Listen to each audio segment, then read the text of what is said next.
In fact, I've taught myself to play many different instruments. You don't believe me? Find me a piano, and I'll show you a thing or two.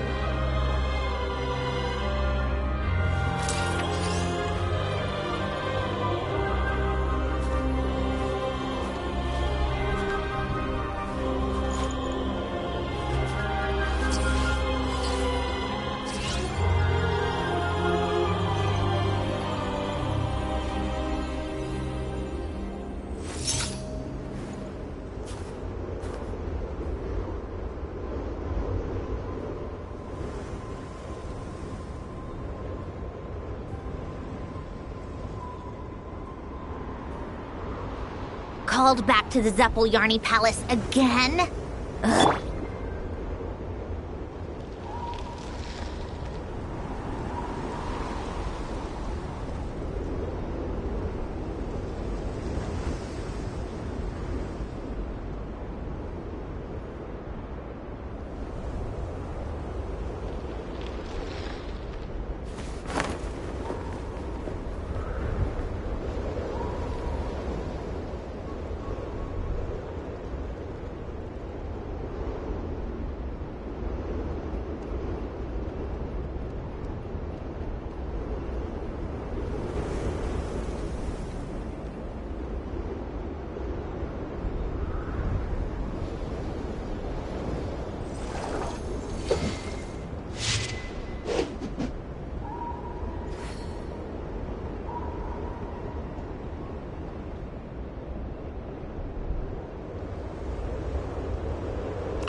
You know, there are better ways to seek out our enemies than...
And then, there's the aristocrats.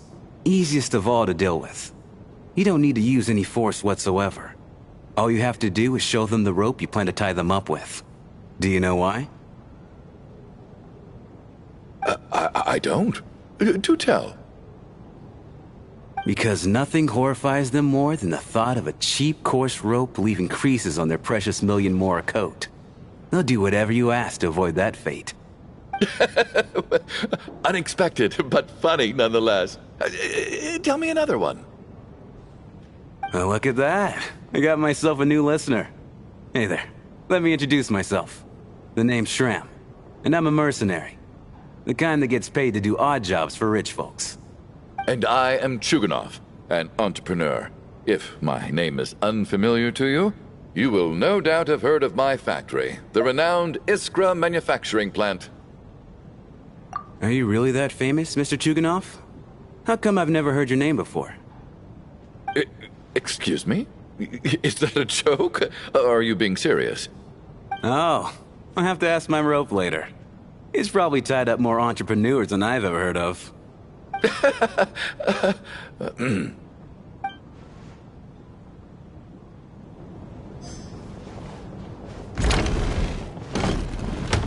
How are you feeling, Tonya?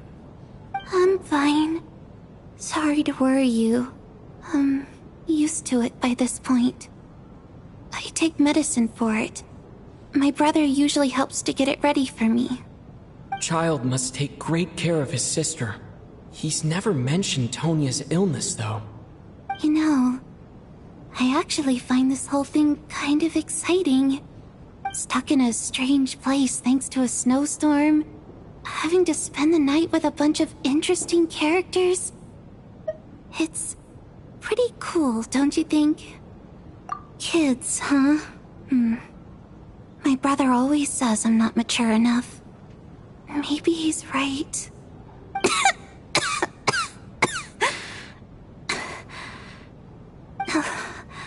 I'm fine, really. Just got a little overexcited. Look after yourself. Otherwise, your brother will come after me.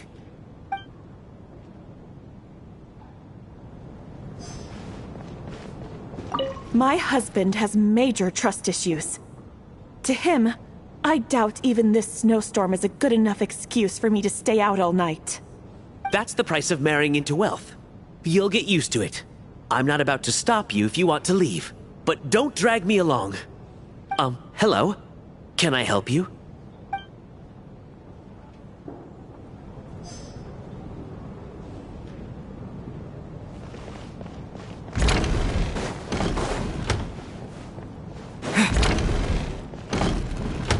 This is highly irregular. A delay of over an hour during an operation like this theoretically warrants a Harbinger-level response. I wonder what the issue is. The storm, or something else.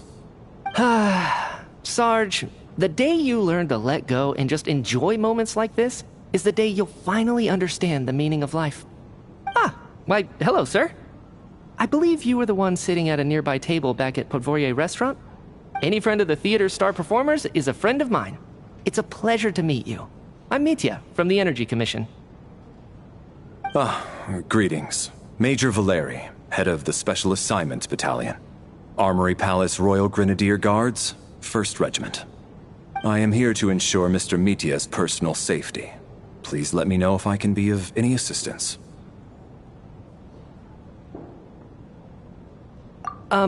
Mr. Traveler, I cannot help but notice that Miss Odette is stealing glances at me. Any idea what that could be about? I've racked my brains, but I can't think of anything I might have done to offend her. Perhaps she noticed me spacing out during her performance? What? You mean I really did do something to upset her? Well, thanks for letting me know. So, Mr. Mitya, is your work related to Project Stuzha? Yes, that's right. The higher-ups in the Fatui transferred me from the Energy Commission to the Armory Palace because they wanted me to... Really? I can't even talk about that? Pretty sure it counts as part of my private life. All right, I won't say anything. Sorry, Traveler. As you can see, I'm afraid this pleasant chat will have to end here.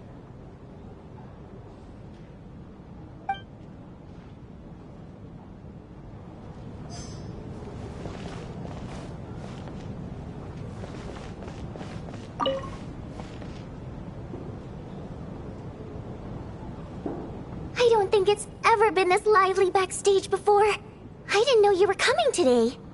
Hey, have you seen Chuganov? I heard he was coming today. Have you spoken to him at all?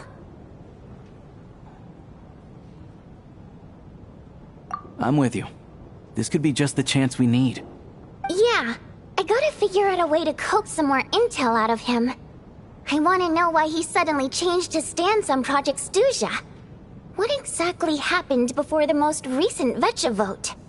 For the Rokad, or just out of personal interest? Shh! There are other people around! Don't say the R word!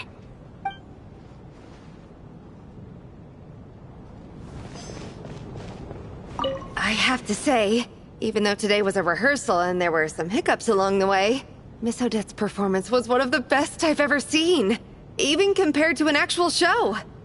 Oh, I couldn't agree more, especially considering the weight of the subject matter.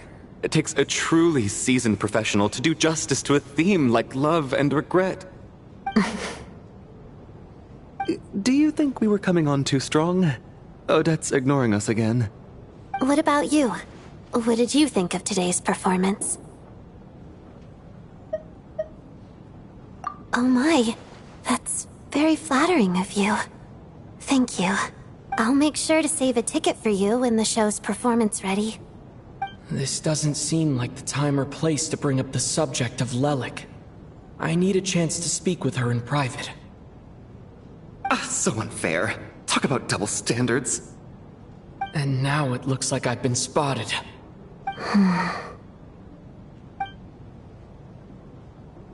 You know Mitya too?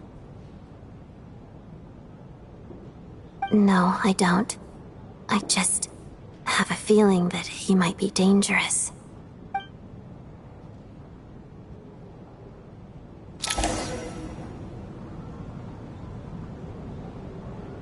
How's it looking, Alosha? No change from this afternoon. Heavy snow with no sign of slowing down. May I have your attention, please? The storm is unlikely to stop tonight, and it'll be even more dangerous outside at night than it was during the day. We at the theater owe everyone here a duty of care. Therefore, we strongly suggest that you stay on site overnight and avoid going outside unless absolutely necessary. In a few short moments, we'll give you a tour of the theater's various quarters. You can choose to sleep in the VIP room, the office, or backstage. Or on the stage if you'd prefer. We won't mind. I'll pass on sleeping on the stage. What if the snow is stopped by tomorrow morning? The early birds in the audience might think we're part of some experimental new show. A drama about sleeping? That could be fun. Maybe we could come up with a title for the production. Not bad. Clear selling point, at least. Could be a big hit. Anyone who doesn't wish to sleep on the stage, please follow me. I'll show you to the rooms.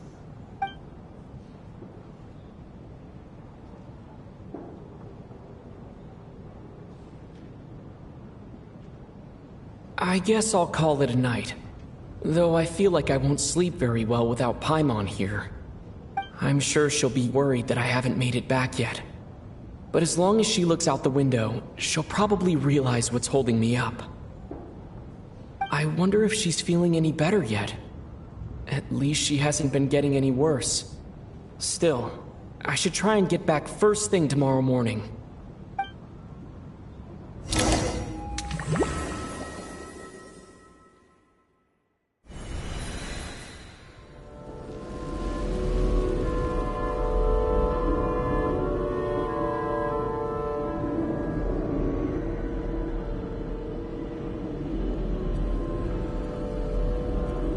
Ah, finally. Welcome back to the world of the living, lazy bones. I was about to wake you. The black mist is almost on us. Still waking up, huh? You know, the black mist. It's been chasing us from below ever since we were born. You're just dozy. There's no way you've forgotten. Come on, let's keep heading up. Onwards and upwards is the only way to survive. Don't listen to a word those black mist cultists say. Here we go again. The endless march toward survival. What's going on? That black mist down there is creeping me out. And it's rising. Guess I should head upwards and get away from it. The black mist cultists believe that being swallowed by the black mist leads to everlasting peace. But if you ask me, they're just lying to themselves. We're the only heretics left, the only ones who refuse to give in. We have to keep going.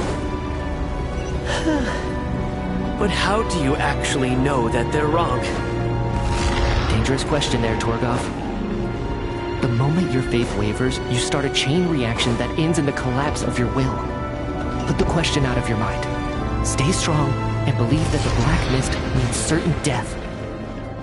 Okay, but it's not my mind that's the problem. My body's about to give up on me. It's already starting to falter.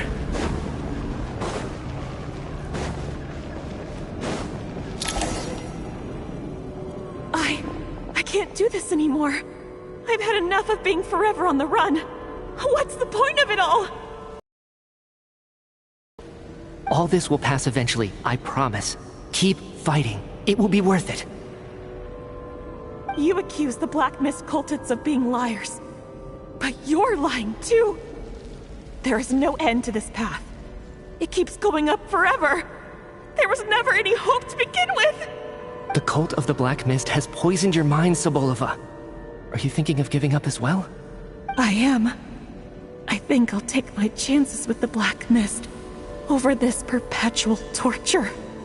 As much as I detest the Black Mist cultists, I'm just too weary. Then I bid you both farewell. Let me put my personal opinions aside for a moment and say, I hope that you both find peace within the Black Mist.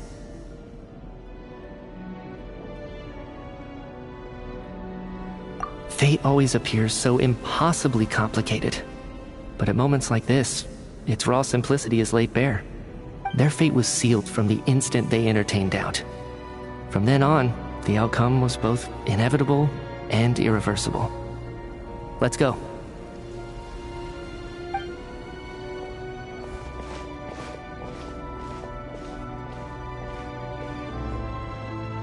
Torgov and Sobolova are gone.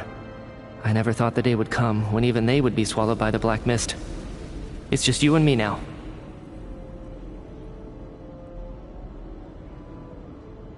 Yes, it looks like it's satisfied. For now. This happens from time to time. But it won't be long before the Black Mist starts chasing survivors once again. No one knows how to stop its advance for good. Well, we should make the most of the precious moments of rest that those two bought for us.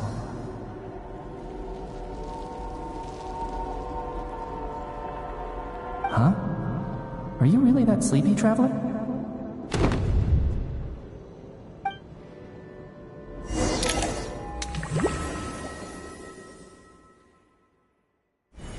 Ah! Help! Somebody, come quick! What is it, Chuganov? What's wrong? Huh? Is it morning already? What's all the commotion? Sounds like it's coming from next door. I should check and see what's going on.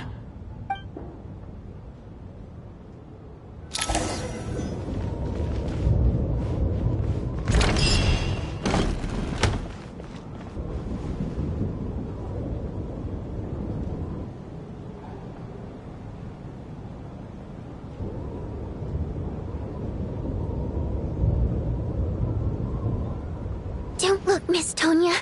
Stay here. Okay. What happened to them?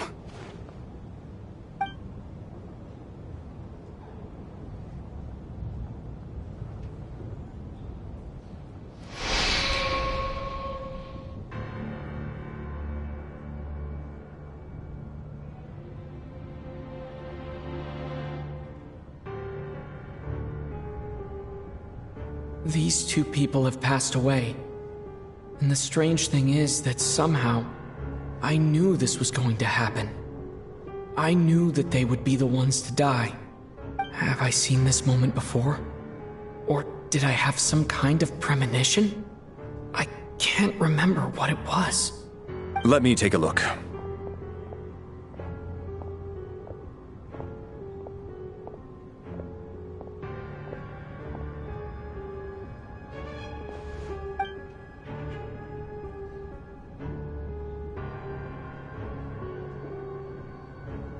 No vital signs in either of them. They're dead. The cause of death, however, remains unclear. No wounds on the bodies, no signs of a struggle, and no skin discoloration caused by the buildup of toxins.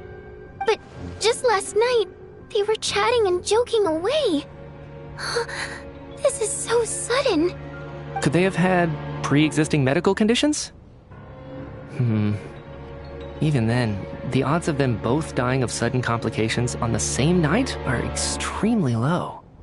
It's hard to believe that they died of natural causes, nor does this appear to be a suicide.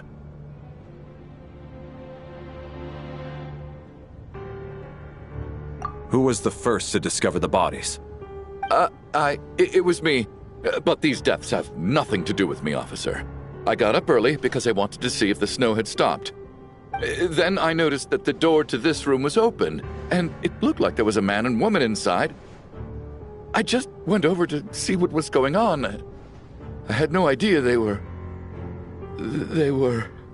I can corroborate this. I was doing my morning exercises near the stage.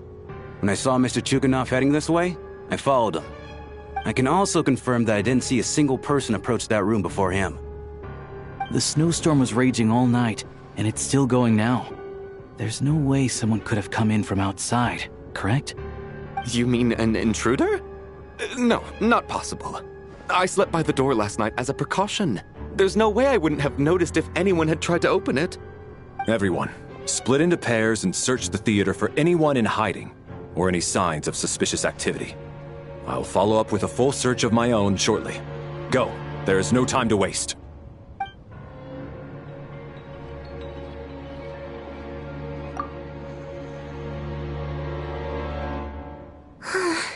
Nothing on your end either? Backstage is clear. No signs of suspicious activity. We checked the basement. Also clear. I don't think there's anywhere here that a living person could hide. Are we certain that the theater doesn't have a back door? Or any tunnel or passageway wide enough for a person to fit through? No, there's nothing like that. If people were sneaking in through some secret tunnel to avoid buying a ticket, we'd have sealed it off ages ago. I also checked the windows. All of them are locked from the inside, and there's no sign of anyone entering or leaving. It sounds like we can safely rule out the intruder theory. If anyone came in during the night in this weather, there'd be no way for them to avoid leaving footprints or water stains. This can only mean one thing. It's like one of those murder mysteries you see in novels and plays, isn't it? The ones where the killer is... one of us. We can't quite jump to that conclusion just yet. Could he be right? It's hard to imagine something like that happening in real life. Set in a theater during a snowstorm, a murder takes place, and the killer is among us. It's such a classic trope that it seems unbelievable. Looking at who the killer targeted, and the clean entry and exit, it all adds up. I know what this is. It's obvious now that I think about it. What is? What have you figured out? Both victims were wealthy, well-known local merchants. And the door was deliberately left open so I would discover the bodies and witness the crime scene first thing in the morning. Such ruthless methods. This was your doing, wasn't it, Lelik? Lelik? You mean Lelik is among us? And he's the killer? Lelik. I know this code name. Member of the Rokot, anti-Project Snezhnaya.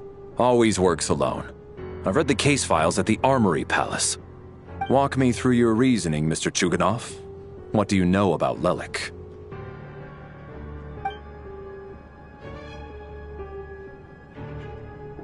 What now, huh? What now, Lelik? What more do you want from me? I already voted against Project Snezhnaya at the Snezhnaya. You snuck into my house the other day while I was asleep. Left a threatening letter. And I did all that you asked. But Project Snezhnaya cannot be so easily shaken. Not with the rooster in charge.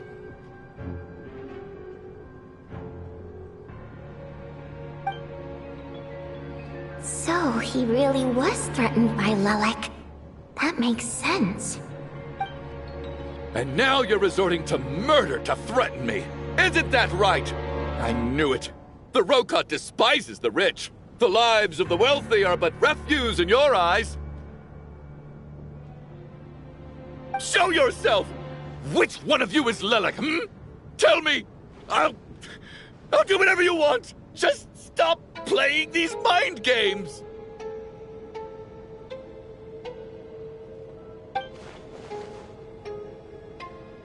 Was this really Lelik's doing? Would Odette really do something like this? If Odette really is Lelik, this seems out of character. But then again, how well do I really know her? I'm probably the only one here with a compelling theory about Lelik's true identity.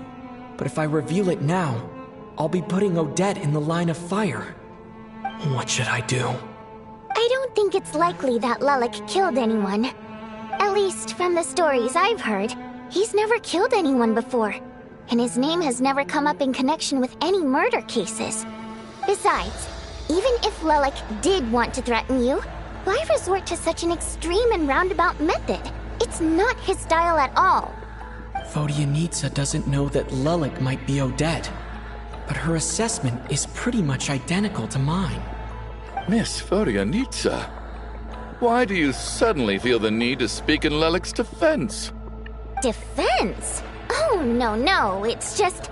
I'm worried that we're jumping to conclusions here, so I wanted to share my point of view. Also, I don't think the Rokot is as bad as you're making it out to be. Well, if you think I'm so wrong, what's your theory then, Why don't you tell us who the killer is? The case is still evolving, Mr. Chuganov. Please do not prevent others from expressing their opinions so early on in the discussion. Even so, there's no denying that the recent threat received by Mr. Chuganov may well be an important clue. So there's still a good chance that Lelik is right here among us. I can't do this anymore. I don't care if it's still snowing outside. I have to get out of here.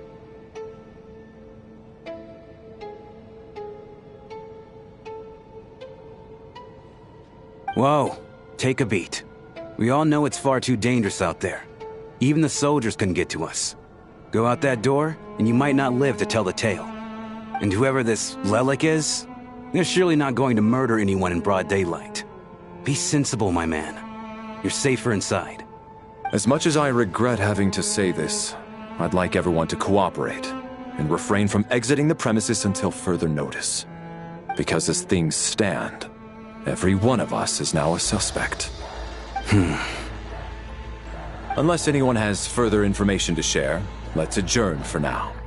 Feel free to keep searching for clues, but make sure you don't go off alone.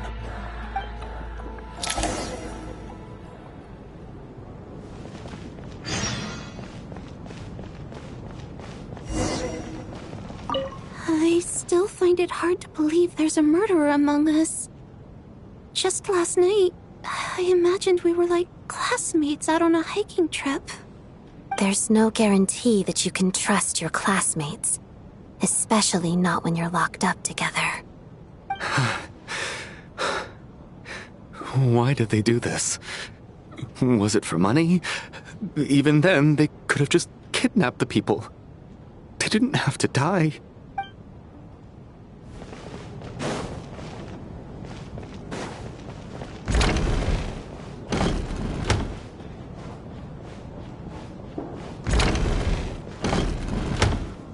You're right, that was my bad.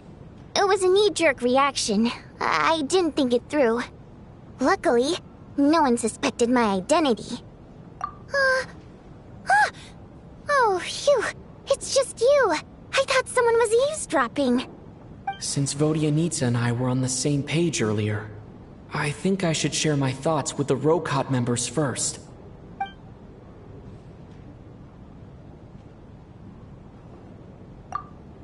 Whoa. Are you serious?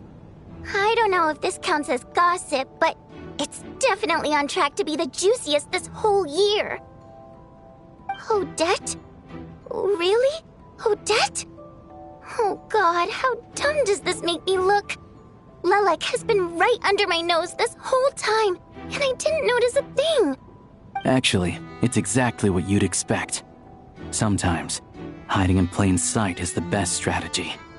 And now that you mention it, the more I think about it, the more sense it seems to make. It all adds up. What are we up to now? 1, 2, 3, 4...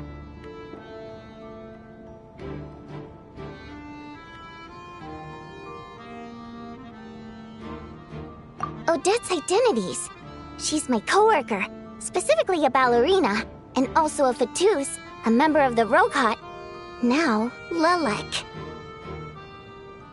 It must be so exhausting. I just want to give her a hug. I guess since I've always known her as a member of the Fatui, it never even crossed my mind that she could be involved with the Rokot, let alone be Lelek. I don't understand. If she's with the Fatui, what reason could she have for being so opposed to Project Snezhnaya? Probably best if you ask her that in person. Well, since you waited until now to bring this up instead of announcing it to everyone earlier, does that mean we're all on the same page here?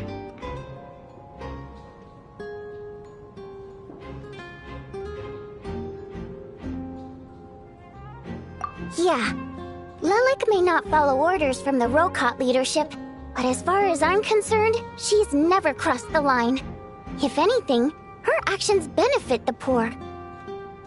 We need to confront her face to face. Do you think she'd really admit to being Lelek? I don't know. We'll have to see how it goes. For now, we'll work on the assumption that she didn't kill anyone, and see how much she's willing to tell us.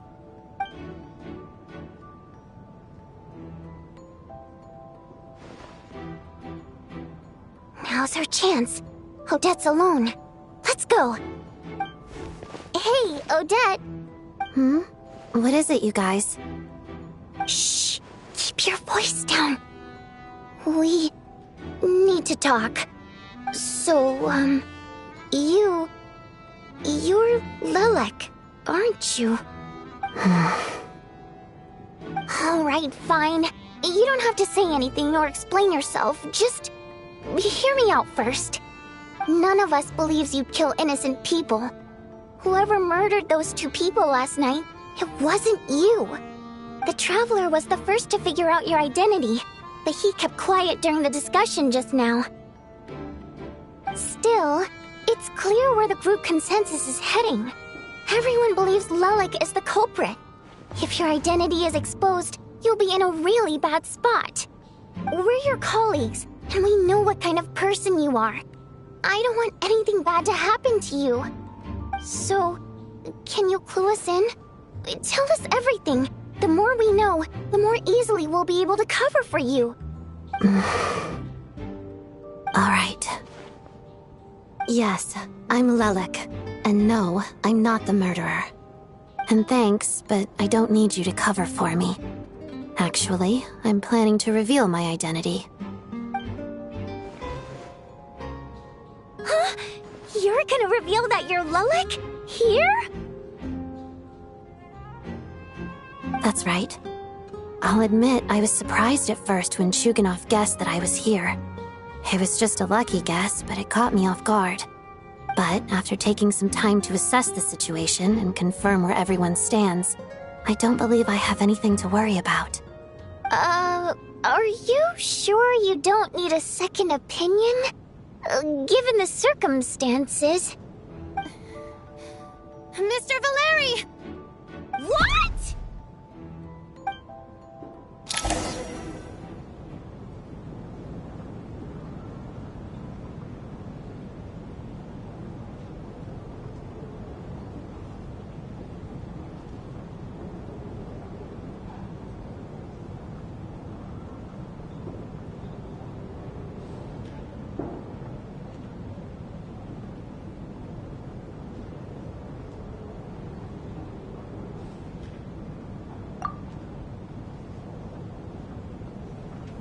So...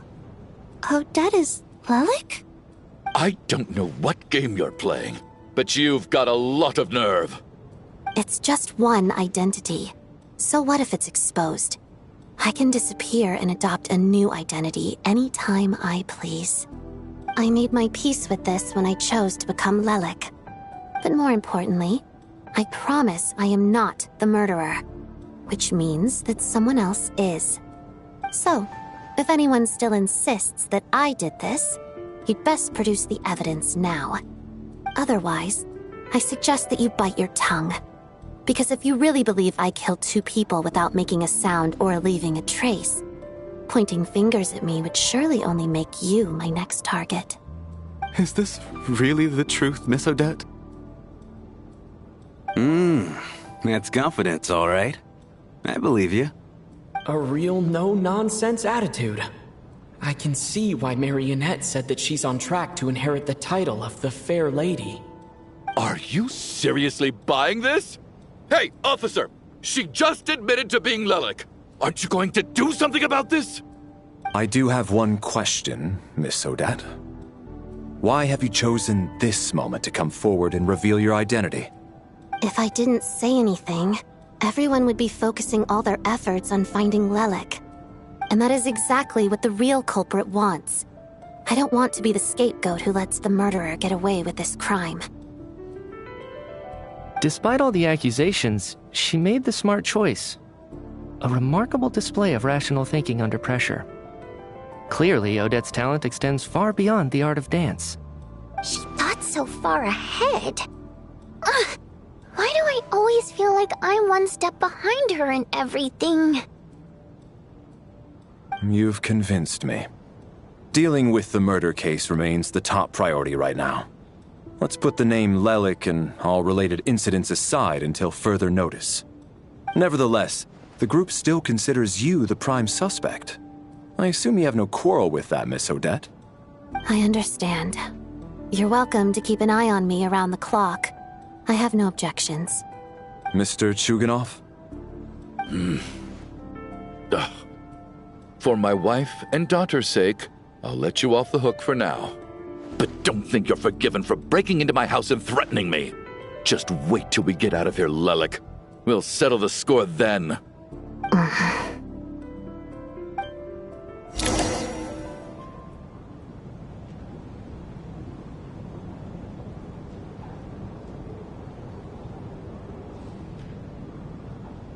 Good work, Lelik guard team.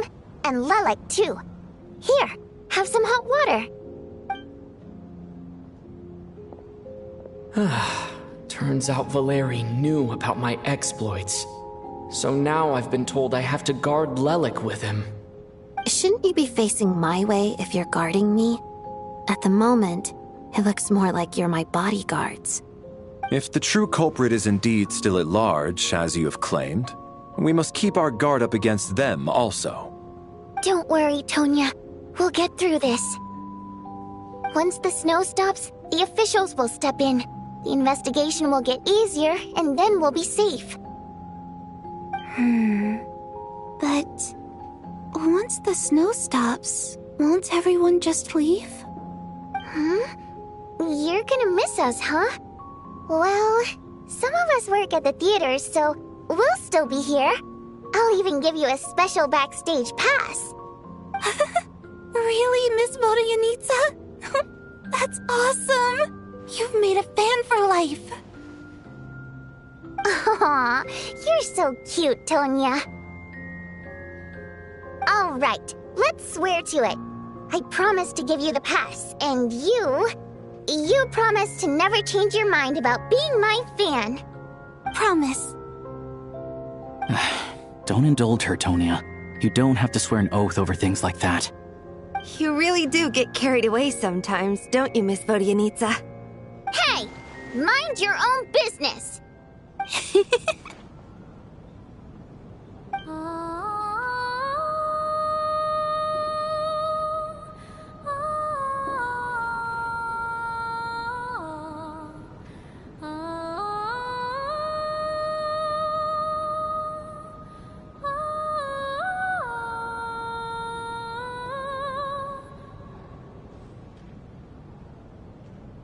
Don't be nervous, Miss Wateramp. Everyone's here. There's nothing to be afraid of. Excuse me? Do I look nervous? Don't be ridiculous. No. You sound nervous, lass. Oh. Wait, but how... Okay, plenty of people know that I'm a water imp, but still... How come you understand our primary mode of expression? Primary mode of expression. I've not come across that concept before. Do enlighten me, Vodyanitsa.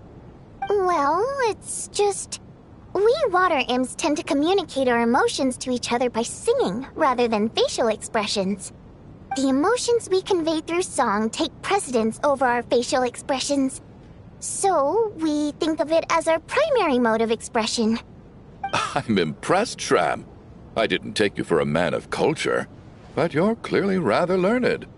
It's not about being cultured or not. The thing is, this mode of expression can usually only be understood by other water imps. It's not a simple case of a song sounding happy or sad. And yet, you're clearly human, Mr. Shram. It's really not the big deal you're making it out to be. I think I just have a knack for it. Plus, I have a... very close friend who's a water imp. A delightful lady. But keep that a secret. Anyway, we spent so much time together that before I knew it, I noticed I could understand her expressions. Oh, I guess that makes sense. Still, the fact that you have a water imp friend is even more surprising. I'd better watch what I'm singing when I'm around you from now on. Hey, what are you implying? You're not secretly insulting the audience in your songs, are you? Heavens! Why would I do a thing like that? It's getting late. We should discuss our sleeping arrangements for tonight. To guard against the killer, someone needs to keep watch. I suggest that we don't sleep in separate quarters tonight. It will be safer if we all stayed together. As long as someone keeps an eye on Lelik, I'm quite sure we won't have any trouble. Are you saying that you wish to bet your life on Miss Odette being the killer? Nonsense. Of course not. Then I propose the following arrangement for tonight. The Traveler, Odette, and I will form the Night Watch. We'll sleep in shifts, but 2 of us must be awake at any given time.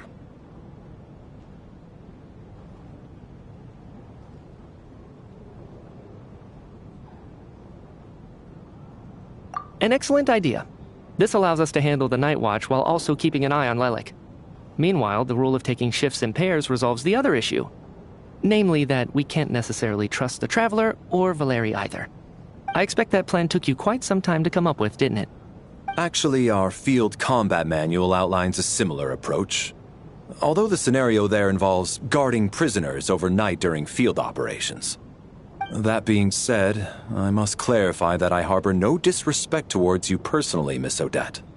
In fact, Lelik's numerous covert operations make fine textbook examples for military agents. I care less about respect and more about the fact that you just robbed me of 2/3 of my sleep tonight. I'm calling dibs on being the first to rest. Good night.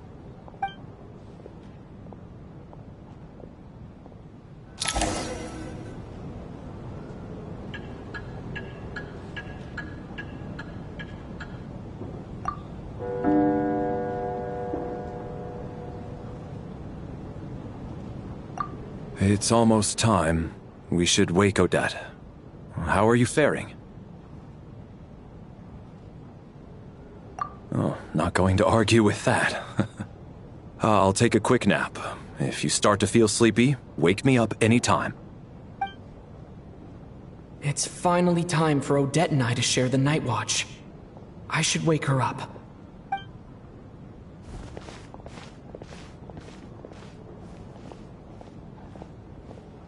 I came here to get information from her in the first place.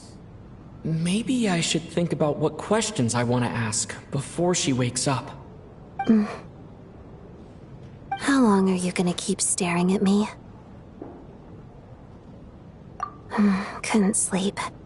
My mind's been running haywire. Plus, there's something I've been meaning to talk to you about. I had a hunch that you wanted a conversation, too. Let's take this chance to clear the air, shall we?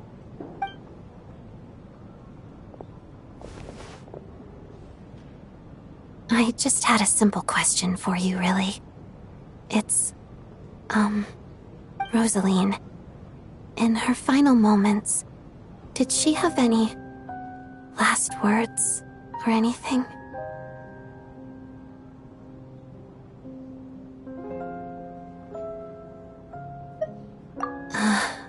I see. Well, that was all. I have no other questions.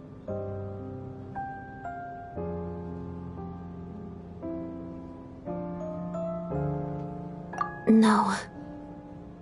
She was utterly ruthless in pursuing her goals.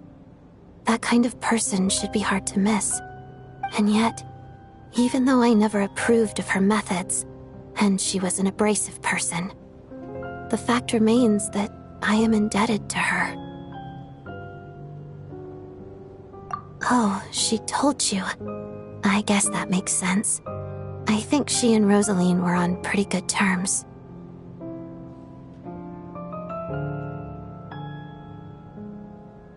Yes. Rosaline wasn't the kind to gossip about this sort of thing. Not that it's any huge secret to me, though. When I was a child, I had to join the Fatui for the sake of my mother and me. I trained under Rosaline. It was extremely grueling, and it didn't exactly come naturally to me. All I could do was try to ignore the biting cold and practice. I was a newcomer who'd managed to make a good first impression on a harbinger. There was pressure to live up to her expectations, to be worthy of the fair lady's reputation. Every day was a struggle against the cold, pain, and fatigue. And most nights, I struggled to fall asleep. After enduring all that, I've become almost immune to the sensation of pain. I suppose that was the cost of survival. Surely, any child who had to experience that would grow to hate her lot in life, don't you think?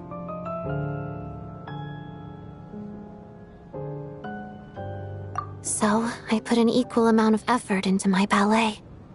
Because in my young mind, that was the only way to defy my fate. It was my way of telling her, the Fatui's demands and your expectations of me are not what I wish for. One day, I will leave.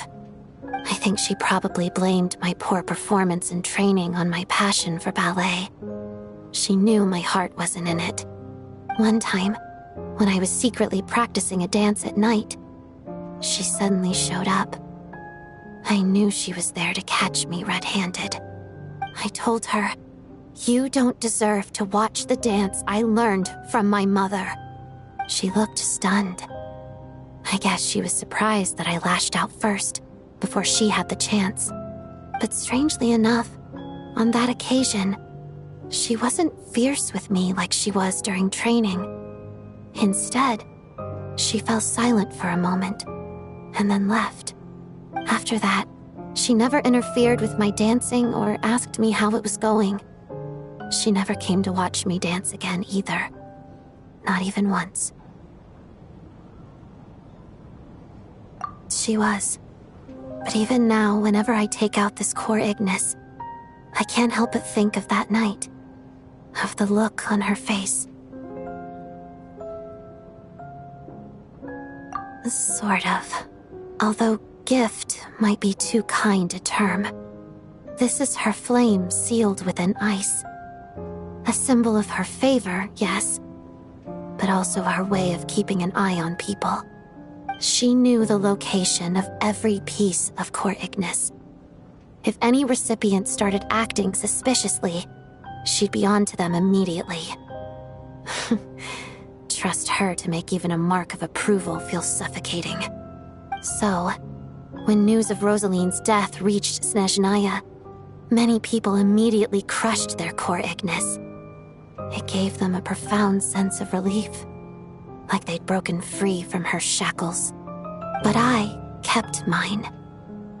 With my sensitivity to pain being as dull as it is, the warmth from this core Ignis is one of the few things I can still feel clearly. I still wonder, did she really come to stop me that night? I wasn't sure, but I was scared, so I said some really awful things. I guess she didn't leave anything behind. Not that I expected her to. It's fine.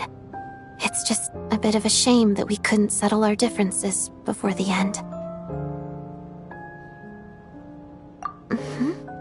She did. Are you sure she was talking about this event? Huh. No, she didn't. I didn't even find out that she'd gone to Mondstadt until a while after she'd left. Wait, in that case... Okay, I will. Thanks for letting me know. There's something I'm trying to figure out. I'm beginning to suspect that Paimon's mystery illness is being caused by the energy research behind Project Snezhnaya. Paimon's very important to me, so I have to get to the bottom of this. I figured that since you're Lelik, you might know something about all this. The ultimate goal of this energy experiment is to create a weapon for the final battle. The weapon's construction was completed in Nodkrai. Now, all that remains is to arm it with a sufficiently powerful energy. Yes, the weapon's development and all the related experiments are overseen by Lord Piero, the Jester, and the lab is located deep within the Armory Palace. I'm not sure why this experiment would be making Paimon feel unwell, though. The best way to get to the bottom of it would be to go there in person. Once we get out of here, I'll help you apply for an entry permit.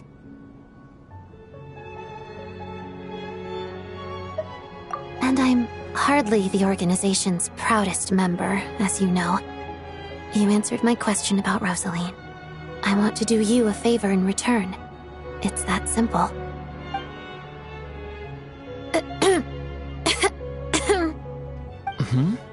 What's wrong? Are you not feeling well? You two seem to be hitting it off. I thought you were sleeping. Of course I was. In the military, one learns to fall asleep quickly, even in the most inhospitable environments. It's vital to staying alert and energized. Why? Is something wrong? Even if he was awake, he can't have overheard us, right? Well, thank you both for keeping watch. Traveler, I'll take over for now. It's your turn to get some sleep. Sure.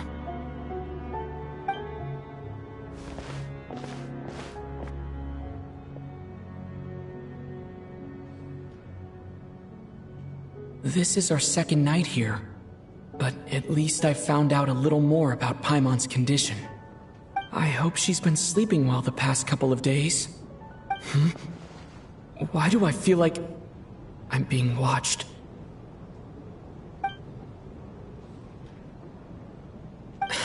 Seriously? Is this payback for when I stared at her earlier? But I thought she was asleep. Never mind. I'd better try and get some sleep myself.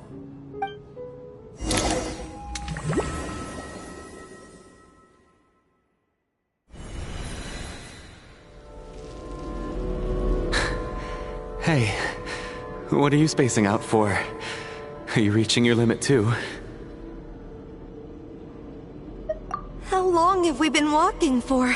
Do you remember? Time's lost all meaning. Ever since we noticed that thing above our heads. What was it called again? A star key? Or key star? Anyway, the person who named it was swallowed by the black mist. Whatever it's called, ever since we noticed it, we've been walking up and up, hoping that as long as we reach it, we can find a way out of this place. But it seems like no matter how far we walk, we never get any closer. Well, we've come this far. You never know. Maybe we're almost there? Come on, enough moping. Let's go. The black mist is catching up.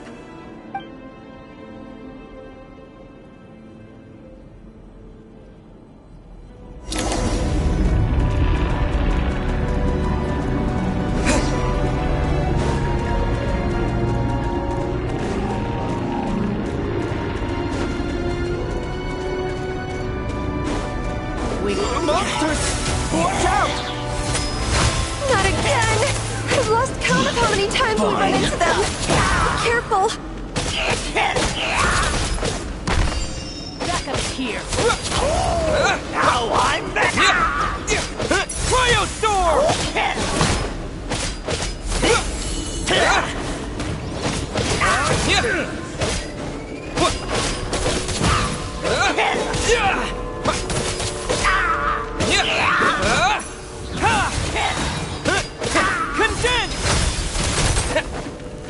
Shut up!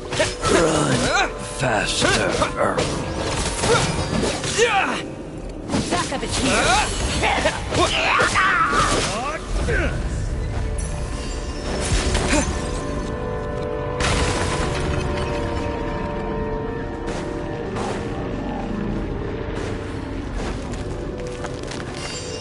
Here they come again! Get ready!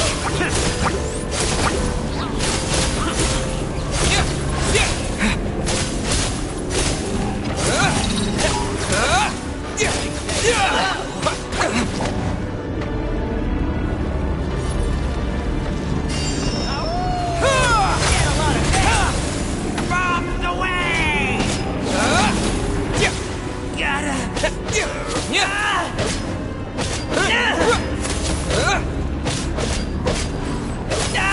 What the? Cryo Storm! What the?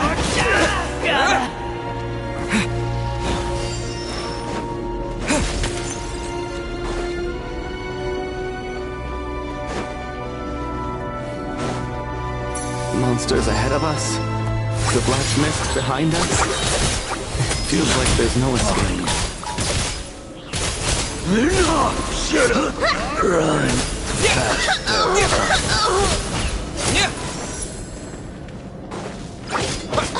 Cryo Storm! Back up here. Learned. Are you hurt, Coolish? No. I'm fine. It's just... Suddenly I don't want to walk any further. I get you. In fact, I reached my limit a long time ago. Sometimes it feels like there's hope where there shouldn't be. Yeah. The hope that the star gives us is the only thing keeping us going. But I'm not sure it's real at all. It may just be a collective illusion. Otherwise, why would it always be out of reach? We know you mean well, but you're only saying that to try and encourage us to keep going, aren't you? Thank you, friend. But enough is enough. Please don't give me any more false hope. Hope is poison in this place. You're going to continue, aren't you? I admire that. I've given up, but I wish you the best. May there come a day that you catch up to the star and leave this godforsaken place.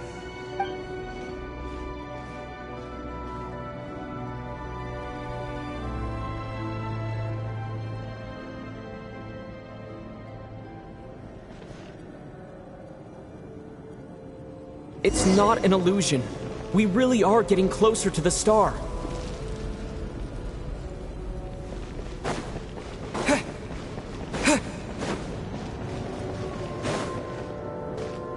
Congratulations.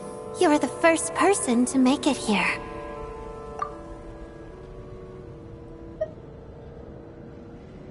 I'm the star's envoy. The black mist has stopped rising. Its hunger is satisfied for now, having devoured your two companions. This is a good opportunity. I'll let you get some rest before we continue. What do you mean, leave? The star represents the starting point. It's the waypoint for the beginning. Congratulations on reaching the starting point. Once you are ready, we will head out and walk upwards. I will be right by your side the whole way. Huh? What's wrong? Hey, don't give up before the journey's even begun.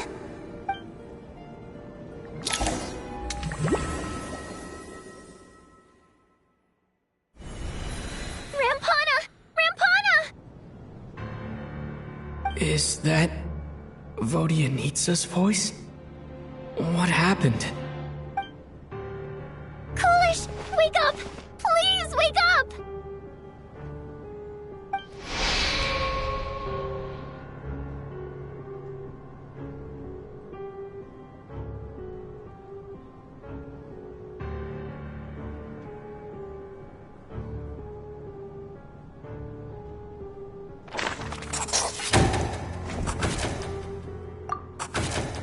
The situation is identical to that of the 2 casualties yesterday.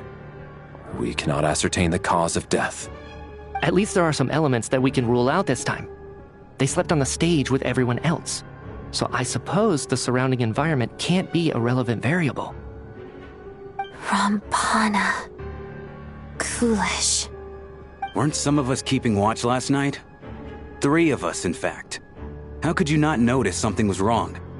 I'm as confused as you are. Certainly nothing unusual happened on my watch. Likewise, and from what I've observed so far, both Miss Odette and the Traveler can be trusted. To be honest, I didn't get a wink of sleep last night. I couldn't help but think I was the target, so I just laid there with my eyes closed.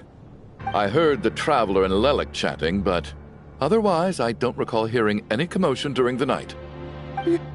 Me too. I didn't want to wake everyone up, so I was concentrating hard, trying not to cough. I hardly slept at all. If anything had happened, I'm sure I would have noticed. Then, what could possibly be causing this? Once was bad enough. I can't believe it happened again. I worked closely with Rampana and Coolish for so long. I never imagined that one day they'd... And on this stage of all places... Vodyanitsa... 4 victims in just 2 days, and we still don't have a single lead. I need to get to the bottom of this as soon as possible. And above all, keep Tonya safe. I'd never be able to look Child in the eye again otherwise. Still snowing? Yes, I just checked. Still no sign of anyone outside either. So we only have ourselves to rely on. If you ask me, this killer can clearly strike whenever they please. The Night Watch was a useless endeavor from the start. Lelik must be an expert in poisoning. Clearly she used some poison that can't be detected on the corpse. Here we go again. Listen, I was already thinking to myself last night, was Lelik's reason for revealing her identity the real story? Well, now I have my answer. It most certainly was not. She's been playing us for fools. You get off on this, don't you? Revealing your identity, only to carry on with your killing spree? That's a hideous thought. One that only a hideous mind like yours could dream up. How dare you? That's enough! Yesterday, you named Lelik as a suspect because the victims were both wealthy merchants. Lelik might have had a motive then, but today's victims were just ordinary people. Not to mention that they were colleagues of Odette and mine. What reason would she have to murder them? Let me guess, just to scare you? Who knows? Maybe you don't know her as well as you think. I implore you all to ask yourselves, how many people are there really in this world that have what it takes to kill another person? Not many, I'd wager. Lelik is well known to be a ruthless operator, and now she has revealed her identity. How could it be any more obvious? Everything you've said so far is still just conjecture, which doesn't constitute a concrete lead. You need to back up your claims with some evidence. How can you defend her, officer? What did she say to you while you were on Night Watch? Maybe I shouldn't be so surprised. You military types are always colluding with criminals to target the rich. All so you can get your grubby paws on our hard-earned fortunes, then tell us to fall in line. The Fatui, the Druzhna, and the Rokot. Thugs, the lot of you!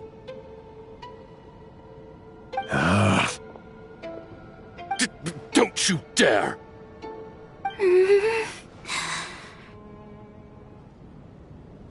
Sir, but you were the one who told us not to stop other people from expressing their opinions yesterday.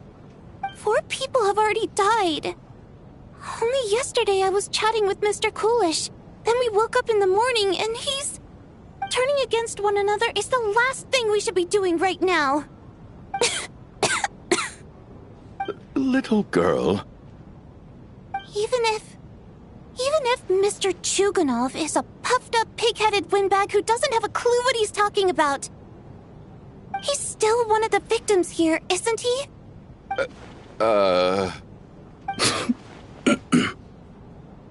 Quite. I had no intention of resorting to violence. But you're right, Miss Tonya. I ought not prevent him from speaking his mind. In any case, I believe Mr. Chuganov has calmed down a little now. We may resume our discussion. I don't think there's any need for that. What is there to discuss? Nothing about this situation is normal. Did you have an idea, Mitya? You're the brainiac here, right? Come on, clue us in. I've been mulling something over. All the leads we have so far concern things from outside the theater. Miss Odette's alter ego, the threats Mr. Chuganov received. But then there's the 2 double murder crime scenes themselves, which have given us absolutely nothing to go on whatsoever. That's highly unusual. Even with the most careful killers, there's always some evidence left behind. So what are you suggesting? I think this could be a supernatural event. It isn't characteristic of human-on-human homicide at all. Correct me if I'm wrong, but aren't you supposed to be a scientist? That doesn't sound like a conclusion someone like you is supposed to make. I got into scientific research because of my insatiable curiosity. But if the present situation defies all known scientific explanations, I don't mind shifting my curiosity toward the paranormal instead. Now that you mention it, I remember when I first came to the theater. I heard rumors about this place being haunted. Haunted? Yeah, I think I heard the same thing. But I mean, they're only rumors, right? We've worked here for years. Surely we would have noticed any spooky goings-on by now. Well, this has taken an unexpected turn. A haunted theater? If Paimon were here, she'd probably be hiding behind me in fear right now. Why don't we take this opportunity to look for clues again with a more open mind?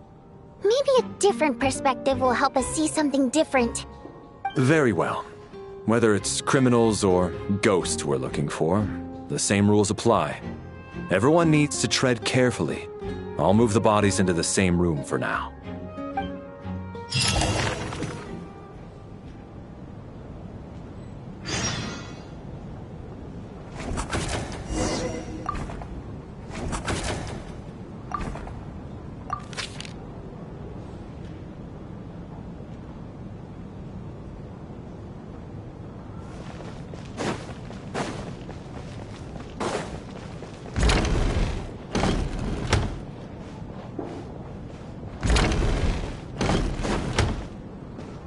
Tonya, did you find anything? Not yet. Still looking. So... Are we supposed to be looking for something paranormal? I think I'd prefer teaming up with you than looking around on my own. This looks like somebody's notebook. Shall we read it together?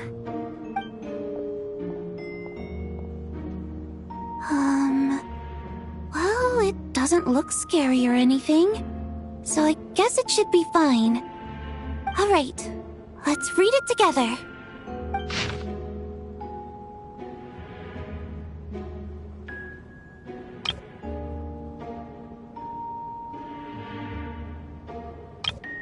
Huh.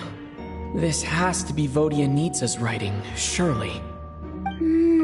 Maybe it's a little rude for us to peek at this. I feel like I just read someone's secret diary by accident. It sounds like she's writing this for her parents, right? I I don't understand. Why put this stuff in a notebook instead of mailing it in a letter? Because her water imp parents belonged to the aristocracy, who were driven out of Snezhnaya by the Tsaritsa long ago. And now they live somewhere new, where the postman can't get to. We're sorry. It's fine. My fault for not storing it properly. I can't leave things lying around and expect them to get ignored when everyone's scouring the place for clues. Alright, give me my notebook back. I'll take over the investigation in this room.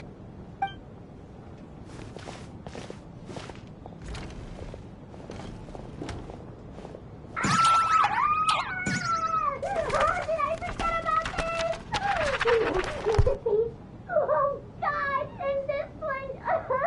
Oh my. Why am I so embarrassing?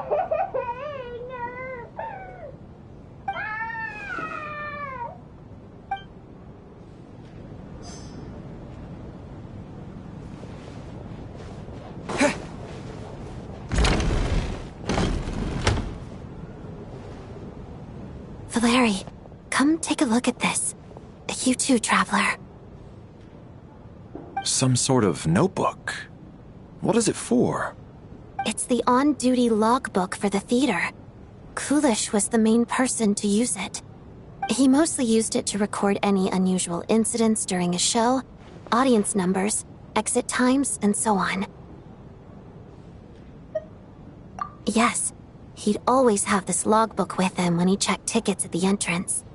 This should confirm a lot of key details about the recent show. So, you find anything unusual? Yes. The number of people. I've checked and double-checked, but the numbers just don't match what's recorded in the logbook.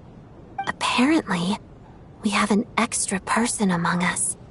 Are we certain that logbook is accurate? Could someone have sneaked in without buying a ticket or something? Unlikely. Kulish took his duties very seriously. I've rarely seen any errors in his work. Not to mention that this was a dress rehearsal, meaning smaller audience numbers and tighter ticket restrictions than usual. Everything would have been well within his control. We no longer have our tickets with us, do we? They got collected on entry. I assume there's no way we can check them again. Unfortunately not. The theater recycles tickets. Once people are in the door, they don't tend to leave until the show ends, so we collect the tickets at the point of entry. Still, I'm inclined to believe that this discrepancy in the head count is significant somehow. Did an extra person just materialize out of thin air?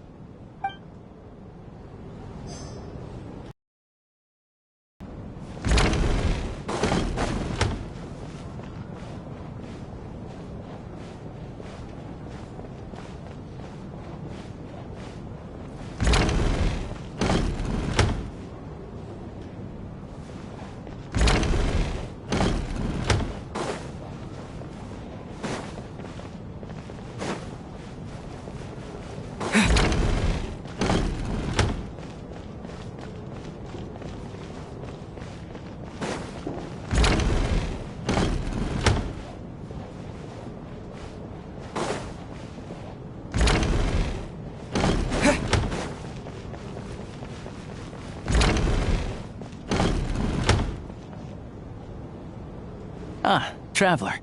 Since you're here, come take a look at this. Alosha found it. We're both curious to hear your perspective. It appears to be an investigation report. And the focus of the investigation was the rumors of haunting we heard about earlier.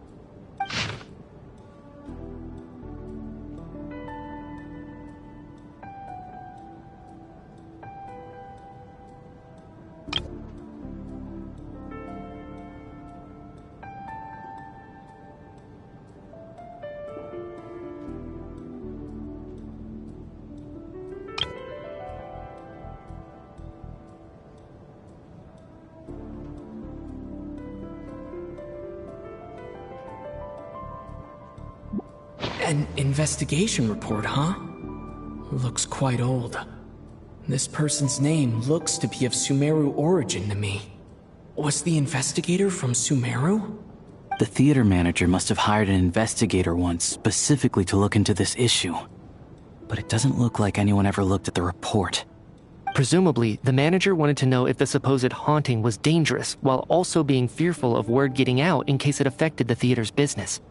Anyway, the bottom line is, the haunting is actually real after all. It's caused by an obstruction in the ley lines. Is there any chance this is the key to finally making some progress with the murder cases? Ley line problems are pretty unexceptional to me by this point. And while it certainly offers an explanation for the ghosts, it's hard to imagine what connection it could have to these two murder cases. Some of the language that appears at the very end of the report caught my eye. Angel civilization, ley line renovation? My area of research doesn't touch on any of that, so it's completely outside of my wheelhouse.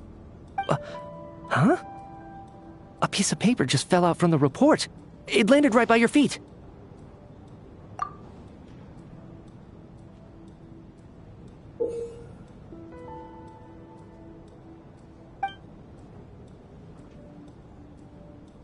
How unnerving. It was tucked inside the report, so it must be a note left by the author. Death is near. Is that supposed to be what's going on here? With us, in the theater? But if so, how did the author foresee it? Could he predict the future somehow? Maybe things are more complicated than we thought. No, wait a second. If we take the report and the note at face value, they completely contradict one another.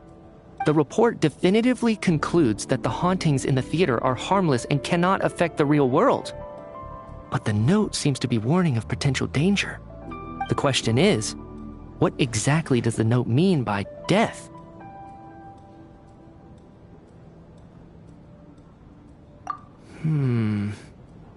The various ways we could interpret this keyword lead in completely different directions. Let's pause our analysis here for now. I think we need more information.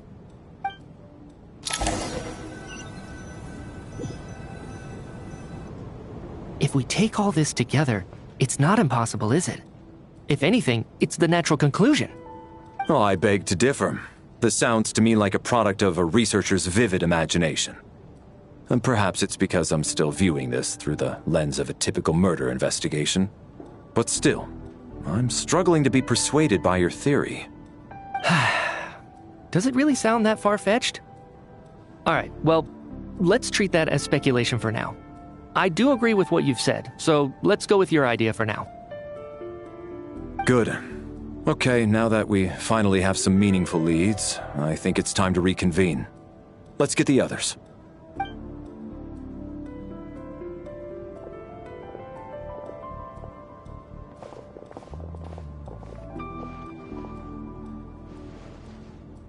So, that's about everything we've discovered so far. I'll share my theory first. Based on what we've learned from the logbook, I believe the extra person among us is most likely the killer. If the killer had simply bought a ticket, it would have greatly increased the risk of their identity being exposed. I expect he or she either hid in the theater ahead of time, or found a way to slip past the ticket inspection. They then blended in with the group and waited for an opportunity to strike. What about the note found in the investigation report? Any thoughts on how that fits in? The killer may have simply planted it there as some sort of sick joke. I've seen my fair share of psychopathic killers. They love playing cryptic mind games. So, it has nothing to do with the haunting of the theater after all. This theory makes sense to me. If we have an audience member unaccounted for, chances are they didn't come here to watch the show. Could it really be that simple? So, in other words, all we have to do is find out who got in here without a ticket, and all our problems will be solved? Then let me make one thing clear. All the theater staff should be well aware that I came here for the rehearsal legitimately, yes? There's no way I'm the one who didn't have a ticket. It's true. I hear you used every trick in the book to get a hold of that ticket, too. Everything short of throwing a temper tantrum and rolling around on the floor at the entrance. I most certainly did not degrade myself in such a way. Probably a stupid question, but I might as well ask. Did anyone here get in without having their ticket checked? Guess it was naive of me to expect them to just admit to it. Especially after the unprompted Lelik reveal. Once was already a miracle. Twice would be unfathomable.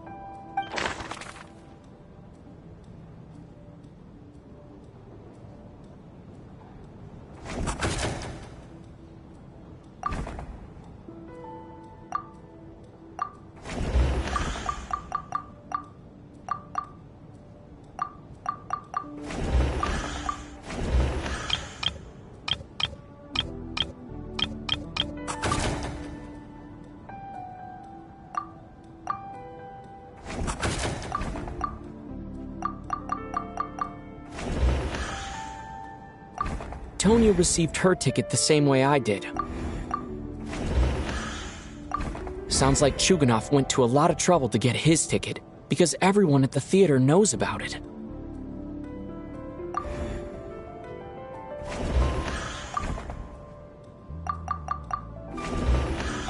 Valeri came to the theater to catch Mitya.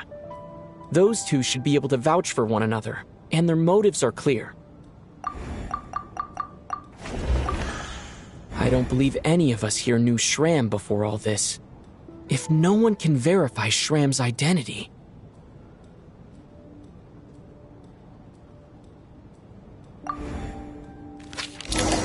Mr. Shram, did you really go through the ticket inspection to get in here?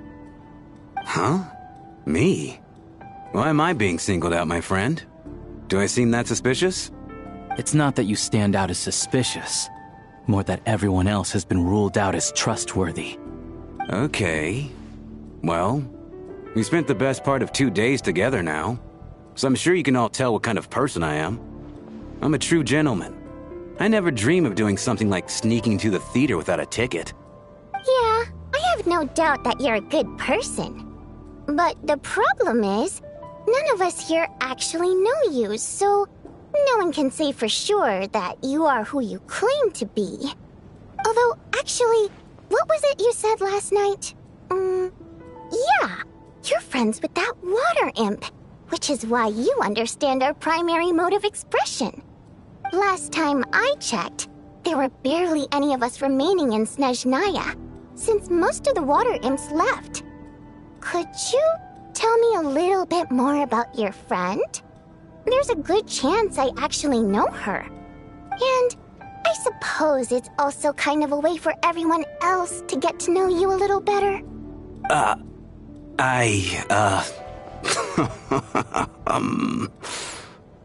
Good grief. Are you blushing? Pull yourself together, man. Stop giggling like a teenage boy. It's revolting. Hey, revolting is a little strong. All right, fine. I'll admit it. That water imp friend of mine, the truth is, we're dating. I was just the bodyguard hired by our family. But the stars must have aligned, because sparks began to fly between me and their daughter. Never in my wildest dreams did I think I'd get so lucky. We don't need details. Just get to the point. Okay. I'm just a little hesitant to reveal her name, that's all. You know how it is. These are delicate times. Even with me to protect her. If word gets out that she's dating a human, both the Fae and human factions will give her a hard time. Really? Wait, no. That can't be. Huh? Shram, what the devil are you talking about? Why is everyone looking at me like that? Surely you can understand where I'm coming from. Delicate times? Factions? Yes? You know, the Civil War? Last time I checked, the Fae and the humans were still at each other's throats. If I'm not mistaken, the last significant civil war in Snezhnayan history was over 400 years ago, when Her Majesty the Tsaritsa had just taken the throne and was consolidating her reign. What do you mean, 400 years ago? What's going on here? Is Shram from the past? All right, Mr. Mitya, you win this round. As far-fetched as it is, it appears that your theory may be correct.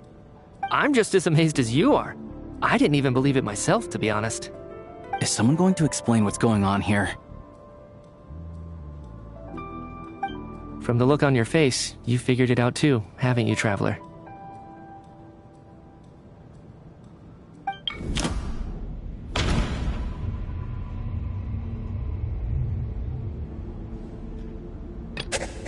That seems to be the case.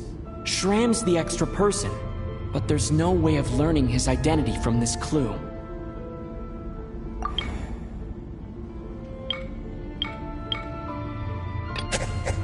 No. The truth lies within the clues we've already discovered.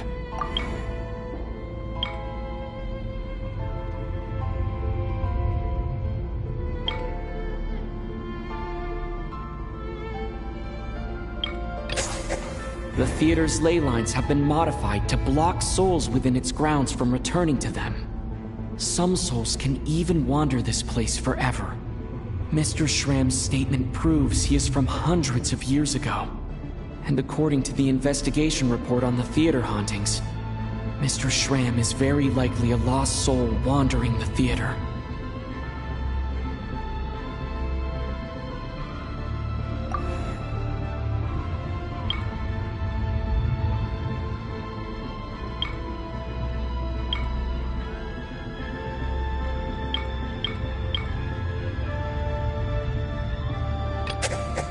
This is Mr. Valeri's hypothesis. If there is no supernatural element to this incident, it's very likely to be true. That's not it. If that's the case, we're back to square one.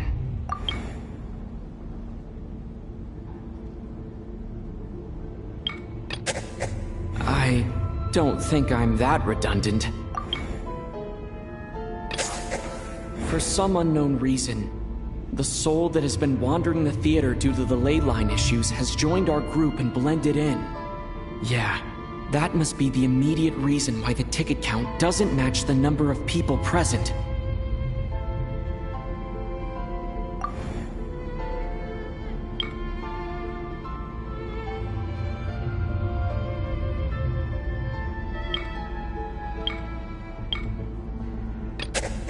All of last night, Lelik, that is, Odette was under surveillance.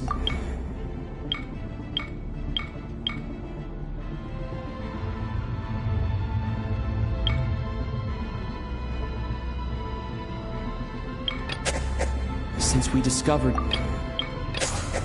The contents of the investigation report have been verified. There are indeed ley line issues and wandering souls in the theater. Death likely symbolizes the deceased. Mr. Shram, for instance. Death is near. That must mean that there's a dead person in our midst. That's the truth, isn't it? Yeah, the logic is clear now. The investigation report said that there would be souls stuck wandering around the theater because the ley lines were cut off. Mr. Shram must be one such soul who died in the theater a long time ago. In which case, that also makes him our extra person. So when the note said death is near, it must have been referring to death as in the deceased, people who died a long time ago. Someone who died a long time ago. In short, there's a dead person among us. The extra person we've been searching for is a ghost from the past. You mean I'm a ghost? No. Don't make jokes like that, my man. There must be some mistake. But even if I was dead, I know for a fact I didn't kill anyone these past 2 nights. Yeah, even if all that's true, the report also said the souls inside the theater can't affect reality, right? They're harmless. Then what if the problem isn't the souls at all, but the ley lines themselves? The ley lines have a powerful ability to attract and devour souls. Let's say that the ley lines are like a black hole, constantly seeking to engulf souls. But the souls that don't want to return are trying to avoid being sucked in. Huh. Why does this analogy sound so familiar? What happens when the black hole can't achieve its goal? I'm only speculating here, but what if it ended up swallowing innocent souls by mistake? or intentionally taking other souls to compensate. That could explain why we weren't able to determine a cause of death. If you're right, and their souls were devoured by the ley lines, it does make some sense. It does seem to explain a lot of the things we couldn't make sense of. Does that mean it's true? Except there's no concrete evidence. Mitya is relying on a lot of logical leaps.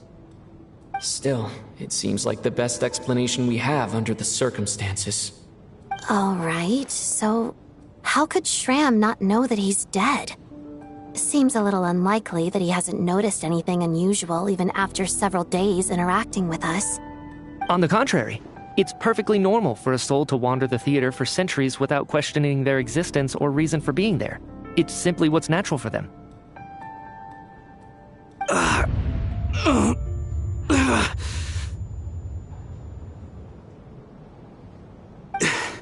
You know what, Mr. Brainiac? I think you might actually be right after all. I'm trying to remember and... even though my head feels like it's going to explode, I think... it's all coming back to me.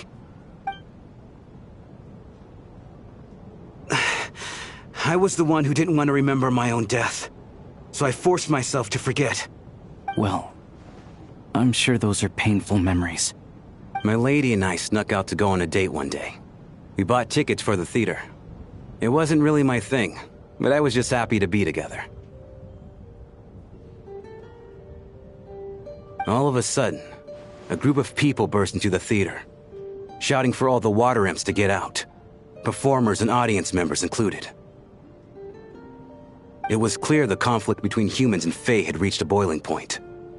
This time, the extremists were even coming after the water imps who had nothing to do with the war. I thought I could pull one over on them, so I took off my jacket, draped it over my lady, and tried to sneak out amid the chaos. But I got caught. They started shouting, calling me a traitor to humanity. But I was going to do whatever it took to buy our chance to escape, no matter how many people stood in my way. I had to, both as their bodyguard and out of love. It's all right, friend. You can stop there if you want. You don't need to dig all that up again. It's just... even now, I'm still struggling to accept the truth. How could I be dead? I'm sorry, everyone. If I'd known I was a dead man walking, I wouldn't have dragged you down with me. If I'm the cause of all this death, then punish me however you see fit. But, Mr. Shrim... No. I refuse to be a burden. I know what I have to do. You said I've been wandering the theater for centuries, right?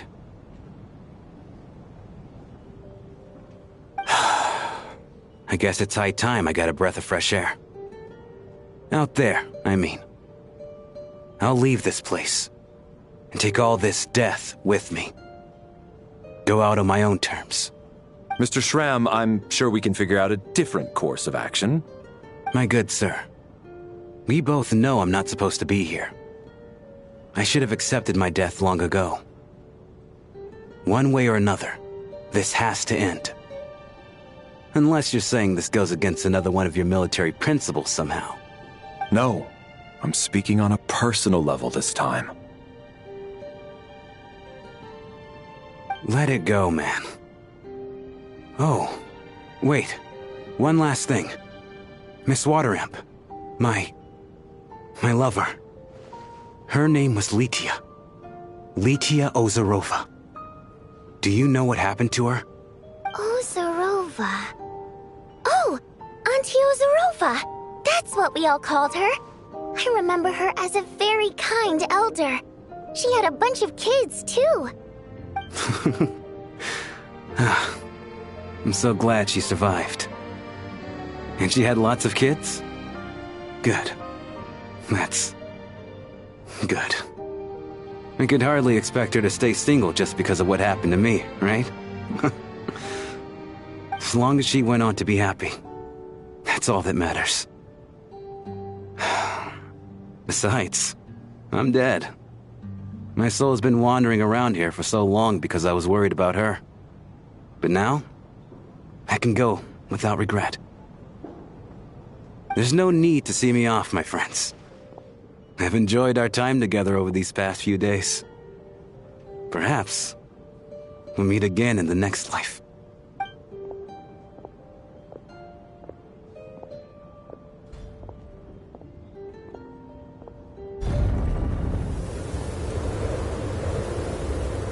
Take care, my man.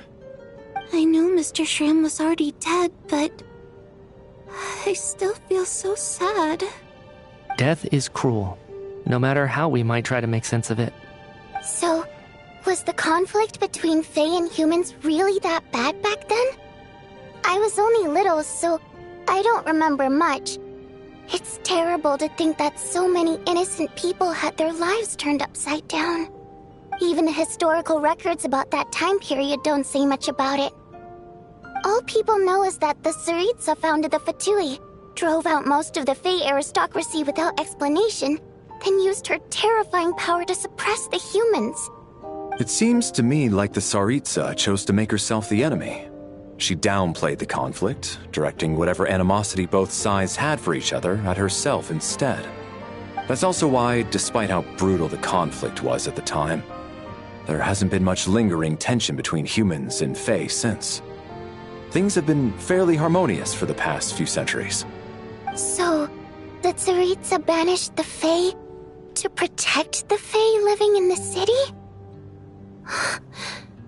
She offered herself up to be hated in exchange for peace. Maybe it's not quite as bad as it sounds. I don't think Her Majesty is too concerned if mortals hate her or not. And besides, there are very few who truly do.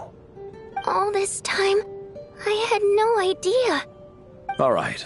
If Mitya's theory is correct, then I think we can consider this matter settled. Let's all take a break.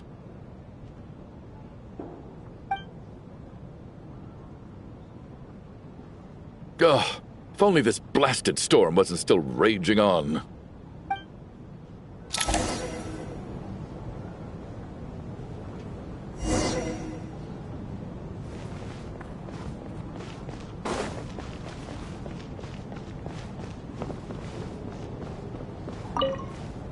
At least the lingering regret that kept him here has been put to rest. That's not necessarily a bad thing.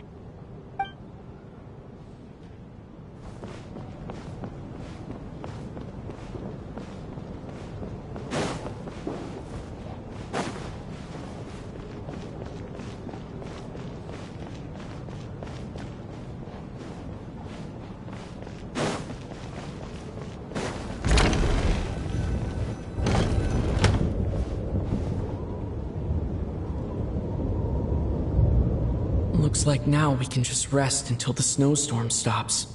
I still can't believe Shram turned out to be a ghost who'd been in the theater for hundreds of years. To think he was dead this whole time.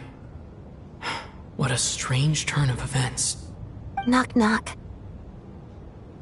Huh? Knock knock. You know the door isn't closed, right? You don't have to knock. Think of it as a signal then. When I'm entering someone else's room and I knock, I'm here as Odette. If I don't knock, it's Lelik.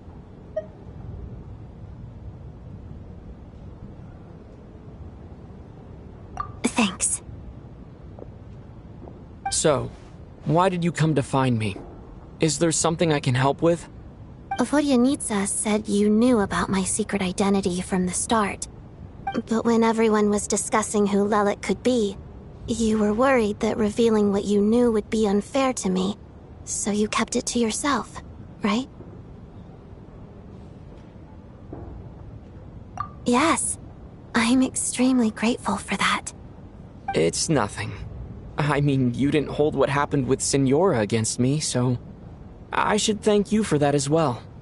Actually, there's something else as well. I found myself in a situation similar to the one you were in when you helped conceal my identity. So I thought I'd come and ask you for advice. It's about Mitya. Before all of this, the last time I saw him, he was dead. As I'm sure you know, my goal as Lelik was to stop Project Stuzha. Well, when I found out the tech lead for the experiment behind Project Stuzha was Mitya, I immediately started planning to track him down and threaten him to back out. I often saw him around the theater, but I soon concluded that making my move there would risk exposing my identity.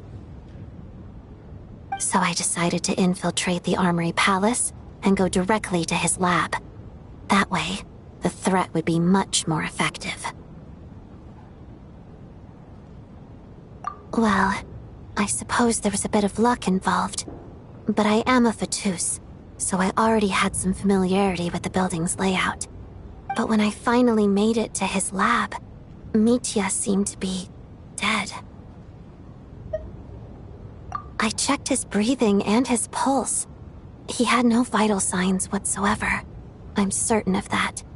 I thought maybe another anti-Project Stuzha activist had beaten me to it, and chosen a much more brutal method, so I made myself scarce. That's why you were so on guard around Mitya that first night here. Yes. When I saw him sitting in the audience during the performance, I could barely contain the shock. To me, it was a miracle. Somehow, he'd come back from the dead. But then, the murder started happening and things got so complicated that it wasn't really at the front of my mind. That is, until Mitya himself said there must be a dead person among us. Then I couldn't ignore it any longer. And yet, you thought that bringing it up right away would single Mitya out. Just like when everyone was suspecting Lelik. Exactly. I thought there could be something I was missing. Besides, we soon figured out that Mr. Schramm was a ghost. And we knew there was only one extra person. So we thought he had to be the one. But now, it seems like there's another candidate. I understand why you kept it to yourself. There was so much information being thrown around during that discussion. Bringing up Mitya would have just introduced more confusion. So, what do you think we should do? Let me confirm one thing first. When was it that you found Mitya dead? Around a week ago. Sometime in the afternoon. A week ago? That's earlier than I thought. I saw him just a few days ago at a restaurant. That definitely would have been after you found him dead. He seemed completely normal to me, chatting with Vodyanitsa, trying to avoid Valeri. So he was definitely alive on that day. Huh. Well, all I can say is I know what I saw. Here's a thought. The reason we even suspected a dead person could be among us was because of the problem with the theater's ley lines. But Mitya's death happened inside the Armory Palace. The ley lines affecting the theater shouldn't reach that far. You're right. I guess he doesn't fit the profile of the person we were searching for. I think the chances of it being him are very low. Surely he can't have died for real in the Armory Palace. Unless... Unless what? Unless he really did come back from the dead. You're right. Do you think we need to disclose this to the others? Huh, what's this? A private meet and greet? Where do I line up? That's not what's going on here. Well, I was just making the rounds. Thought I'd try to lighten the mood a bit. Vodyanitsa's handing out food if you're hungry.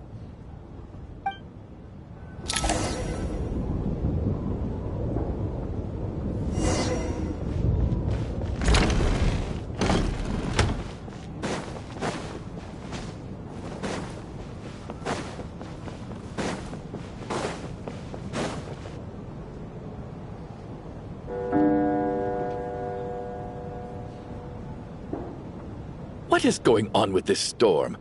Could it be connected to that monster that just arrived in Snezhnaya? I almost hope it is.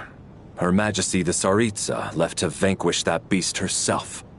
We just need to wait for her triumphant return. Do you think people still feel the cold after they die. I'm wondering about Shram. Oh, maybe we should have given him a coat before he went out there. Death itself is cold, isn't it? I'm sure the storm will embrace him. Well, I hope he has a safe journey. I'm going to miss him, I think. It's not like we can blame him for Rampana and Kulish's deaths. Thinking back on it, we barely made it out alive ourselves. Once we get out of here, how are we going to explain what happened to their families?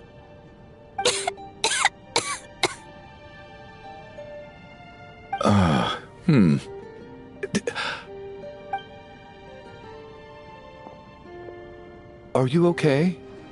Here, take this. I've never used it.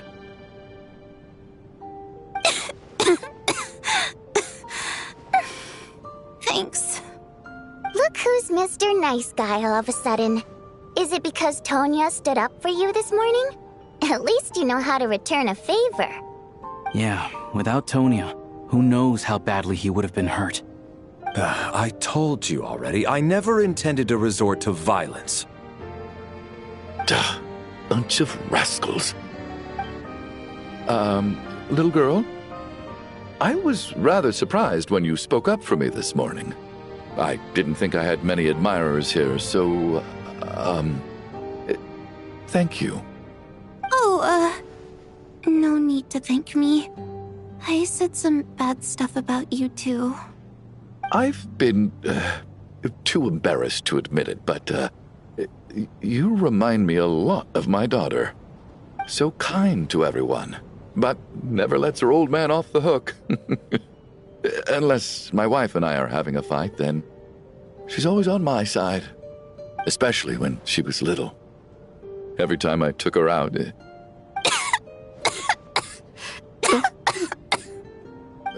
All right, easy now. How long have you had that cough, Tonya? I don't know.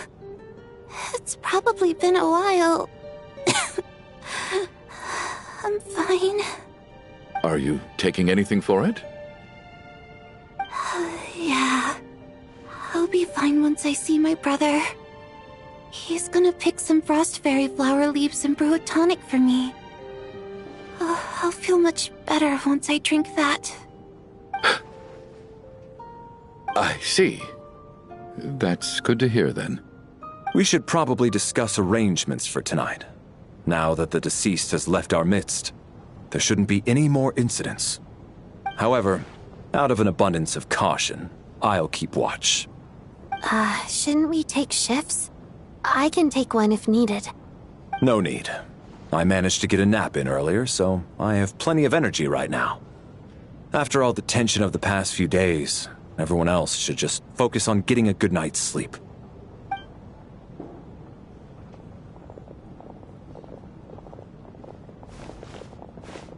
What a long day. This whole situation turned out to be way more complicated than I expected. But Valeri's right. I should just try to calm down and get some rest. The last thing I want is to give myself nightmares.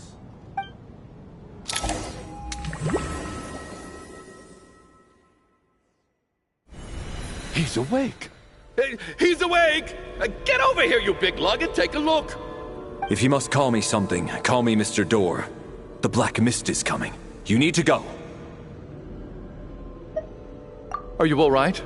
Can you walk? We just got attacked by monsters on our way up. That Mr. Door fellow protected us.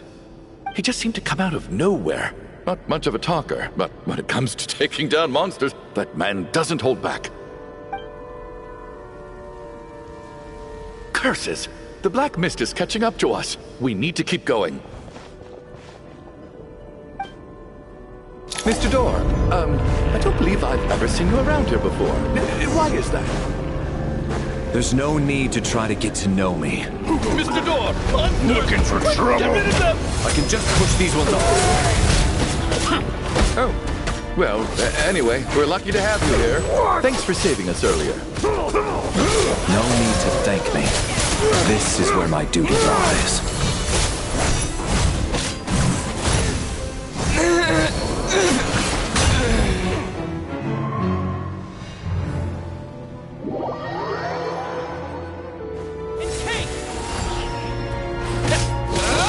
Looking for trouble? My fists?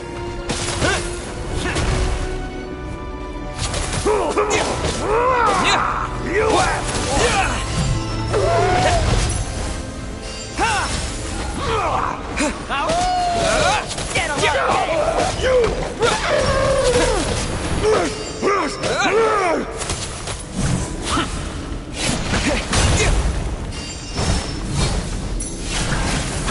And Kate!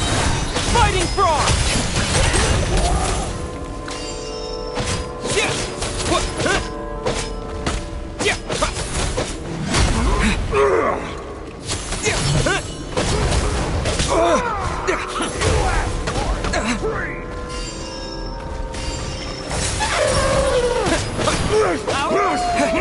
Get a lot of this!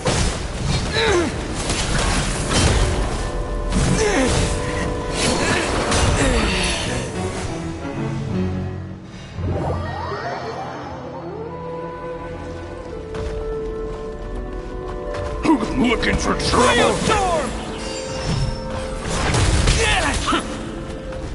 Ready to taste my fists?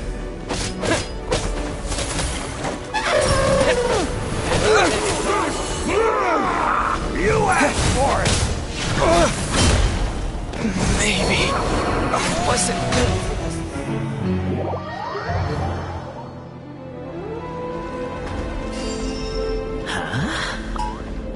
Looking for trouble? Ready to taste my...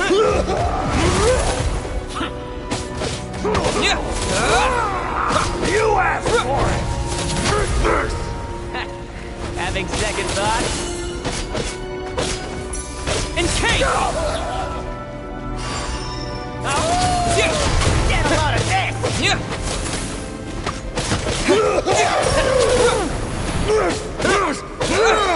Condense!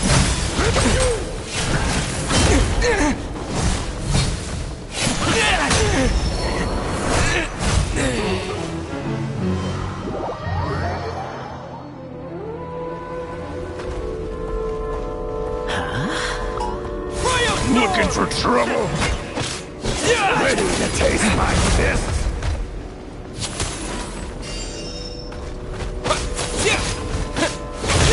Curse you!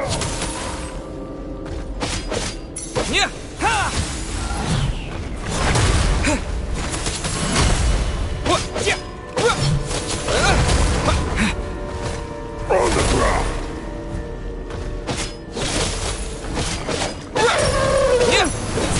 And Kate! Fighting Frog!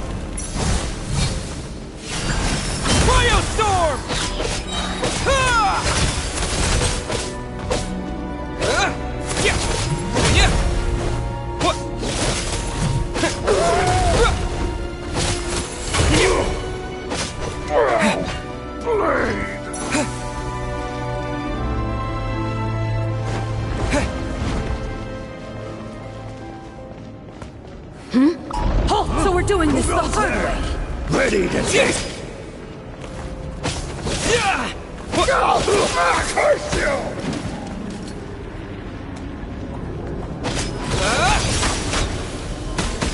What's this? Maybe I wasn't meant for this world. So we're doing this the hard way. Curse you!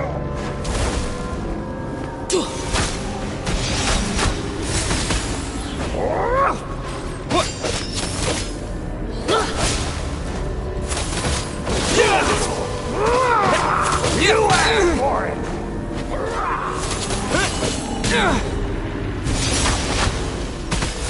What's this?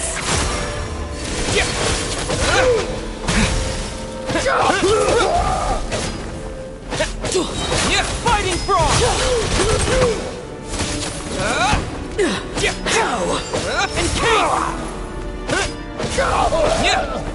Just you fight!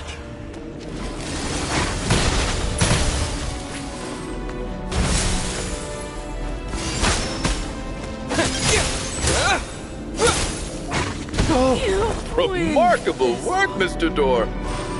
If I had your muscles, I'd do the same.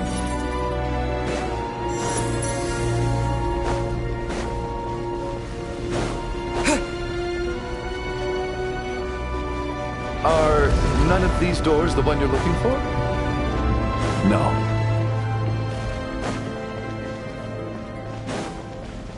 Cryo Storm!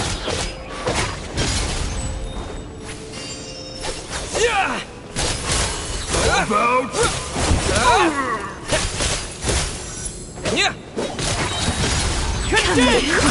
Impossible.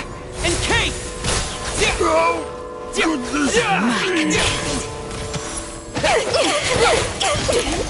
Impossible. I'm so exhausted. And the black mist is still rising. Oh. Wait, look! There's more monsters down there. Are they coming from within the black mist?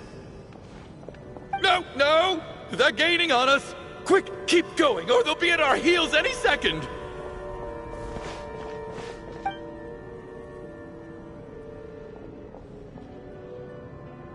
Mr. Door, what are you doing? We need to get out of here. They're coming! Found it. This is my door. What? You mean you're going to stay here? I am a door. This is where my duty lies. No! You saved us. We can't leave you behind. You must keep going.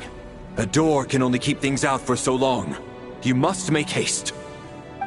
But... Oh, you're right. Let's go. We can't let Mr. Door's sacrifice be in vain.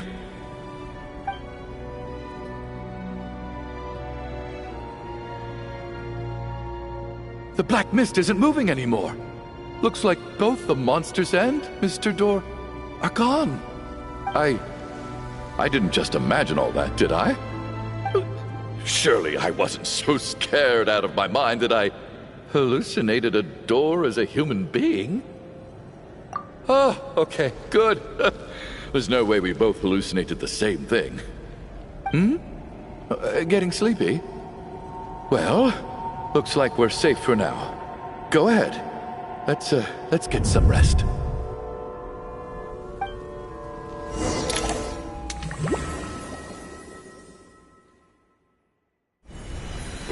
What time is it? Is it morning? I think I had a nightmare. I guess everyone's still asleep? These past 2 days have been exhausting. Valeri's keeping watch though, so he's probably the only one awake. Valeri?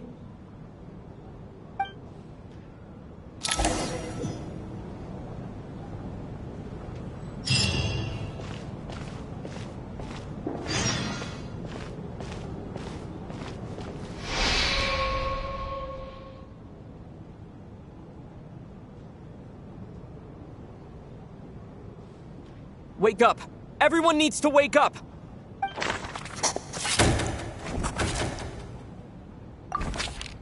Just like the last 2 nights. No clear cause of death. I've been a real thorn in your side, haven't I, Mr. Valeri? Now you can rest in peace. But for me, life will be all the duller for not having to run away from you, my friend. How's Tonya? Is she okay? I just checked on her, and it doesn't seem like anything serious. She's just exhausted from the past couple of days, and she's still recovering from her illness. We should let her sleep a bit longer. That means Valeri was the only one who died last night. If Valeri was awake and keeping watch, it would have been impossible to kill him without waking everyone else up. That much is certain. This is so frustrating. Why has nothing changed since yesterday? I thought we already dealt with the dead person causing all this. Actually, one thing has changed. There's only 1 victim this time, not 2. Does that mean...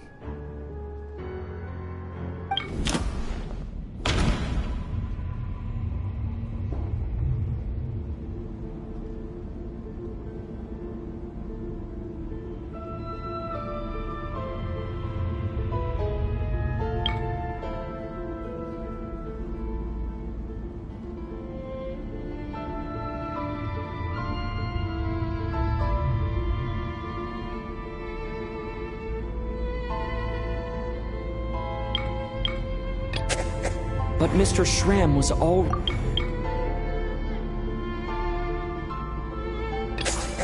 After the deceased Schramm left, there was one less victim last night.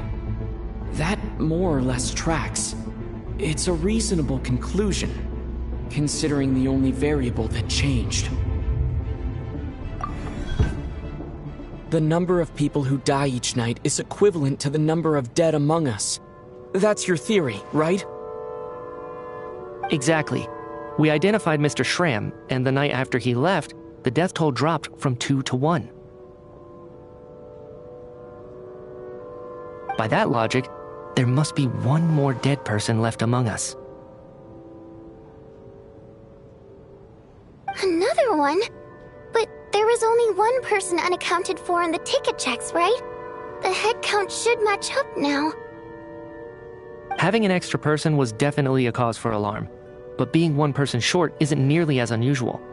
Someone could have left in the middle of the show, or made it out before the storm hit. One more dead person among us. If Mitya's theory is right, then what Odette told me seems a lot more relevant.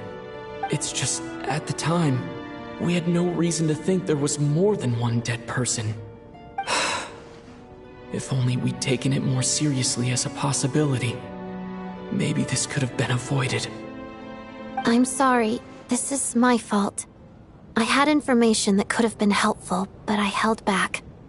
I should have brought it up right away. I'm partly to blame as well. I was too quick to dismiss Odette's concerns. What is this about? What have you two been getting up to behind my back? Sounds like there's some big news you've been keeping from the rest of us. Well, we're all ears.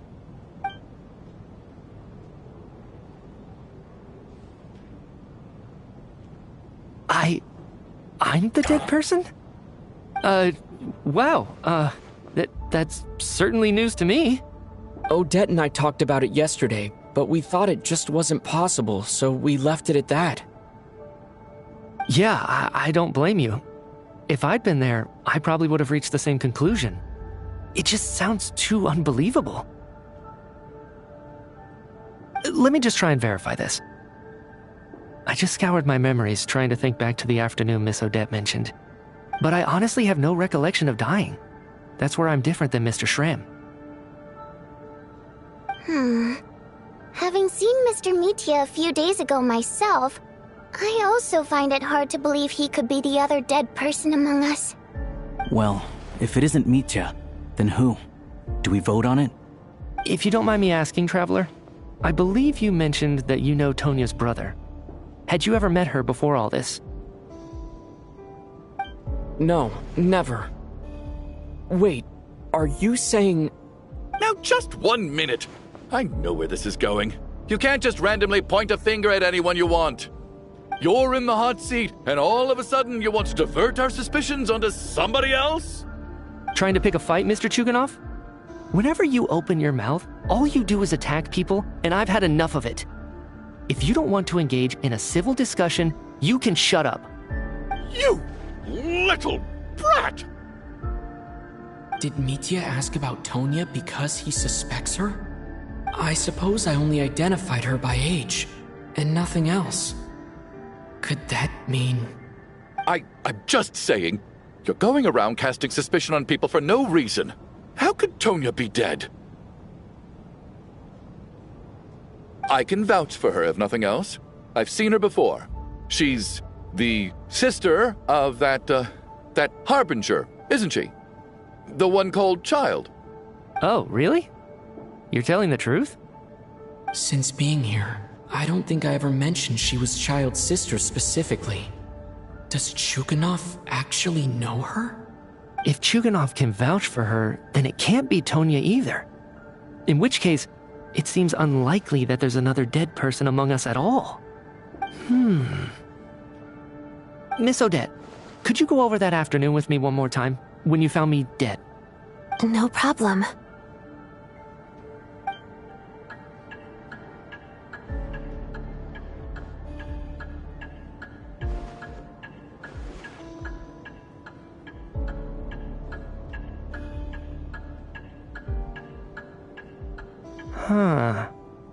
No matter how hard I try, I just can't remember anything about dying. But I do remember something else.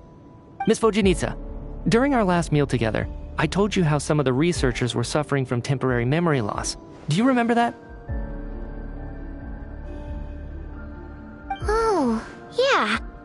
You said it was hindering the progress of your experiments. You thought they were just under too much stress or something. Right. And even though I don't remember dying that day, I'm pretty sure I experienced something like amnesia. Some of my memories from that afternoon are missing. Are you suggesting you're missing the memory of your... Of course. How am I only just realizing this? Humans aren't necessarily aware of their own death. You mean being silently assassinated, or dying in your sleep? Situations like that? The researcher's amnesia. Suddenly it all makes sense. I must thank you, Odette. I think your perspective just helped me reach a breakthrough on a series of issues that have been troubling me for quite some time. All right. It's decided then. I'll be the one to leave today. Oh, leave? Hey, wait a minute. Aren't you rushing into this? What if you're wrong? You'll pay with your life. Come on, kid. Aren't you gonna fight for your life? This seems like a rash decision. I have other reasons beyond what's been discussed. In fact, thinking back, I remember during Miss Odette's performance, while I was sitting in the audience stalls, a brilliant new idea for my research popped into my mind. But then, my train of thought suddenly cut off. I can't remember it now at all, and I didn't take any notes. I guess that must be another instance of temporary amnesia. No. Hold on. I see where you're going with this. You're suggesting that each instance of temporary amnesia is a death, right? There's a glaringly obvious flaw in that idea, no? How can one person die so many times? I believe Miss Odette's account. During the period where my memory is blank, I must have been either dead or in a similar state. All it would take is for the same thing to happen in the theater, and I would come under the effect of the ley lines in this vicinity. This increases the likelihood of me being the deceased, does it not? But... There's no evidence to suggest that anyone other than me is a candidate for the deceased. So allow me, as a scientist, to treat this as an experiment. Please relax, everyone. I don't think things are as bad as they may seem. If I really am the deceased, then to leave the theater will be a relief for me. If, on the other hand, I'm still alive right now, well, apparently you've all witnessed my resurrection recently anyway. Who's to say I won't return from the dead again this time? Mitya's right. This is the only thing we can try right now. I think he's deliberately downplaying the gravity of the situation, though.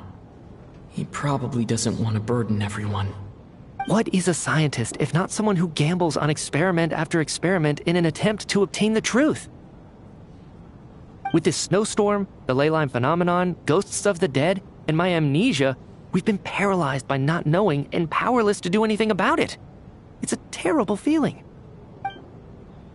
But if I do get resurrected, you can be sure that I'll come back with the truth of all this. Just you wait.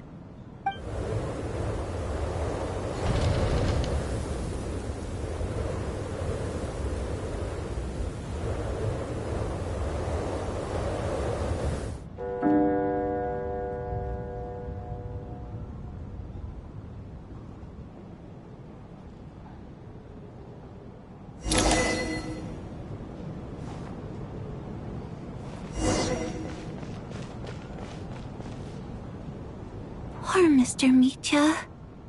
I didn't even get to see him one last time. Maybe it's a good thing that you weren't there to see it. It was a hard thing to watch. I hate goodbyes. Why does it feel like everyone around me is slowly disappearing? Not just in here, I mean. In the outside world, too. Maybe it's the realization that, at the end of life, everyone has to face it alone. Come to think of it, the main reason we're still alive right now is pure luck. Each morning here, for every one of us, there's the chance that we might not wake up. You could take it a step further and say that the same is true outside, too. Who can never be 100% sure when they drift off to sleep that they'll open their eyes again in the morning? If I make it out of here, I'm going to cherish every moment that I'm awake and live without any regrets. Without regrets. I feel like a strange sense of anxiety has been quietly growing inside me over the last 2 days. Are you okay? You look really glum. If something's bugging you, let's talk about it. There's only a few of us left here now. After everything we've been through, what's the point in keeping things bottled up? I have a travel companion named Paimon. Alosha and Odette have met her before. She's been feeling unwell recently. You're worried about her, aren't you? That makes sense. We've been trapped in here for days. To be honest, I used to feel like I was just a spectator in this world, watching everything that happens from the sidelines. Maybe it's because I'm a descender. A descender? But with Paimon by my side, over time, I slowly felt my connection to this world growing stronger. She loves eating, sleeping, and having fun, but she's also a great guide. It's her authenticity that makes this whole world feel more real for me. Over the last few days that we've been apart, I've often caught myself wondering, what would Paimon say if she were here right now?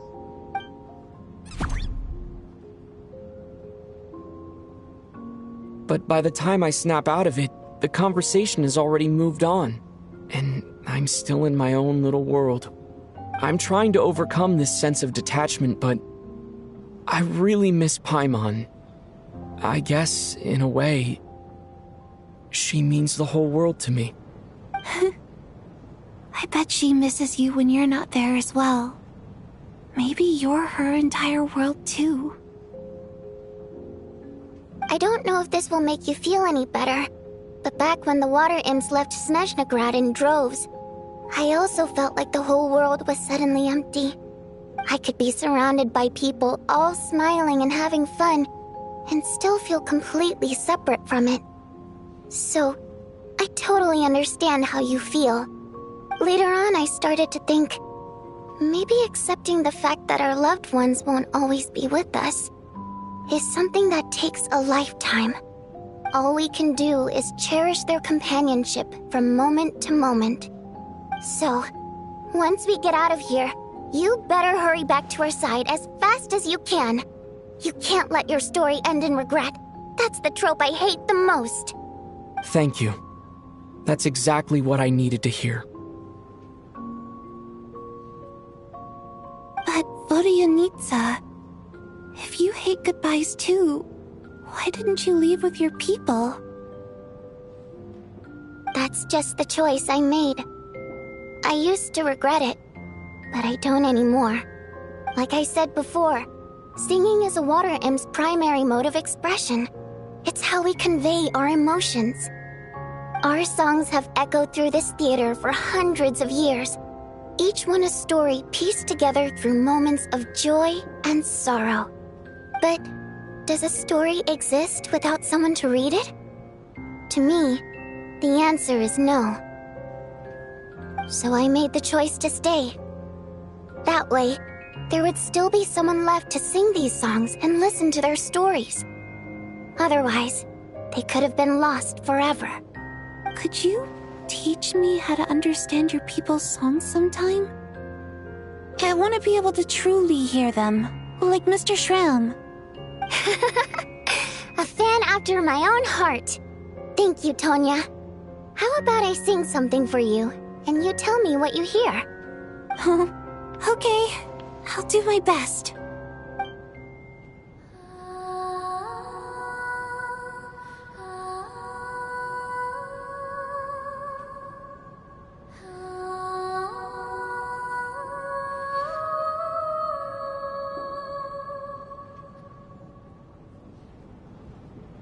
I've never heard that one before. feel like I can hear a sense of longing somehow. I wonder why that is. Color me impressed, Tonya. You're a keen listener. Most people can only tell if a song is happy or sad. I didn't think you'd be able to pick up on such specific details. So, what's the song about then? Come on, tell me! I've actually never performed this song in the theater before, because it has more of a ceremonial purpose for our people. It's not meant for the stage. It means something like, "May those we have lost watch over us, and follow this song back home in the night, so that we might be reunited once more." No wonder I could hear that sense of longing. You sing it for loved ones who have passed away. I hope it reaches them. It's getting late, Tonya, and you're not well. We should all turn in early. I suppose there's no reason to keep watch tonight. Okay. But, before I go to bed, could you sing that song a couple more times for me, Vodyanitsa? Of course. Anything for my #1 fan.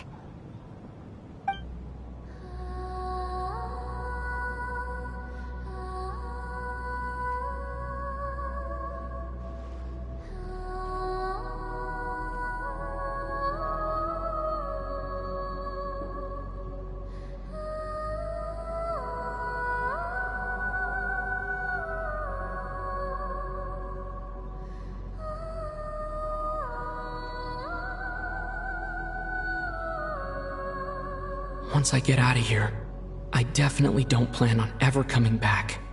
But I guess that means I'll never get to hear Vodyanitsa sing again. That's a sad thought. Before I fall asleep, I should cherish this moment of companionship while it lasts.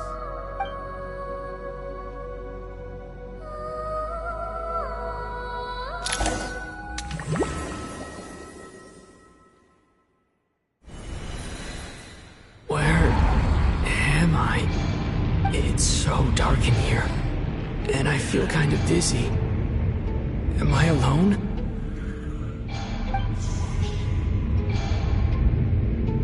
Huh? What was that noise?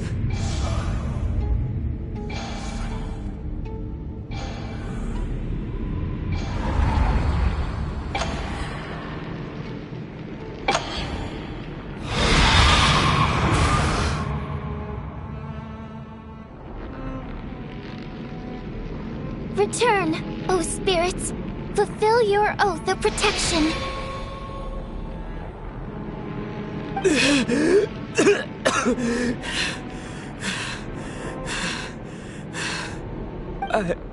I'm alive? What just happened?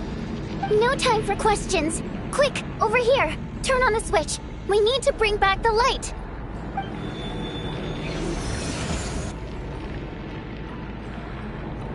All right, we're safe. The spirit sort of. I know it's hard, but you can't let this place go dark, or she'll kill you again. Yep. Luckily, I was here to resurrect you. Otherwise, that'd have been a real bummer. A bit more than a bummer, I'd say. Wait, so you have the ability to resurrect people? Sure I do. I'm your guardian spirit, after all.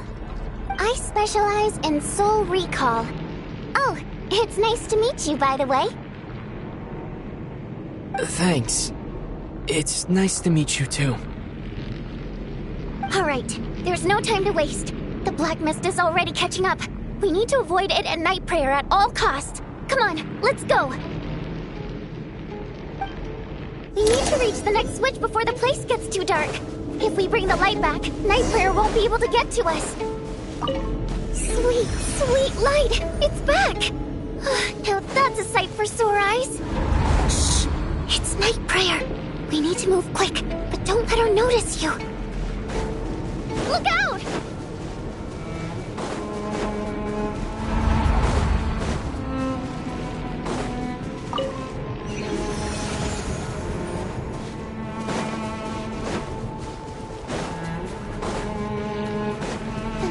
Which is over there.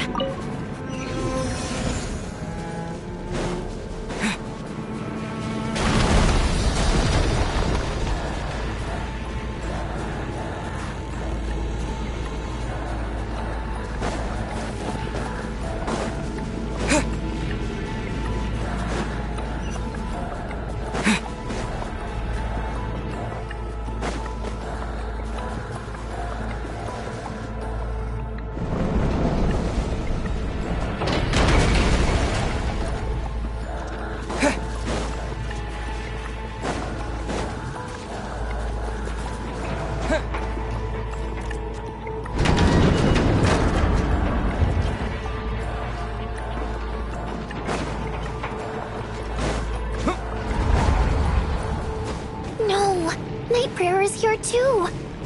This can't be the only path. Let's head up there and take a look. The switch is just up ahead. Hurry!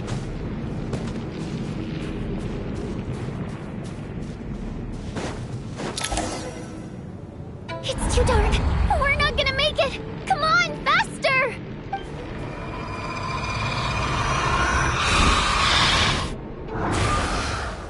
Traveler! I won't let you die like this. Not on my watch.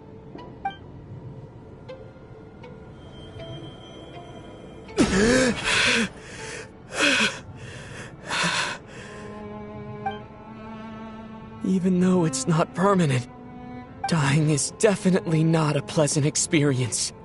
Great. You're back. Yeah, thanks to you. Time for you to get out of here. Quick, before the light runs out. What about you? You're not coming with me? I can't. I've already been used up. A guardian spirit's skills are finite. I can only resurrect someone so many times. I might not look any different, but my essence has been exhausted. Now, I will slowly start to fade away. I can go no further. The black mist is where I belong. It's okay.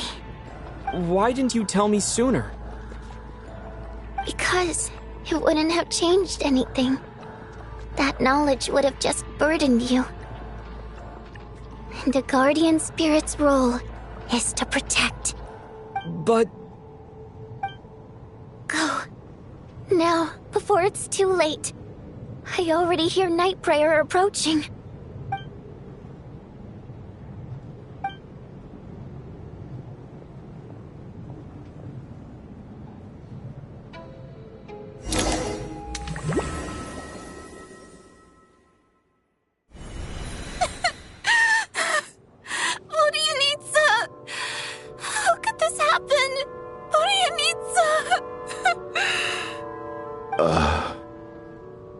Well, I guess there's no need to inspect the body.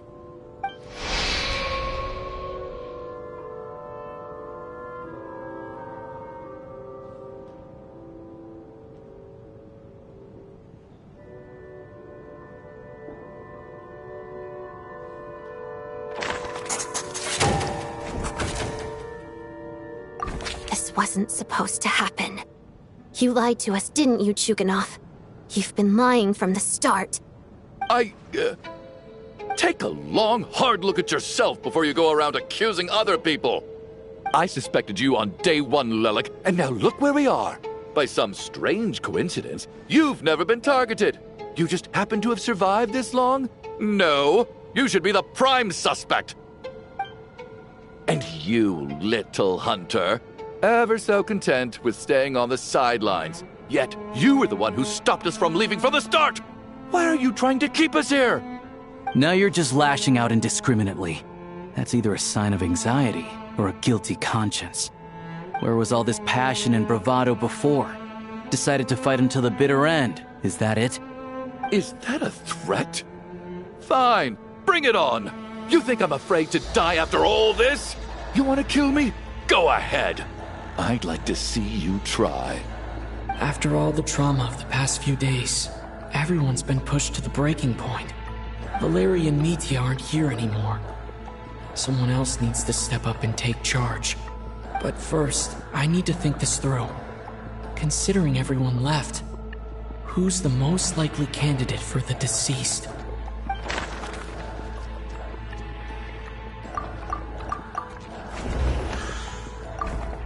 Of those who remain, the only person we've never met before is Tonya. There is room to doubt her true identity. People are easily misled by first impressions. Now that I think about it, Child's sister was in fact a label I imposed on her due to my own assumptions. But Mr. Chuganov vouched for Tonya's identity yesterday, with basically no other possibilities left. Could it be?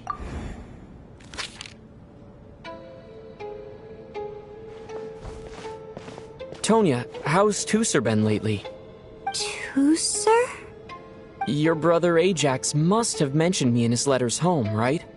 Did he say anything about a blonde traveler? No. And my brother's name is Razik, not Ajax. Chuganov, looks like it's your turn to do some explaining. Yesterday, you said you could vouch for Tonya. Why did you give us a false testimony? I knew you were behind this, Chuganov. You've been lying through your teeth from the start. Everything about you is fake, down to the wife and daughter you're always talking about. Your entire family man persona is a charade, isn't it? That night, when I infiltrated your place as Lelik, I noticed you were home alone. Didn't think much of it at the time, just thought everyone else was out. But thinking back on it now, that doesn't seem very likely. My guess is, you live alone, don't you? Even that was a lie? But why would he lie about having a family? Oh! Curses! Oh! Why is there no end to this blasted snowstorm? If it would just stop! If it would just stop. I think I remember now. I know how I ended up here. It feels like a distant memory. But at the same time, it's just like it was yesterday. The reason I'm always coughing is because I got sick with frostbite. The locals usually call it the snow cough. It's not a very common illness. It's partly genetic and partly caused by the cold climate, but it can be fatal.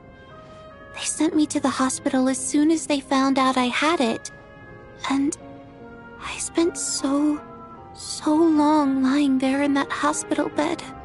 After a while, I felt myself growing weaker and weaker. Nothing seemed to be working anymore. Neither the treatment that the doctors were giving me, nor the medicine my brother was brewing from frost fairy flower leaves. So one day, I told my brother that I wanted him to take me outside for once, so things could be like they used to, just for one day. I wanted to meet loads of friends, experience new things. He agreed. He snuck me out of the hospital, and we escaped. We got to the theater, bought tickets, and went inside. Oh, it was all so exciting. I remember the show very clearly. It was amazing.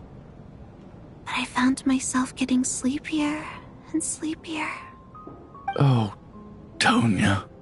When I woke up, I couldn't find my brother anywhere, so I guessed he'd already left. But there's no way he'd leave me behind. So I decided to stay here and wait for him. At the time, I figured he'd probably gone to brew some more medicine for me. I was planning to chew him out for abandoning me when he got back. Tonya, it sounds like by then you'd already... Yeah, I know. I understand now. Dead, aren't I? This cough and the feeling weak, it's probably just my body's memory. After all of that, it turns out I can't blame my brother after all. I was the one who abandoned him. I'm sorry, everyone. realized this much too late. It seems like death skewed my perception. And now I've dragged you all into this mess. Your name probably isn't even Tonya, is it? Didn't that ever strike you as odd over the last few days? Well, when I was little, my brother and I read a storybook, and Tonya is the name of one of the characters. When we escaped from the hospital, our family and the hospital security were looking everywhere for us.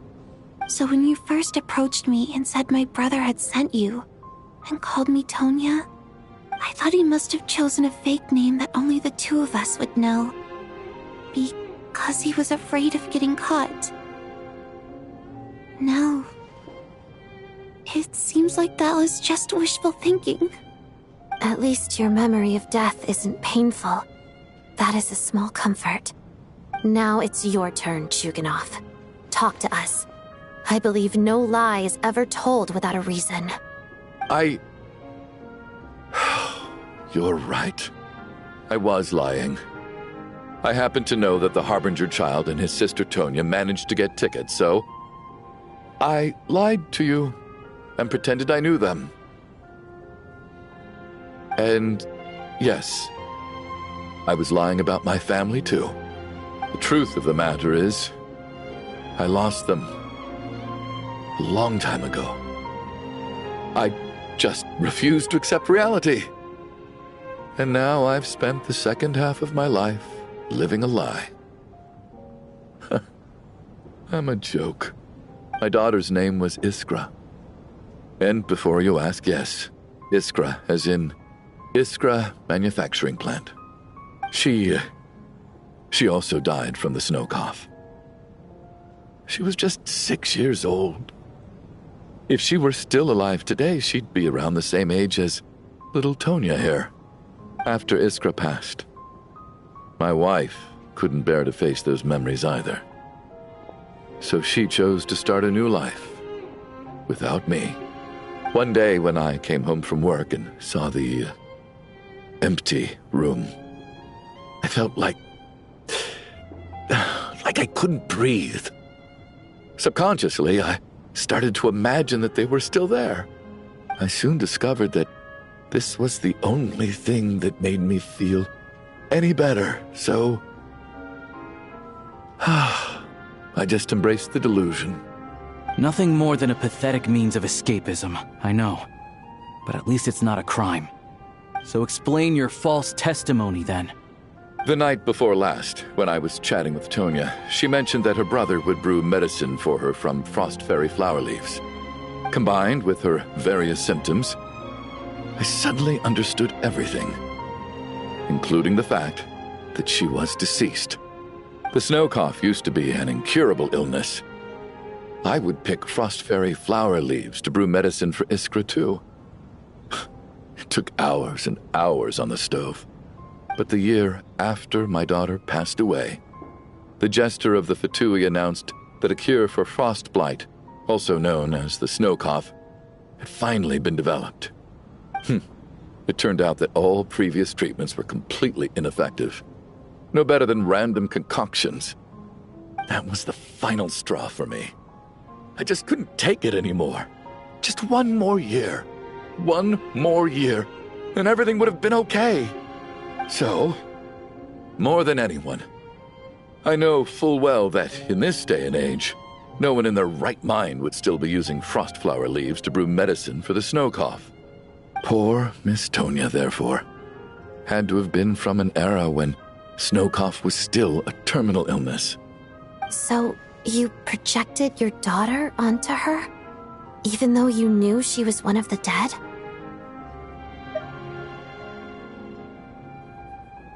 That doesn't make any sense. You knew she was already dead. What did you hope to achieve by protecting her?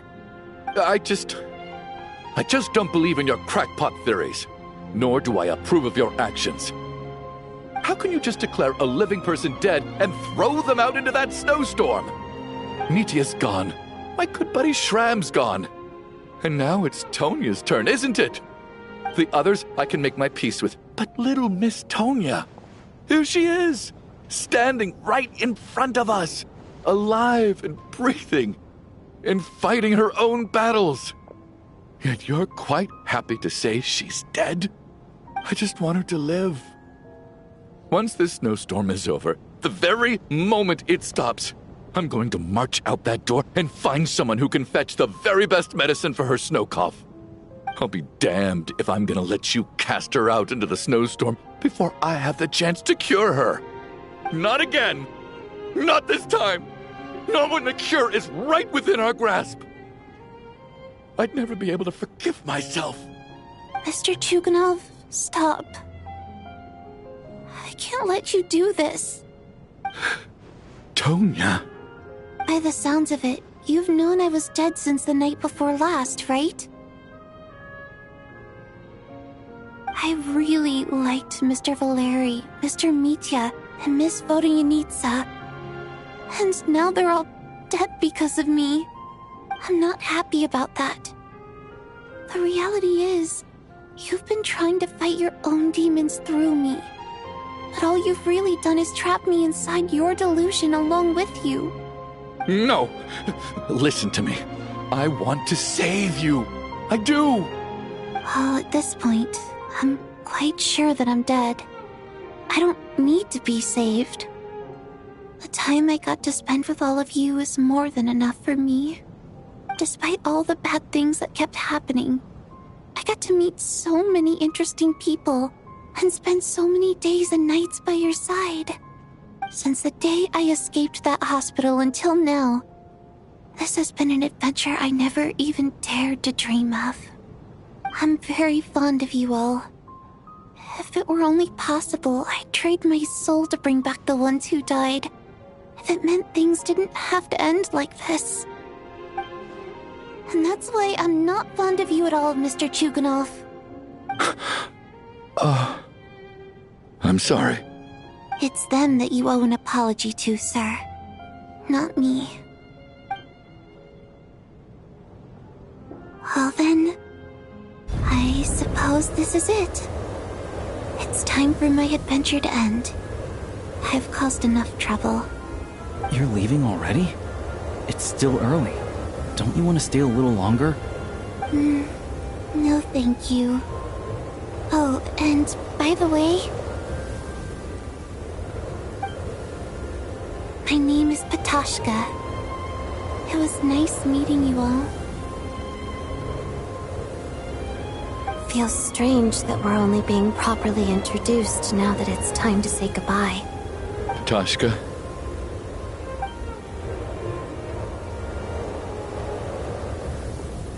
What are you doing, Chuganov? Are you crazy? Let me leave. I can't keep lying to myself anymore. In your dreams. Don't think you're getting off that easy when you had a hand in the deaths of so many people. The Fatui have honed quite an array of enhanced interrogation techniques since they were founded. Once we're out of here, Lelik will personally give you a taste of every last one.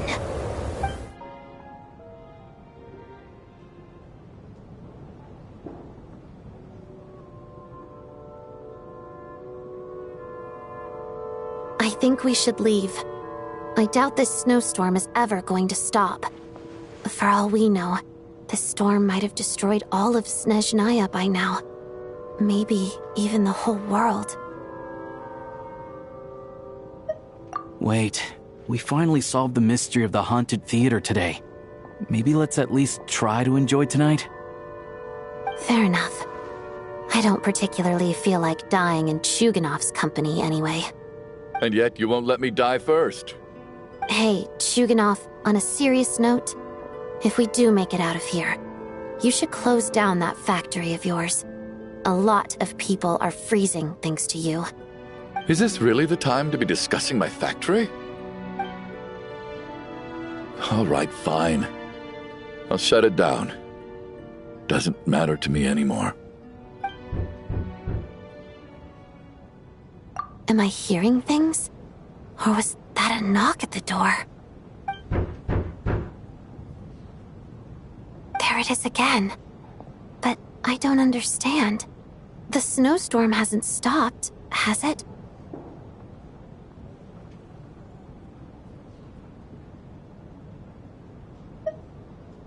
Should we open the door? Is this it? Is this nightmare finally over? If the last few days are anything to go by, I probably shouldn't be getting my hopes up.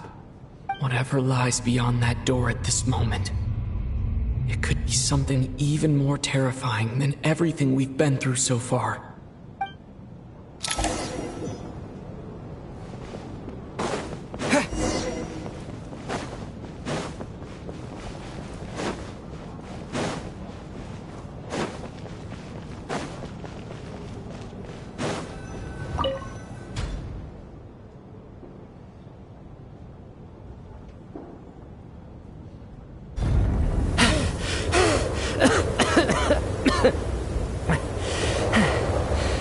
Hey everyone, I'm back.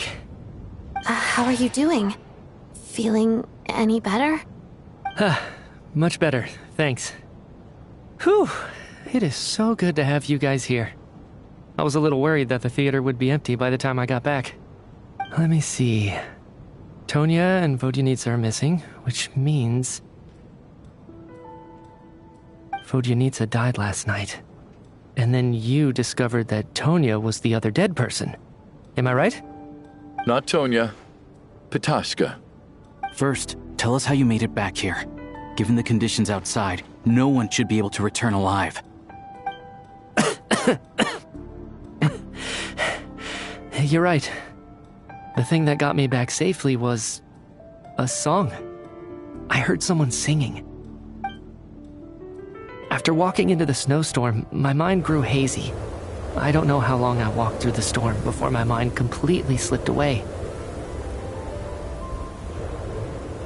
Then, suddenly, I heard the sound of singing. The voice instantly brought me back to my senses, and I regained consciousness.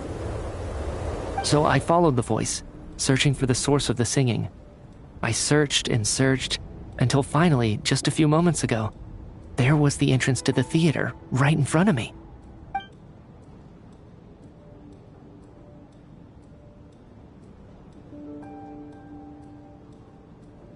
I've actually never performed this song in the theater before, because it has more of a ceremonial purpose for our people. It's not meant for the stage. It means something like, "May those we have lost watch over us, and follow this song back home in the night, so that we might be reunited once more." That must have been Vodyanitsa's Requiem. Who knew it actually worked? That song is meant to guide the souls of the dead. Mitya, that must mean that you... Huh. No kidding. Seemed like I guessed right then. This is what I've been so desperate to tell you about. When I first stepped out of the theater, I was still quite lucid. My memory of it is still pretty intact. I remember the outside world being completely different than what I'd expected. It was like this was a world where only the snowstorm existed. There wasn't a trace of any humans or buildings ever having been there. I don't know how else to describe it, except to say that it just didn't seem like the real world. And as for the Requiem, if I was guided here by Vodyanitsa's song, it can only mean that I must already be dead. And this is my soul, not my body. But I didn't experience a clear moment of death while I was out there. Nor do I feel any different now than before I walked into the snowstorm. You don't seem any different to me either. In fact, this is something I've been wondering about for a while now. If souls aren't physical, shouldn't they lack tangible form? Both Shram and Pitashka were clearly deceased, and yet their souls didn't look or feel like ghosts at all. They were visible, tangible, no different than you or me. This raises a truly terrible thought. Is that really what Mitya is suggesting?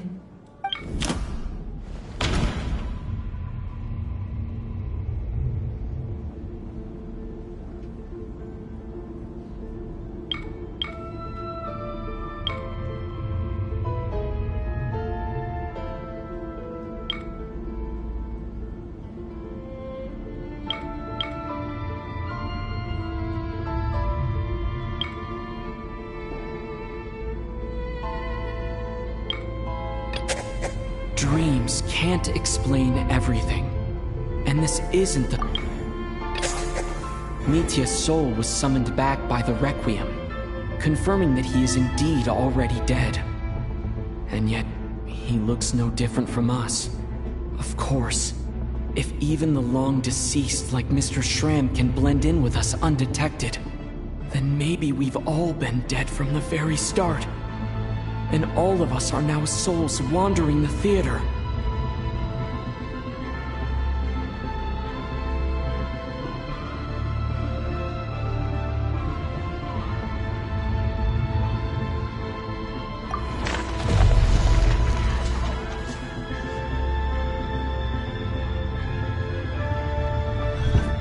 Yes.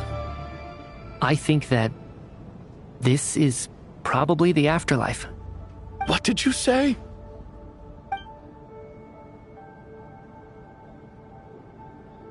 You heard me.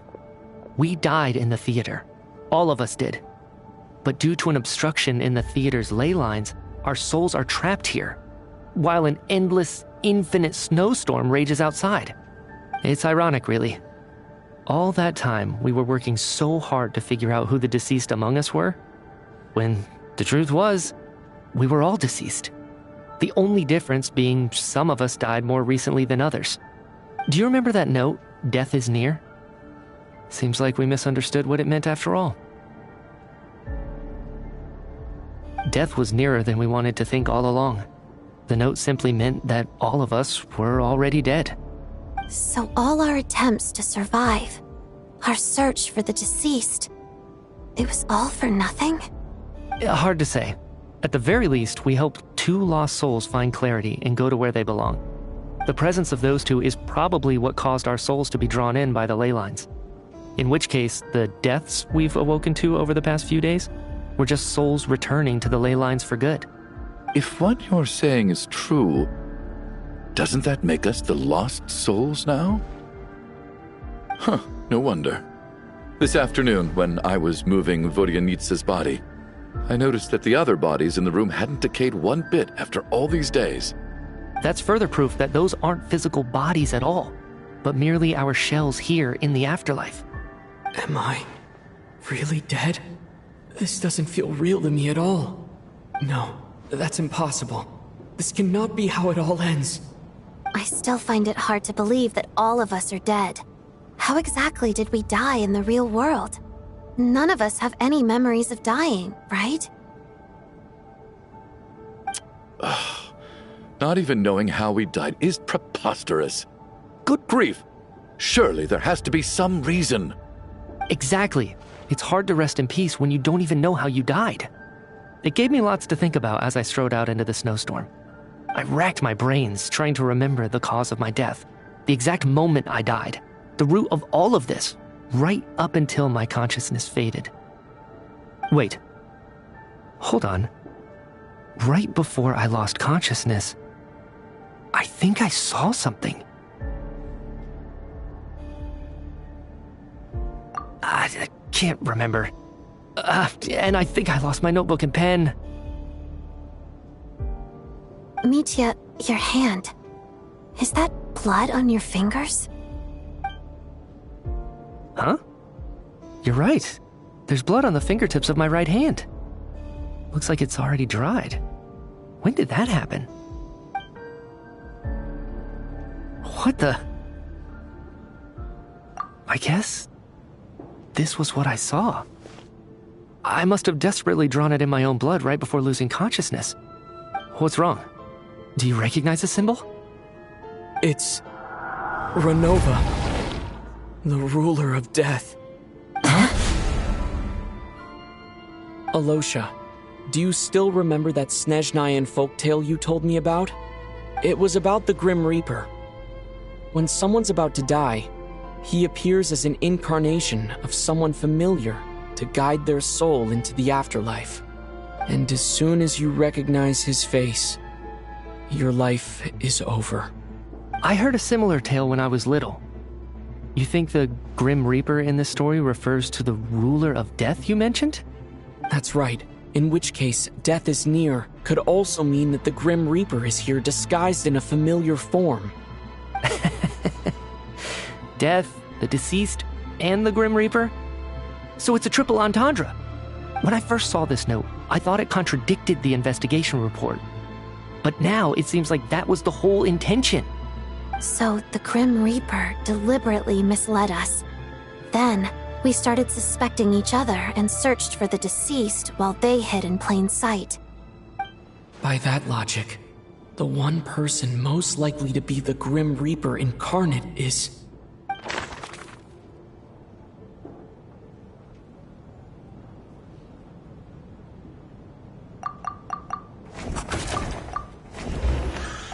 Identifying the Grim Reaper is a major decision to make.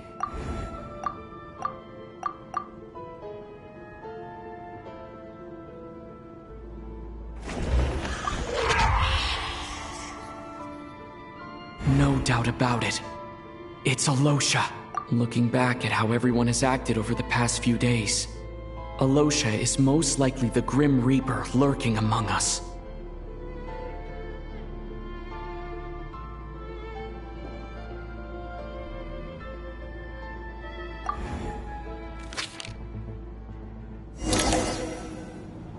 Is it you, Alosha? You were the first to discover the investigation report, and you had plenty of time to slip the note inside to mislead us. So? Surely you can't suspect me based on that alone. What if someone else found the investigation report first, slipped the note inside, and then put it back without telling anyone? There's no denying it. The note could easily have been slipped in much earlier than it was discovered. That's not all. I've also noticed that although on the surface, Valeri, Mitya, and sometimes I were the ones taking charge of the situation. Looking back now, even though you didn't say much, you were always subtly guiding everyone from the sidelines. What do you mean? You were the one who emphasized how dangerous it was outside and insisted we all stay here. It was also you who suggested that we all sleep in the same place. And earlier today, you tried to convince Patashka to stay. I don't understand why, but it was out of character.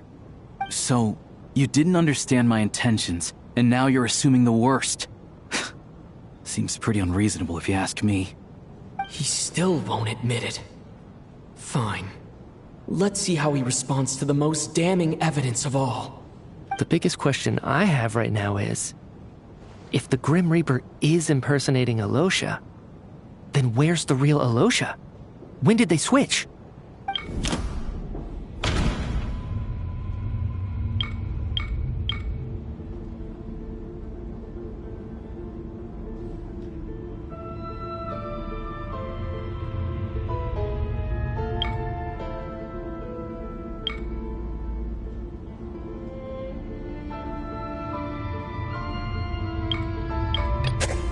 No, nothing related to Alosha happened that night. I should think about this again.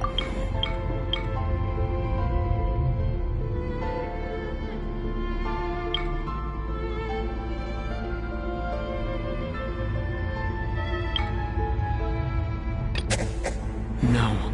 The Ruler of Death would have needed to control how everything unfolded from the start. She wouldn't have infiltrated our ranks this late.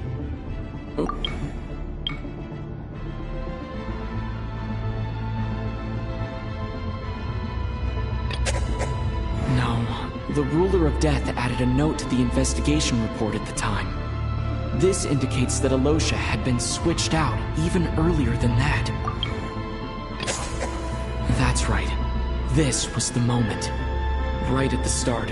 Before any victims had even emerged, Alosha was switched with the Ruler of Death while everyone's guard was still down.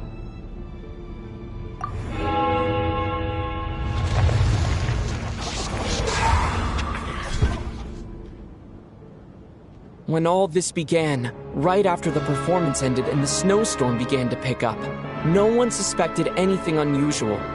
We just assumed we were snowed in. It wasn't until we discovered the bodies the morning after that we realized something out of the ordinary was going on. But it's clear now that the oddities actually started earlier than that, when Dimov walked into the snowstorm and never came back. Right. So Mr. Dimov was the first victim, not Sobolova and Torgov. And if we pinpoint that moment as the beginning of this incident, then one thing becomes clear. Alosha, you are the only person who walked into the snowstorm and came back without the help of Vodyanitsa's Requiem. More precisely, Alosha never came back at all. The one who came back was the Grim Reaper. Not bad. Well, since you've backed me into a corner, I suppose there's no point in keeping up the act anymore. Alosha? You're the Grim Reaper? I am no such tired cliché. Mortals should address me as the ruler of death.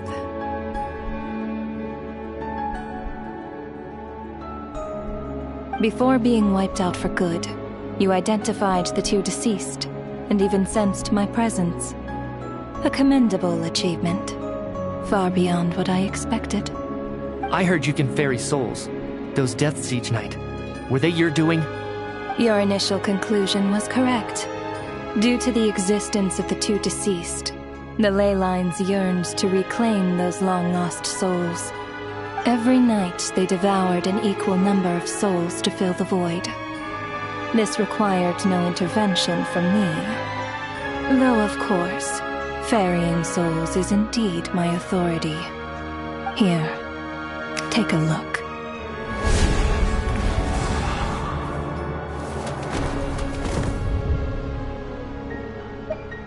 What are you doing? That takes care of today's too. Don't get so worked up. You are already dead, and your souls must return to the ley lines. I know we're already dead. You murdered us, didn't you? Murdered? No. Murder is when mortals usurp my authority. Death is my jurisdiction. If I require someone to die, I need not resort to such laborious methods as murder. You simply met the criteria to trigger my curse of death. I know about the curse of immortality. So there's another death-related curse too? You cursed us? When? And why would you do such a thing? So often, humans pray to me, begging to know when their death will come, and what form it will take. But few people ask why. If you must have an answer, know that death comes simply because one's time has come. So you're not gonna tell us the truth? Hold your tongue. By all rights, you shouldn't even be allowed to speak with me. Those angels from the past are to blame for the reckless renovation of the ley lines here. It's made my work on this occasion infuriatingly complicated. Work? So trapping us here, making us watch our friends die, that's just another day at work for you? You clearly have a lot of questions. Fine. As a reward for your remarkable accomplishments over the past few days, I shall answer a few of your inquiries, provided they aren't too unreasonable. After the physical body dies, the soul must return to the ley lines for that person's death to be considered complete. My work encompasses the entire process of death, including, naturally, the guiding of souls into the ley lines, with which you are now so familiar. You must also be rather familiar with Natlan's Night Kingdom, I presume? It was I who supported the creation of the Night Kingdom. It provided a convenient means of guiding the souls of Natlan. Here, too, the ley lines connected to the theater underwent some modifications.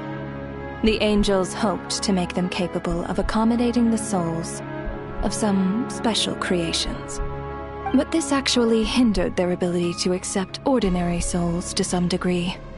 This effect manifested itself after you died from the curse in the theater, leaving you stranded in the afterlife, unable to achieve a complete death. But if souls who die from the curse of death fail to return to the ley lines within a short window of time, they will miss their chance for good. Then, they will remain forever suspended between life and death, no longer subject to the authorities of either. So if you don't resolve this matter soon, and see all our souls return to the ley lines before long, we'll escape your control. Mitya is sharp. This must be what Renova was worried might happen, and the reason she got involved to begin with. But if you have the authority to guide souls, why didn't you just show yourself and get it over with? Why hide among us in the form of Alosia? You seek to understand the mind of a god. Very well. I'll tell you. This is a theater, and I decided I wanted to watch a show about death. That's why I encouraged you to take the events to the stage. I found myself getting quite immersed. I suppose the entertainment you provided makes up for all the trouble you've caused me by being so defiant in the face of death. There. Are you happy with my answer? Can't say I am. Really? But it fits the stereotypes you humans have about gods. Just moments ago, you were complaining about how infuriatingly complicated your work here has been. Work is work, I get it. There are times when it's a huge pain, but you just have to get it done, right? That's a rather unique perspective for a human. You are in fact correct. There is a pain point in this case. Due to the obstruction in the theater's ley lines, there is a hard limit on the number of souls they can receive each day, making it impossible for me to ferry all your souls at once.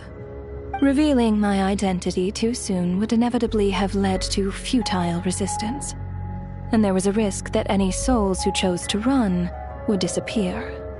Then there was the issue of the 2 lost souls you called the deceased. The way you resolved that quandary was all part of my design. That's what I don't understand. If all of us were souls of the dead, what made their presence among us special? For centuries, they have refused to return to the ley lines, exploiting the issues created by the angel civilization to resist being drawn in. Centuries of obsession accumulated during this process.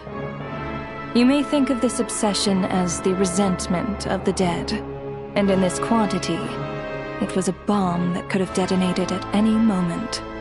It reached the point where I could not afford to leave it unchecked. But the only way to fix it was to help them acknowledge their own deaths, make peace with their regrets, and willingly walk into the snowstorm. Only then, with my guidance, could they finally return to the ley lines. Otherwise, you would not like to know what the consequences would have been. I vaguely remember seeing Batashka, but in the most terrifying form. Was that in a dream? Is that what would have become of her if she hadn't returned to the ley lines? I see your dreams brought you many revelations. So you see, death in fact grants wisdom to mortals. Souls connect to all things in the world and see the chain of cause and effect between them. It's nothing unusual. Anyway, giving psychological counseling to lost souls is not my strong suit. That is more of an angel's role. It was something I could not resolve directly using my authority, so I decided it was easier to leave the bomb defusal to you. Meanwhile, of course, their presence caused the souls of other members of your party to return to the ley lines each night. From where I stand, that was killing 2 birds with 1 stone.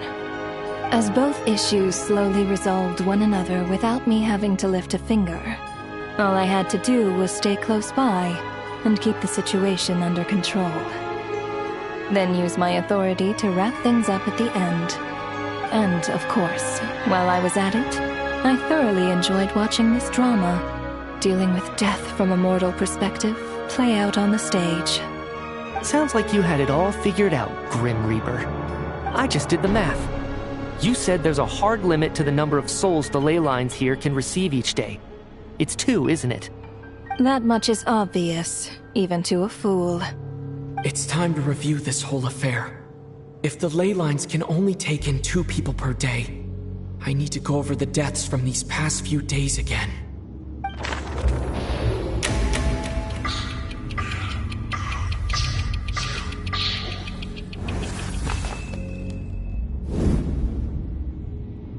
Looking back now, none of us had the faintest idea at the time. From the moment that staff member named Demoff walked into the snowstorm, the incident had already begun.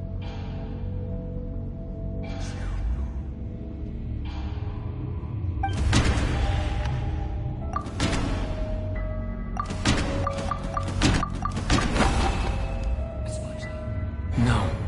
Let me go over this again.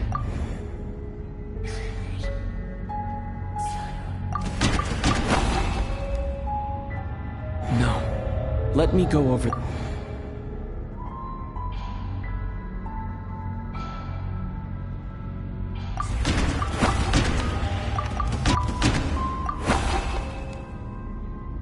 No. Let me go over this again.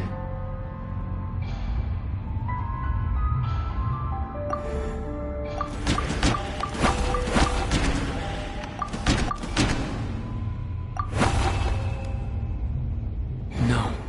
Let...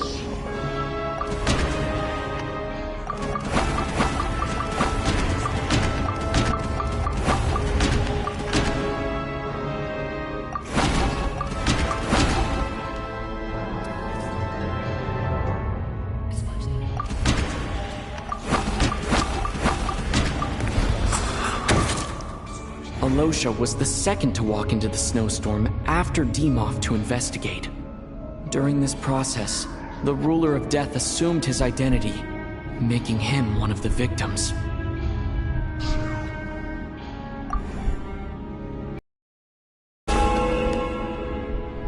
During our first night in the theater, everyone was caught up in the novelty of it all. No one could have expected there would be victims the very next morning.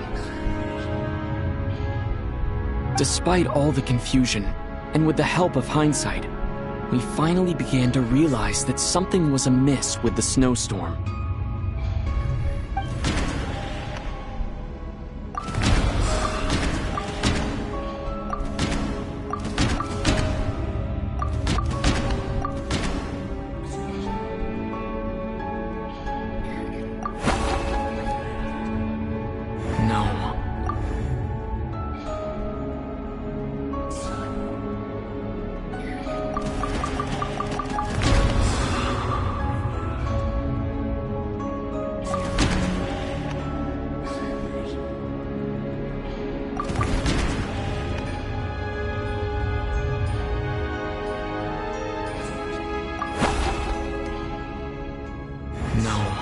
Let me go over this again.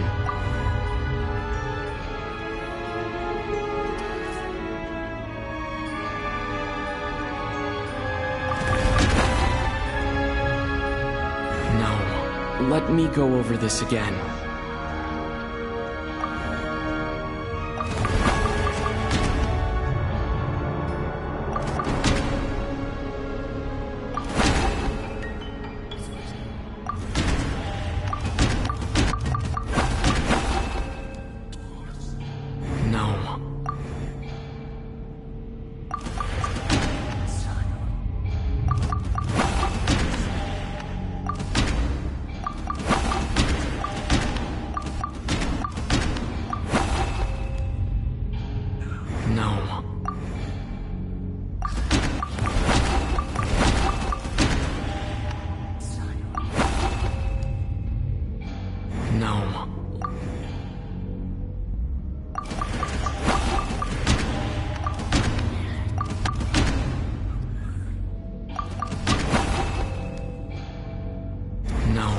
Let me go over this again.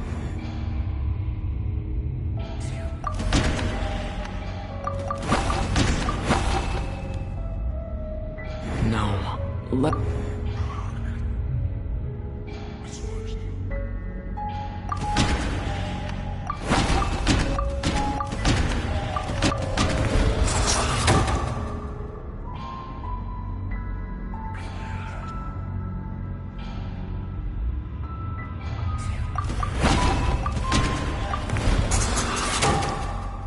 The ley lines devoured Torgov and Sobolova on the first night.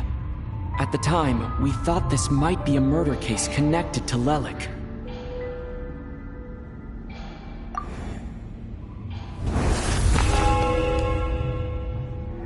Odette and I spoke a lot that night. 3 people were on watch, but in the morning, we discovered that someone had fallen victim all the same.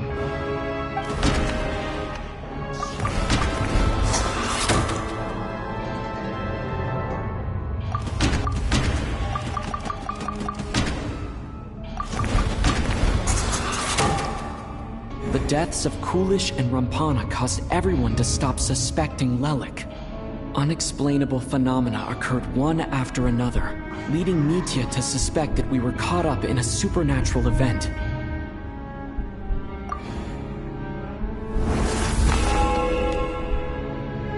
Later, we discovered that there seemed to be an extra person among us, and subsequently discovered the existence of the deceased.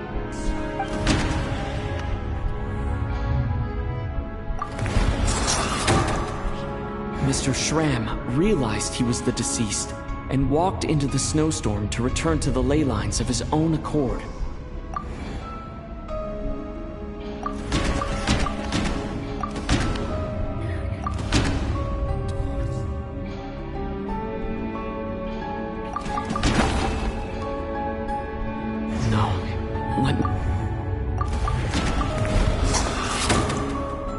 He thought it was all over. But Mr. Valeri's death was a rude awakening for everyone. The ley lines consumed him during the night regardless. A lot happened today. Mr. Valeri's death led us to discover the connection between the number of deceased and the number of victims during the night.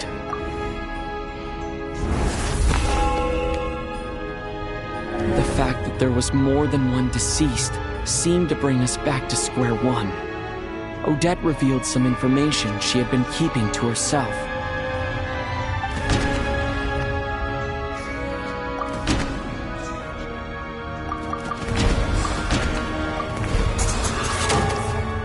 Vodyanitsa was swallowed by the ley lines in her sleep, but the requiem she sang before falling asleep was quite a game changer.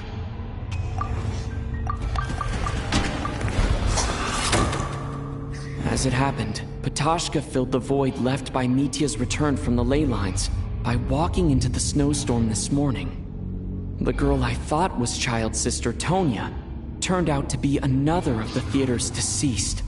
Come to think of it, Patashka was about to walk into the snowstorm at that time. And Renova, unaware that Mitya would return, was concerned that her soul would overflow from the ley lines. That's why she used Alosha's voice to try and persuade her to stay behind. Looking back, I suppose that was an early slip-up on her part.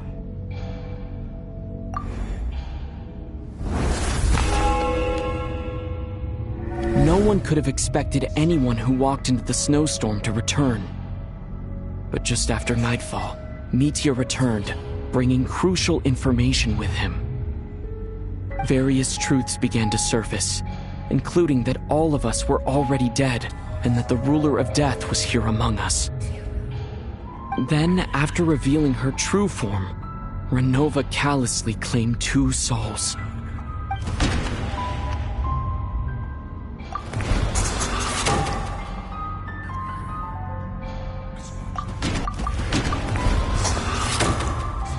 In fact, everyone was already dead by the time we took the photo. And in the days since, we've experienced many more partings in the afterlife. Now, only Mitya and I remain. And the true culprit behind everything still stands before us. In Mitya's eyes, I see the same anger and frustration that I feel.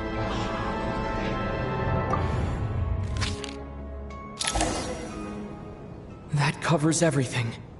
It's all clear now. Your work isn't finished here yet, is it?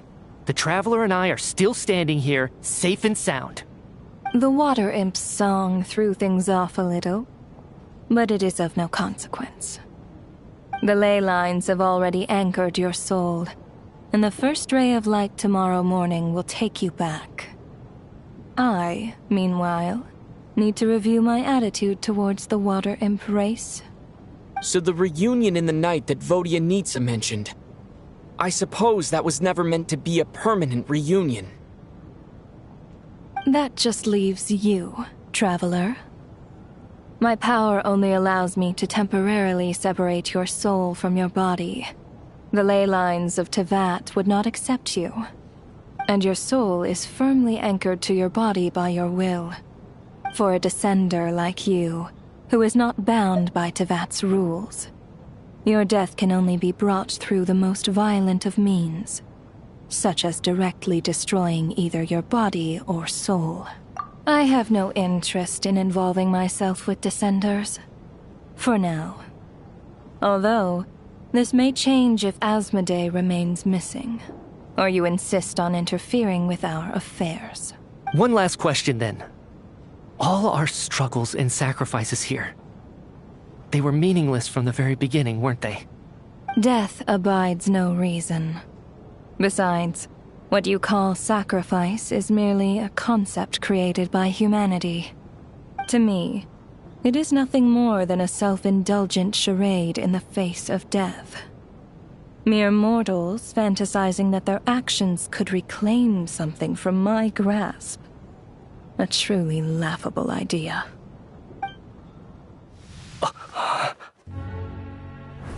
Grim Reaper, you really know how to get on my nerves. I'm not here to ingratiate myself with you. I kill merely because your deaths are necessary. Oh, you've made that quite clear. But humans don't take well to being scorned. Not even by the gods.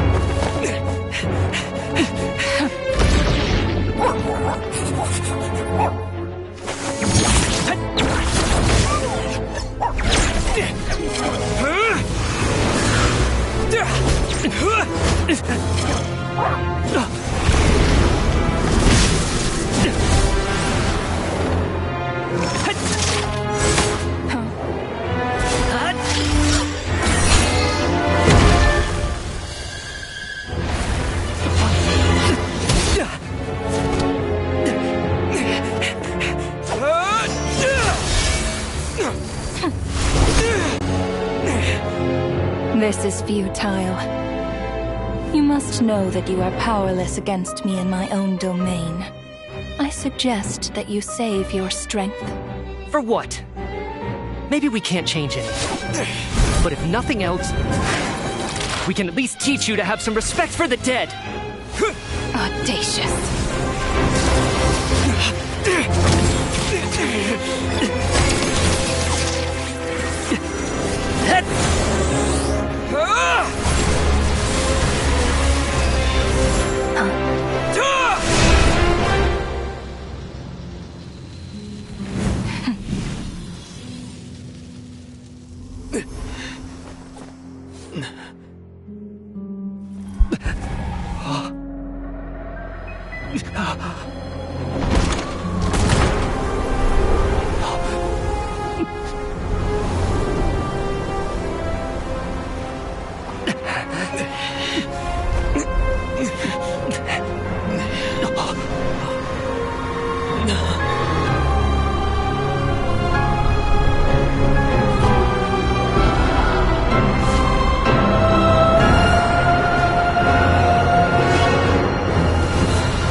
How are you holding up, Odette?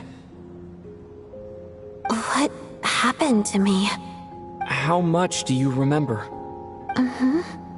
What do you mean? Is the performance over? I can't seem to recall what happened. Has Odette already forgotten?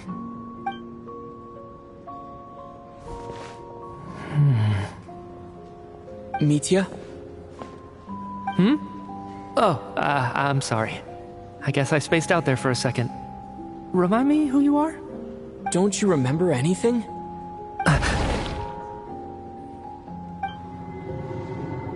Yeah, I remember now, comrade. Looks like we guessed right. Just like me when Odette found me at the Armory Palace, for some reason, everyone killed by the Ruler of Death eventually came back to life. Just with one catch. They forgot what happened while they were dead. Odette and the others have already forgotten everything. Why were you able to remember this time? Could this be the reason? You said this is the Ruler of Death's symbol, right? I don't see anything there. You don't? Huh. Okay, I guess that makes sense. I carved this into my hand in the afterlife, so it's not visible in the physical world. Does that mean I carved this symbol into my soul? What an unsettling thought. Still, at least I get to remember what happened. I suppose it's a blessing in disguise. What about you, though? The Ruler of Death mentioned that you're a descender? Is that why you can remember? A full explanation would get complicated very quickly. But that's essentially it. Well then, now that it's all over, let's figure out what we've learned. The first thing I notice is that everything here is precisely as we left it, right before our deaths. This confirms that time passes differently in the afterlife than in the real world. They say that right before death, time slows down, and your whole life flashes before your eyes. That must be how you know you have one foot in the afterlife by that point. Anyway, clearly the few days we spend in the afterlife probably only amounted to a few short minutes in the real world. This also aligns with previous reports of widespread temporary memory loss among the Armory Palace personnel. Now it seems likely that those were all brief deaths caused by the Grim Reaper's so-called curse of death. To those unaware of the truth, dying and coming back to life must feel similar to a short bout of catatonia.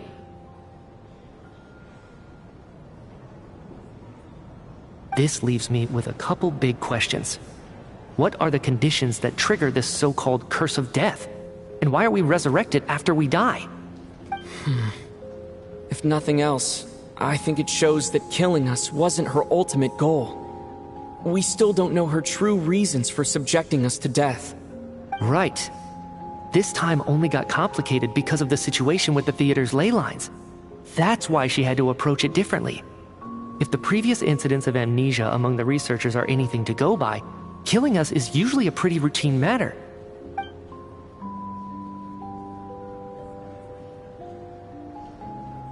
Come to think of it, wasn't I about to note something down before I died? I can't remember what it was, but I think it was something related to my research project. Sorry, Traveler. I'll catch up with you again later. Right now, I have to make a trip back to the Armory Palace. Sir, if I may, no one of your description has ever shown up in my investigations into Mr. Mitya's friends. Yet, you two seem very familiar with each other. Could you perhaps tell me where he was in such a rush to get to? And, by the way, have we ever crossed paths? Forgive the presumptuousness, but I feel a vague and indescribable sense of familiarity about you. I can explain everything. Could you help me gather everyone in the theater in one place?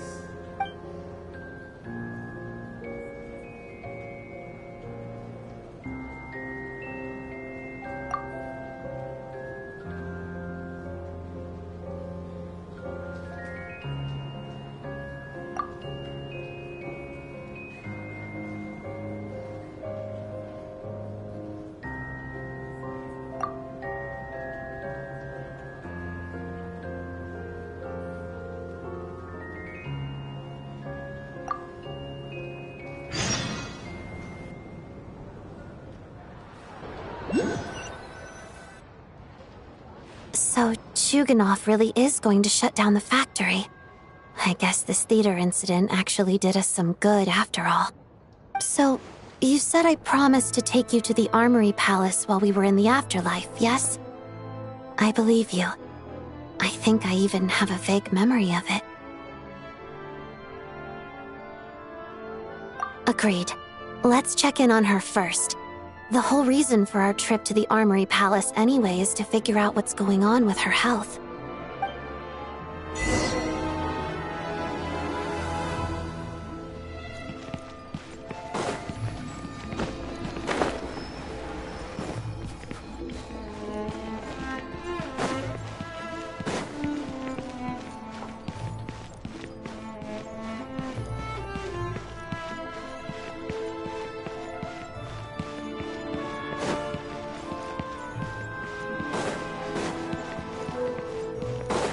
No time to lose. No time to lose.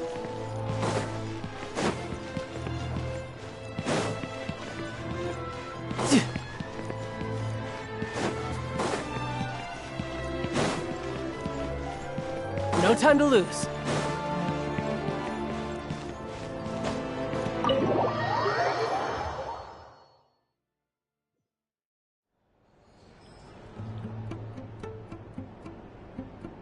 I'm finally back, even though a long time has passed from my perspective. As far as Paimon's concerned, I probably just went out to watch a very short show. I should keep my emotions in check when I see Paimon again, or it'll seem weird. Wait. The atmosphere here feels off.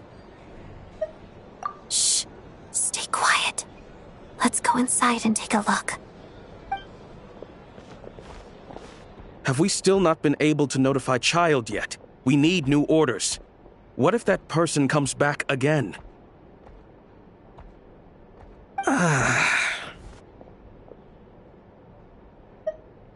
I'm so sorry.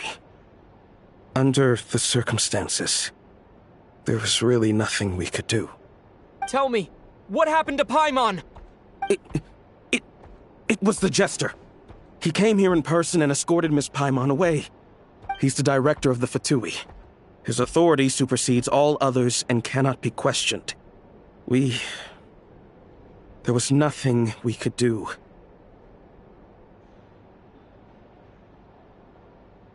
How long ago did he leave? And what was Paimon's status? It was about an hour ago. Miss Paimon was fast asleep at the time. The Jester simply walked off with her as if it was only natural. I assure you, he absolutely did not use any force. Do you know where they went? The Armory Palace, most likely. Lord Piero, the Jester, has been overseeing the experiments there lately, keeping a close eye on their progress. Everyone in the Fatui has heard about it by now. I'm surprised he came in person. Whatever his reason for taking Paimon, he'll most likely return to the Armory Palace first, which is exactly where we were headed anyway. Then lead the way, Odette. Okay, let's go.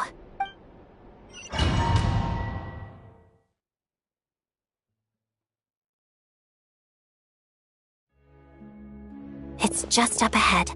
Quick, let's get inside. No, I'll go alone. You know I'm planning to force my way in. You're with the Fatui, so you should stay outside. I was hardly planning on taking you through the official channels anyway. I'm here to force my way in, just like you. I may be a Fatus, but I'm also Lelik, enemy of Project Stuzha. Paimon's safety is paramount right now. With me around, you'll have an extra pair of hands. There might be devices inside that are easier for an insider to deal with. If you say so. Let's go. There's no time to hesitate.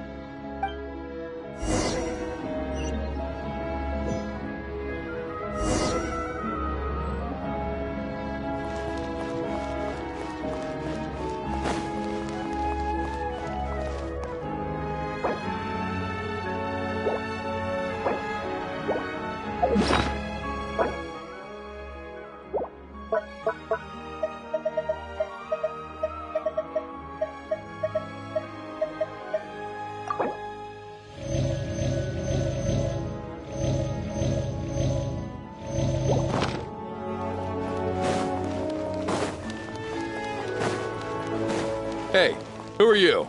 This part of the Armory Palace is under restricted access. What do you think you're doing? No questions, please. We're short on time. We'll make short work of you.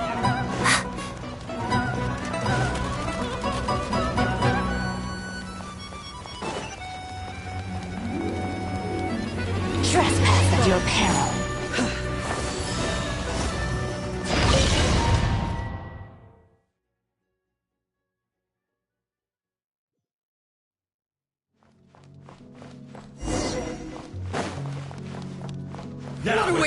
Do you have a pass? Where are you coming from? So, you're intruders, huh? Then don't blame me for what happens next!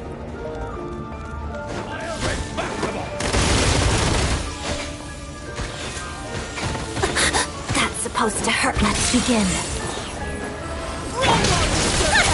There's nowhere to hide! You can run, but you can't hide.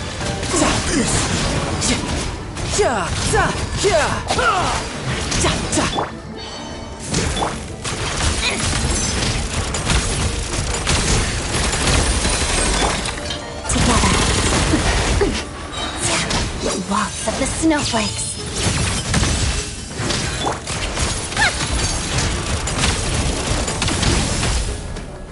Come on, keep up.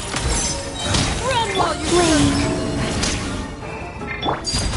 There's nowhere to hide! Take too long. The Armory Palace is hidden this deep in? This place is much bigger than I imagined. They're conducting top-secret research after all. The deeper it's hidden, the better, is standard Fatui logic.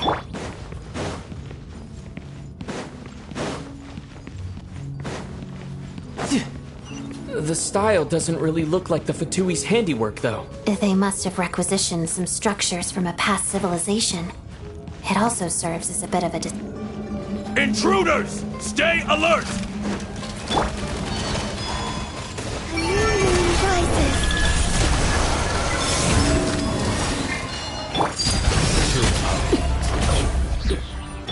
Let's begin.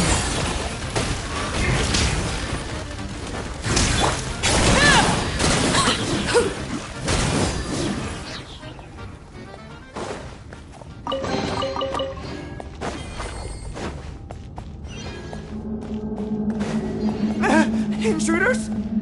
Don't come any closer! Just what are you guys trying to do here? Make short work of your scum! Everlasting as the moon! Transfixed! Let's test my hypothesis. Witness the snowstorm's grace. No one interferes with a jester's work. Makes it pretty sharp.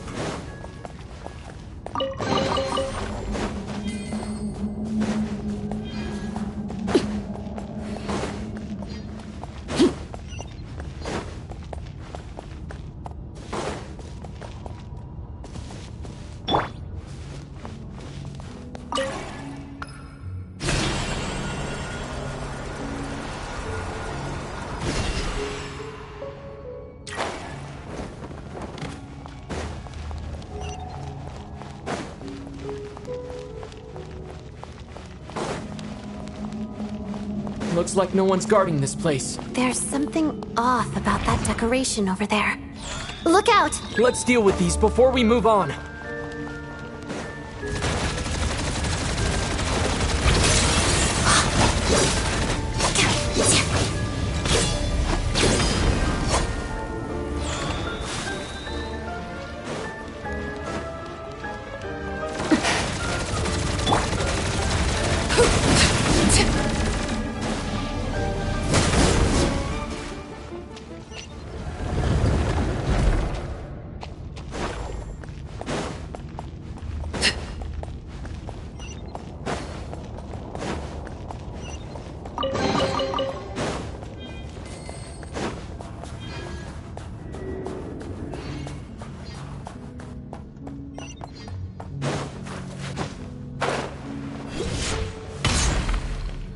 The researchers here probably don't know that we're uninvited guests. Let's try not to hurt them. What's the big star from the theater doing here? That's Miss Odette. She's a member of the Fatui. Don't tell me you didn't know that. Was the whole reason for Project Stuzha to support the research here at the Armory Palace? Just what are the Fatui and the Tsaritsa planning?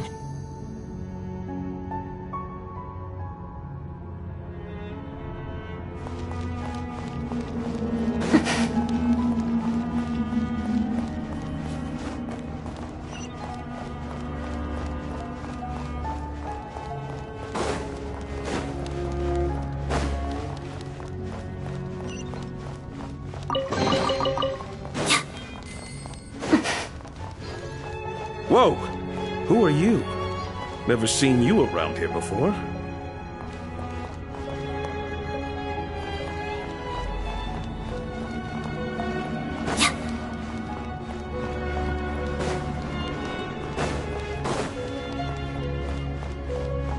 Looks like there's no way through here. Maybe using the power of this prism could help?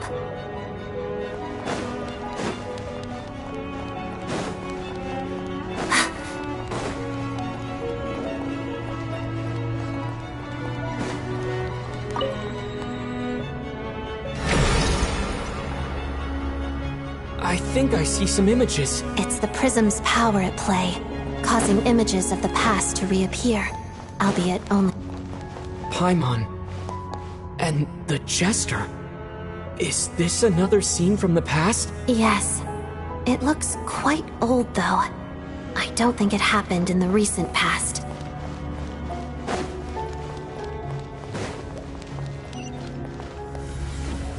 What's going on here? What happened? The source seems to be the Armory Palace. They must have started some large-scale experiment. Wait, what if this has something to do with Paimon? We need to hurry!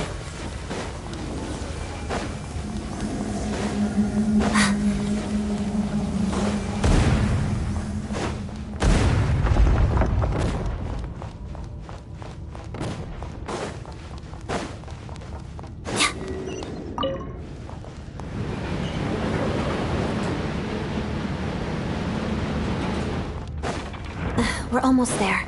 The Armory Palace is just up ahead. Paimon, please be okay. Laid bare. Three moons converge. Surge.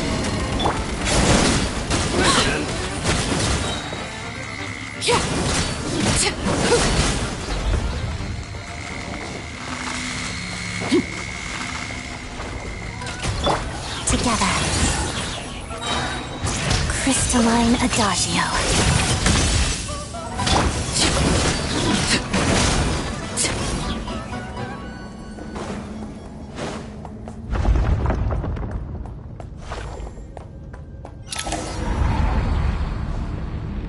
What's going on? Wait, I remember this feeling.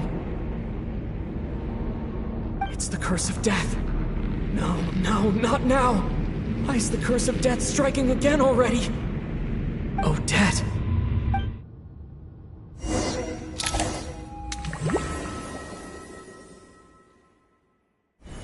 Is this the afterlife again?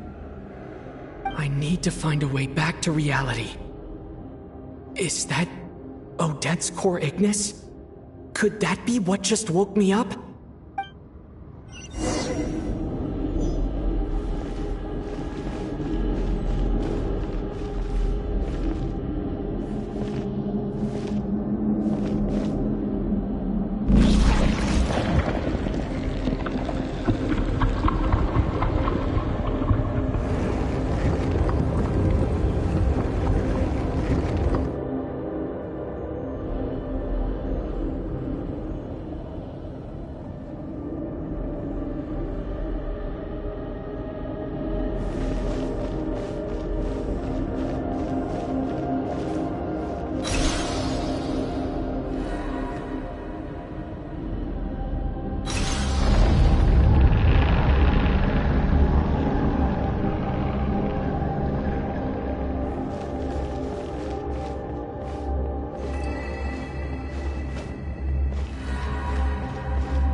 Odette?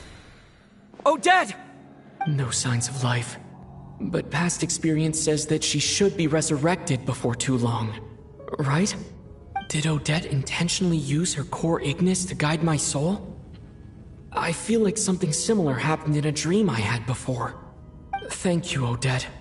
If not for you, my soul wouldn't have found its way back to my body so quickly. And I might not have woken up so soon. But I'm sorry. I don't have time to protect you. I have to use the time you bought me to get Paimon back.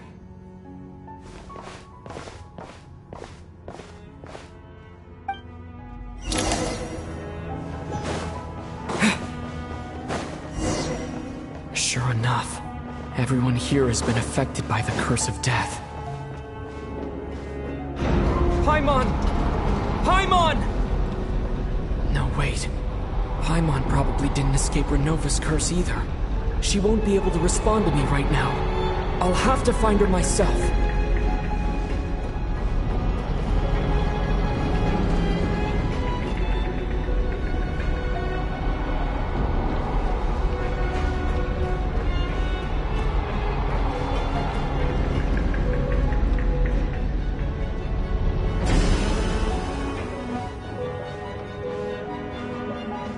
Mitya! Is this the laboratory he works in? What happened here to trigger the curse of death again so soon? I'll have to ask him when he wakes up. Finding Paimon has to take priority now.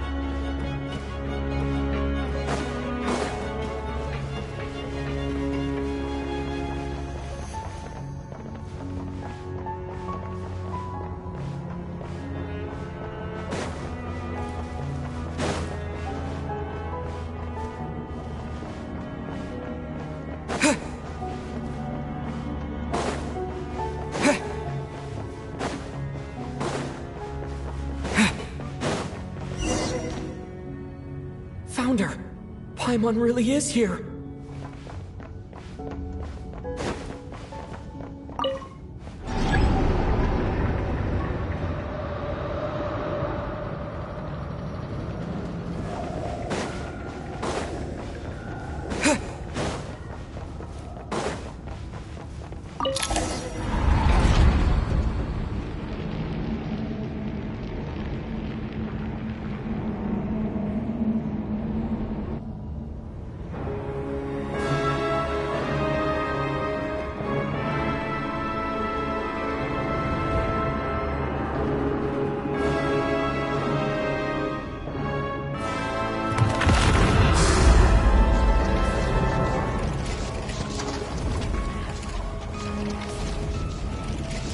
You don't learn, do you?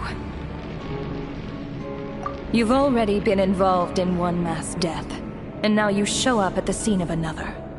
This might have passed for a coincidence the first time, but a second time? Am I to assume you are intentionally interfering in Snezhnaya's affairs? Judging by your expression, it seems that you understand little of what is going on here. In that case, a word to the wise.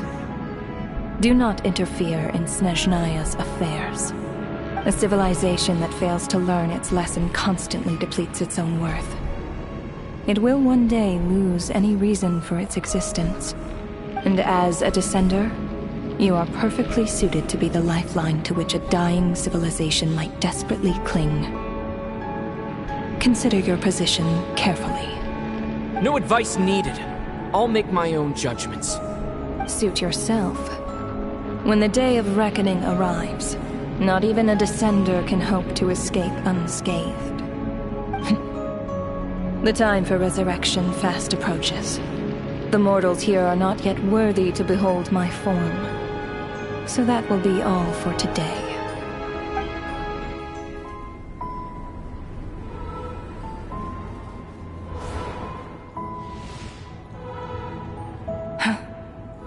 That thing is coming with me.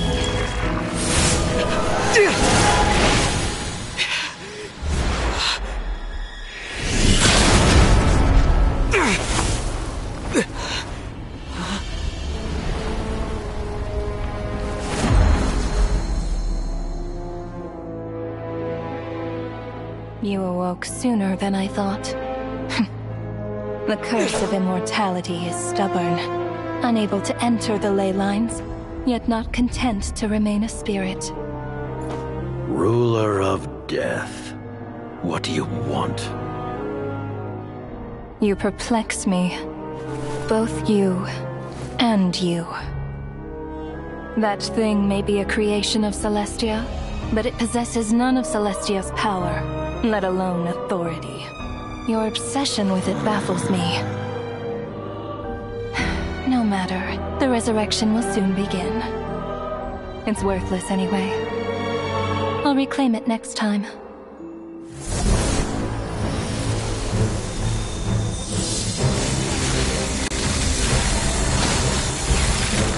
Hey, who says there'll be a next time?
I missed you, Paimon.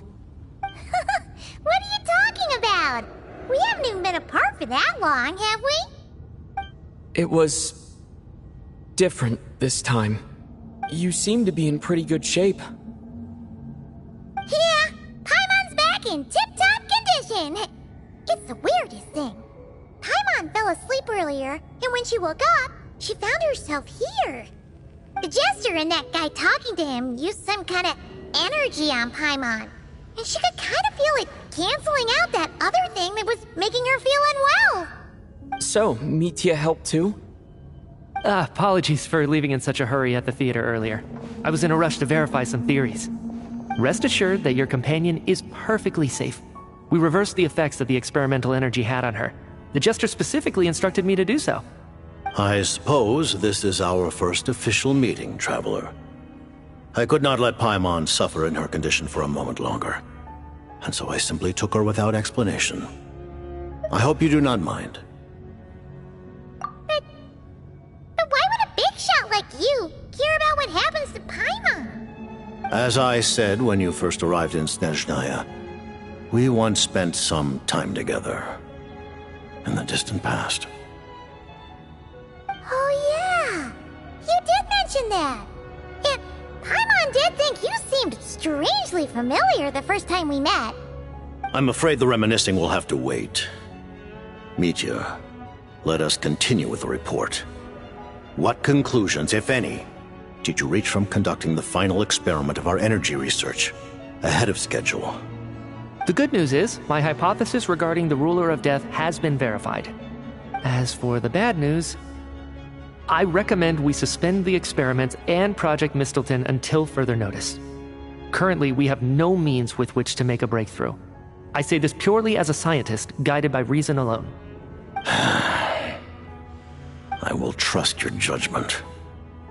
We shall put the project on hold until the ruler of death has been eliminated. Wait, what are you guys talking about?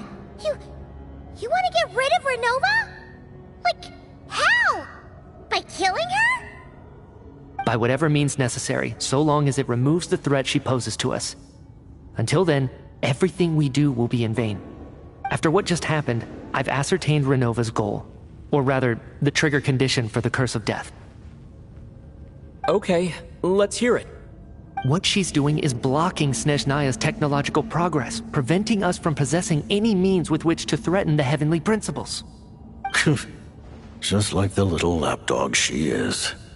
So, any ideas, research, or experiments that lead to technological progress can trigger the curse. Just now, for instance, I was set to launch a final phase energy experiment ahead of schedule. If the experiment was successful, we could have achieved a crucial breakthrough. As expected, though, the moment the experiment began, all the researchers, technicians, and witnesses died from the curse.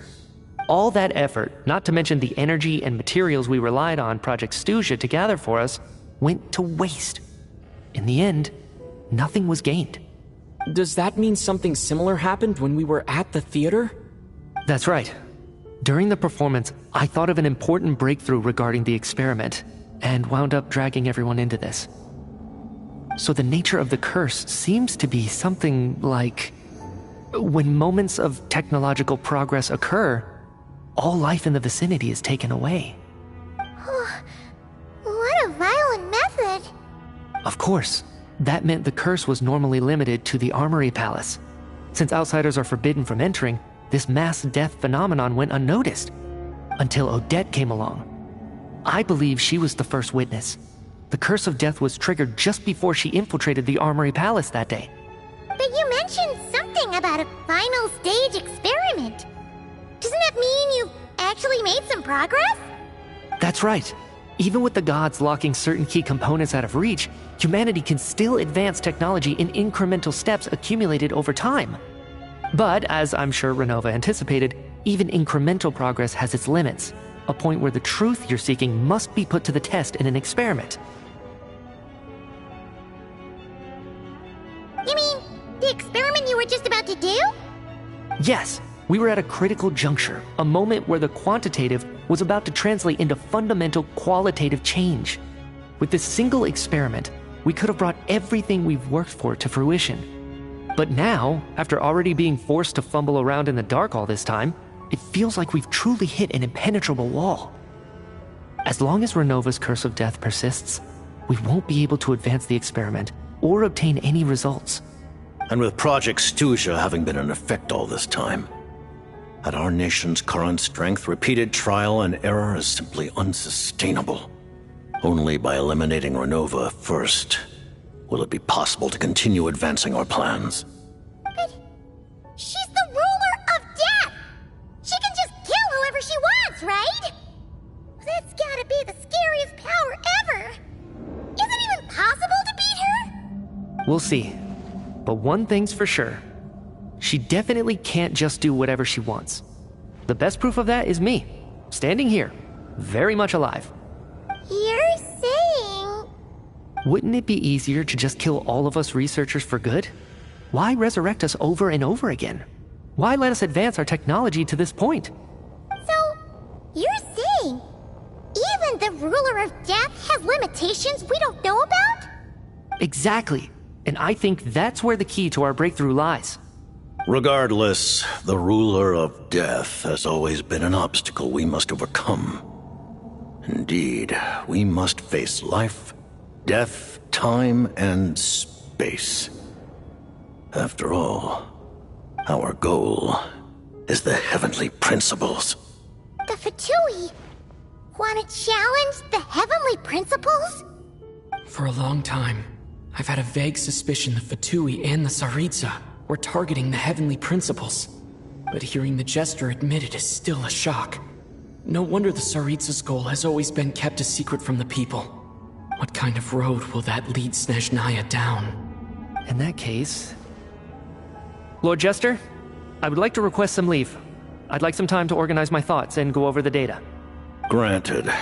Get some rest, put the experiment out of your mind, and take care that the curse of death doesn't affect any civilians.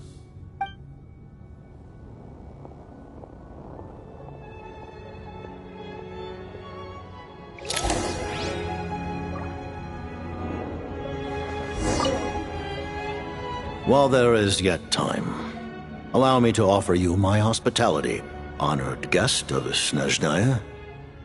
Is there any... I remember hearing the term Mistleton from Columbina. Yeah! Paimon wanted to ask about that when the name came up just now. What is it? Paimon's heard of Project Snezhnaya, but not this one. As you know, Project Snezhnaya is a series of measures enacted to consolidate our nation's resources, the greater purpose of which is to serve Project Mistleton. Many of the things you have encountered thus far are essentially for the advancement of that project. This includes the Kuvaki Experimental Design Bureau in Notdry. Researching Kuvaki was merely a facade. Its core objective was to use local resources and research findings to build Mistleton itself. And that's a weapon built for the final battle against the Heavenly Principles, isn't it? Huh? How did you know that? I was given some intel, and I made some deductions. Wait. You must mean that thing over there. Oh, Paimon's gotta take a closer look at this thing. Especially after you guys sent so many people to Notdry to work on it. Kuvaki alone will not break through Celestia's defenses, let alone challenge the Heavenly Principles. The Heavenly Principles are no doubt accustomed to combating the power of the Light Realm, and elemental energy is simply the power of the human realm, converted to that form by the Heavenly Principles themselves. Any attempt to use this power against its creator would be a futile endeavor. For now, therefore, we have set our sights on the form of energy associated with the Third Descender and the Stellar Linchpins. This may hold the potential to allow Mistleton to contend with the Heavenly Principles. You could say that by reverse engineering the Stellar Linchpins to extract the energy within, we have obtained a source of anti-Celestia energy. The Kuvaki Experimental Design Bureau, Project Snezhnaya, and the new energy experiments. Huh. So, Project Mistleton is what ties it all together. And it looks like your plan is almost complete. No wonder the Ruler of Death came after you.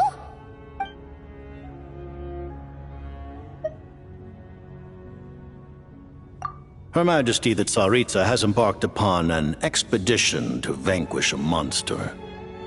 Were it not for this, I imagine she would have been delighted to grant you an audience. Seems like the powers that be in Snezhnaya don't intend to hold my past conflicts with the Fatui against me. The Harbingers have been granted significant autonomy in retrieving the Gnosis. But by the same token, they do not completely represent Snezhnaya's official stance. You read my mind. Speaking of the Gnosis, Paimon's been dying to ask this question since forever. Why exactly does the Tsaritsa want to collect them? Is it something to do with the fight against the Heavenly Principles? The Gnosis will undoubtedly serve as a key bargaining chip when she confronts the Heavenly Principles. Beyond that, you had best ask the Tsaritsa herself. I am not sure if this information is mine to disclose. What do you mean, not sure? Don't you make the rules? You're the highest-ranking Harbinger! Ugh, never mind. Taking on the Heavenly Principles is something most people wouldn't even entertain in their wildest fantasies. Why is the Tsaritsa so fixated on this? Into that today, civilization is nothing but an illusion. Something whose very existence can be negated at any moment. Our civilization may very well be destroyed in the struggle, but as things stand, The heavenly principles could choose to negate our existence on a passing whim. And we must not sit back and accept that fate. Only by changing the state of affairs, only by overthrowing the heavenly principles, can our civilization truly be said to have taken root. Otherwise, the fate of the people of Conria and Hyperborea is a cycle doomed to repeat itself. Accepting potential destruction in return for getting to control your own fate. Furthermore, perhaps this is still somewhat difficult for you to understand. Are you aware that all the rules of this world are made up of curses? Huh? All of them? Paimon knows about the curse of death you mentioned, and the curse of immortality that you and Dainsleif have. Then the birth of the Hilichurls, the rules of Natlan's Ode of Resurrection, those are curses too? Farina's long life seems to stem from a curse placed on her by Focalor as well. Yes. Even a god's love for humanity is a curse the heavenly principles inflicted upon the gods. What? The Tsaritsa has always had ample reason to hate the heavenly principles.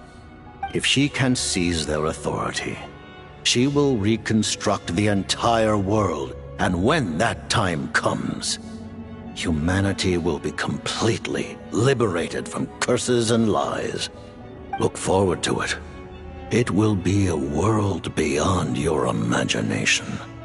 Though the ordinary people of Snezhnaya may not understand these details, in this frigid land locked in a ceaseless struggle against the environment, in this nation to which the gods have never shown favor, we all believe that standing in solidarity with the Tsaritsa in our shared struggle will surely usher in a new and better world.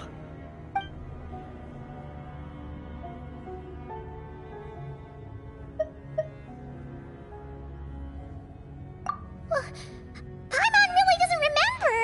He's basically a stranger. You've got to believe Paimon. Allow me to explain. The reason Paimon reacted to the anti-Celestia energy developed by the Armory Palace is because she comes from Celestia herself. More specifically, she is one of its creations. Paimon? A creation of Celestia? Oh, right. I was blinded by anger earlier, but thinking back on it, Renova also said that Paimon is a creation of Celestia. But she lacks Celestia's power or authority. As you know, the lunar fragments in Nodcry were pulled down from the sky using Fatui technology. But the first application of this technology was in Conria over 500 years ago. I used this technology upon the heavens, and the response I received was none other than Paimon, descending from Celestia. I presented her to the Vinster King, but he took no interest in this gift, nor did it satisfy him.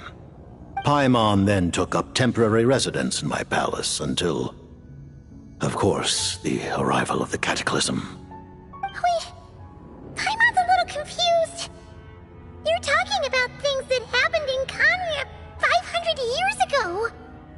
You're saying Paimon was there for that?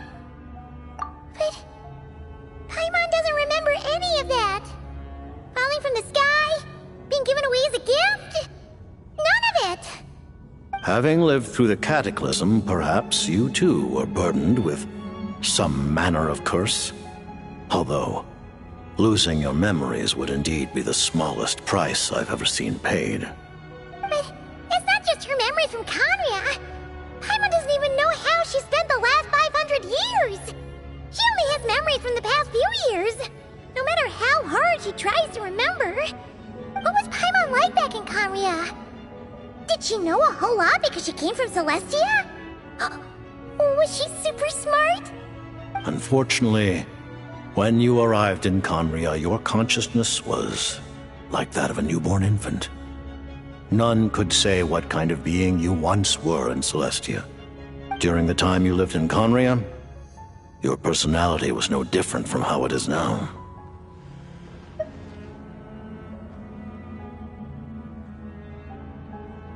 Aw, man! Paimon's plan to get her memories back and become super smart is ruined before it could even start. You know, even though Paimon lost her memories, she still feels weirdly close to you for some reason. That must mean you took pretty good care of Paimon back then, huh? On the contrary, I completely ignored your existence. I was entirely focused on my struggle against Troptatir the Wise. But now, as I see it, it is as if you are the only sane thing that survived that era of insanity, and thus are worthy of protection. Noted. Man, Paimon's gotta stop projecting friendship on everyone she meets. But, Traveler? Even though you know Paimon's some creation of Celestia now, you still want her, right? You're not going to abandon her?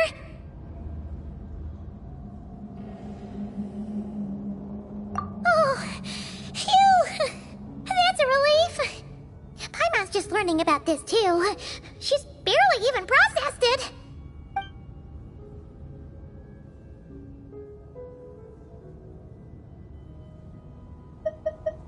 Thank you for telling me so much. I'm a bit surprised, honestly. I didn't expect you to be quite so transparent with me. Given the circumstances, the Fatui need not hide anything from our allies. Allies? To advance Project Mistleton, we must first resolve our issue with the Ruler of Death. And, if I presume correctly, you have no intention of letting her actions go unpunished either, do you? That's right. Ever since she said she intends to reclaim Paimon when we next meet, I figured reconciliation was out of the question. Against an opponent of this caliber, deliberating over our allegiances would waste time we do not have. We must join forces unreservedly with whomever we can, if we are to stand anything like a fighting chance. You're going to challenge the Ruler of Death? Just for Paimon? But Paimon's only... Thank you! Oh, thank you! Oh, gee! Now Paimon doesn't even know what to say! Anyway, Paimon's super touched! The Tsaritsa will return in triumph in short order, and the Fatui shall hold internal discussions regarding the enemy. The time for us to meet again will come very soon. Got it. Thanks for your help with Paimon. I'll be sure to look after her for you. There was just one other thing. Well, just a request, really. Paimon really wants to see what this Mistleton thingy you're gonna use against the Heavenly Principles looks like. Of course, Paimon knows it's top secret and stuff, but she just had to ask. It's okay if the answer's no. Certainly you may. Oh, for real? Actually, maybe it's best not to. What if her Nova suddenly pops up again? She might take this chance to...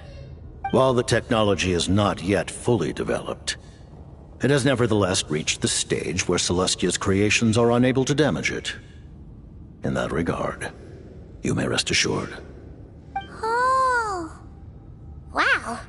No wonder Paimon felt so out of sorts recently, even though I was super far away. Alright then! Paimon's ready to take a sneaky peek at this top secret super weapon!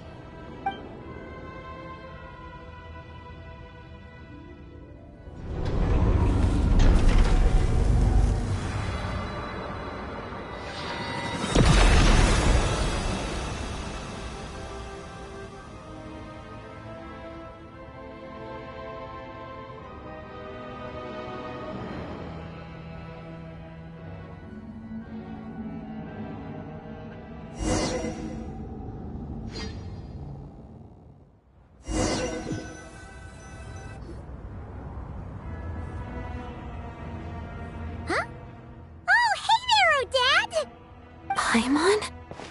You're okay. Thank goodness. You look well. Have you recovered? Long story short, yep, Paimon's all better.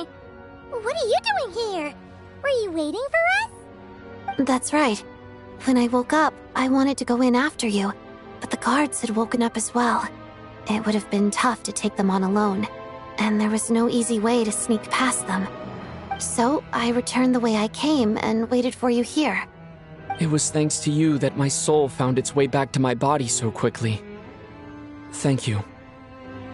Huh. That actually worked? Nice. I just figured I'd try my luck when that ominous feeling struck me. Really, you should be thanking this thing instead. Anyway, and now that things here are all taken care of, I have other things I should get back to.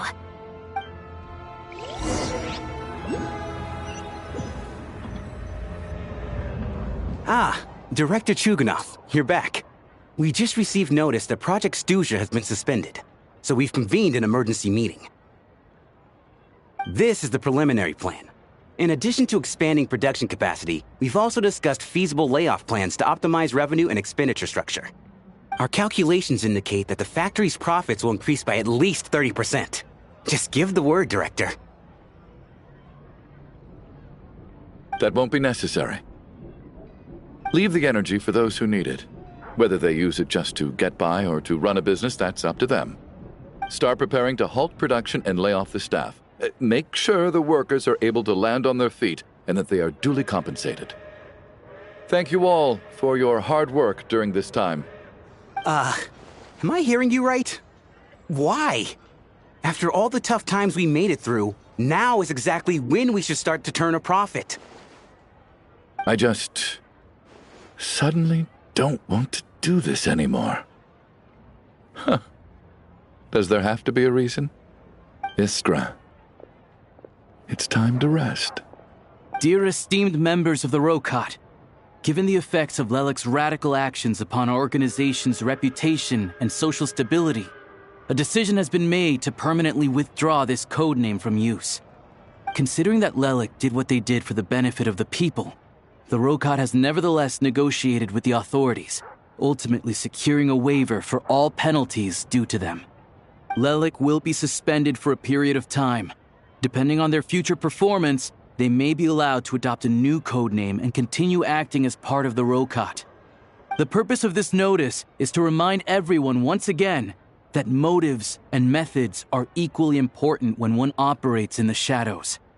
Even with Project Stuzha's suspension and our interim operational victory, we must guard against complacency and rashness and work to consolidate the progress we have made so far.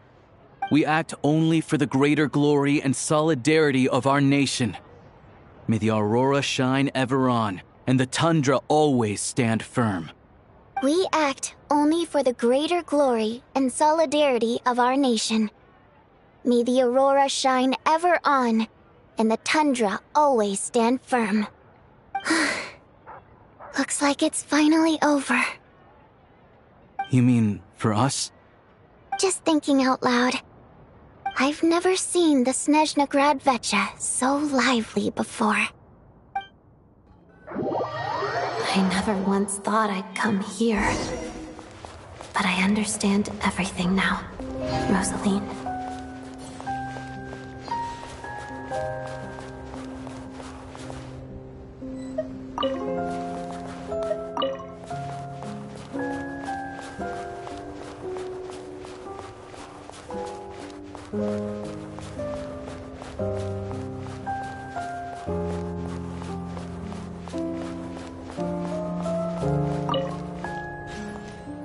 I've seen Spirit Seeker performed many times, including by your mother. Why do you bring that up all of a sudden? Even though the choreography is always identical, every dancer finds a way to make it her own.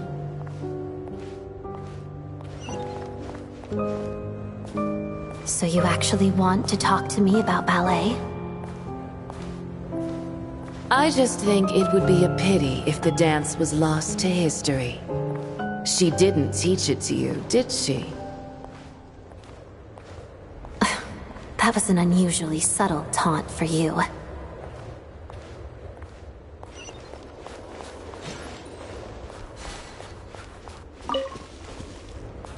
We embraced one another on the snow-swept plains, melting the ruthlessness of time. But when our bodies, in pieces, are cast to the winds, what of our love will remain behind?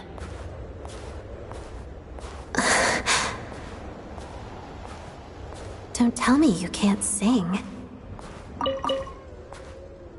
Shush.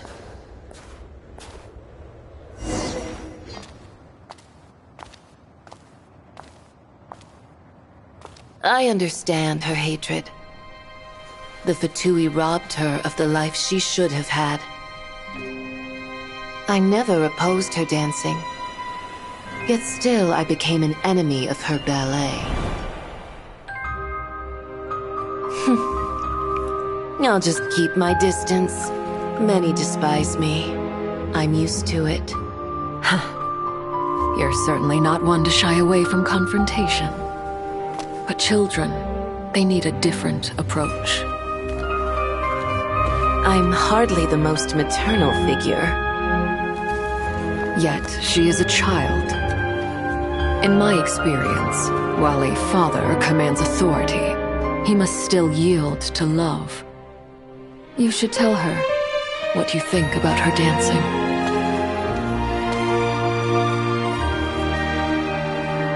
Odette will soon take the stage at the Koralyevsky Theater.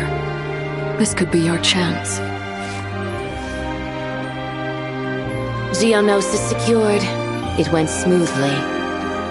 I'll be there. Have them send me an invitation.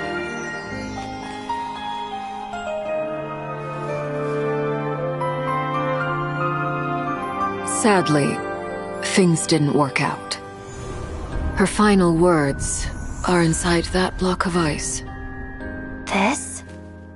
Aren't these for monitoring her subordinates? Not yours. This one isn't her witch's flame, but my two worlds' flames. The two worlds' flames can burn away memories. It was my parting gift to Rosaline.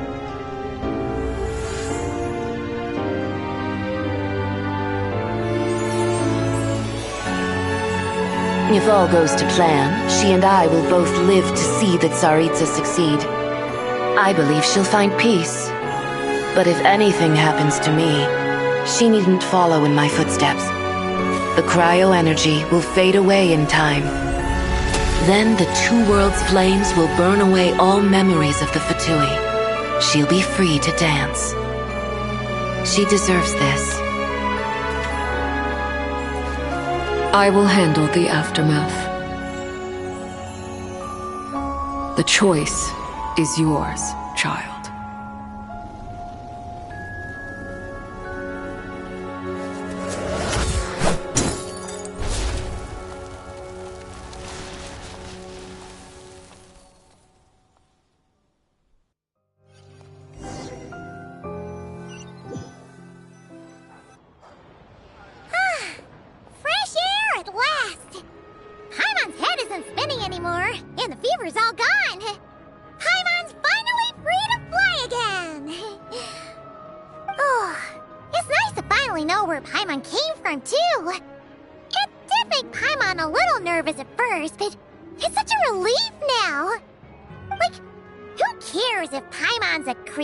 Of Celestia.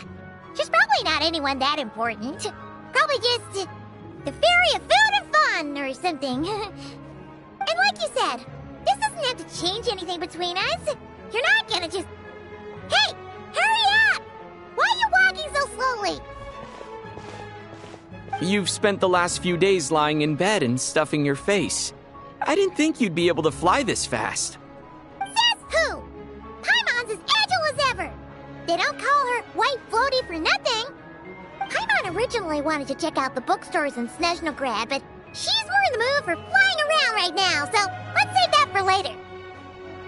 Wait, they've got light novels from Yai Publishing House here too. Huh?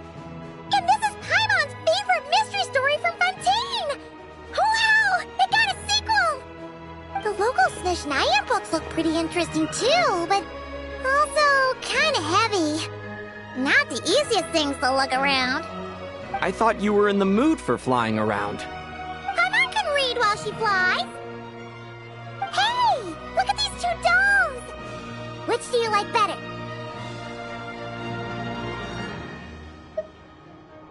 All right, boss, we'll take both. Paimon will have the other one. Oh, I thought we were only getting one. All right, fine. I'll pay. There you are. Thanks for visiting. Paimon will grab this and then... Huh? Huh? Huh? How many layers does this thing have? And what are you laughing at? Huh. You knew all along, didn't you? A whole bunch of people are gathered over by the plaza. Hey, look! That looks like Tartaglia! Hey, Tartaglia! I know that voice. Of course. If it isn't Paimon and my old comrade. You're looking well, Paimon. All better? Yeah! The jester knew I was wrong and fixed Paimon right up! Thanks for sending someone to keep Paimon safe, too. Oh, yeah. About that. That was... kind of embarrassing. Who could have known that our director would go looking for you in person? So sorry for the misunderstanding. Oh, right. Let me introduce you. This is my little sister, Tonya. Hello, Tonya!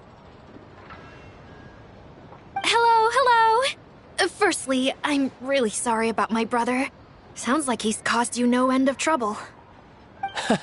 Hey now, why'd you have to start with that? Not that it isn't true, of course. So she's the real Tonya. She said you two didn't manage to meet up at the theater. She waited ages for me, and when I didn't show, she got a little worried and went outside. I know, right? He didn't bother to say a word to me.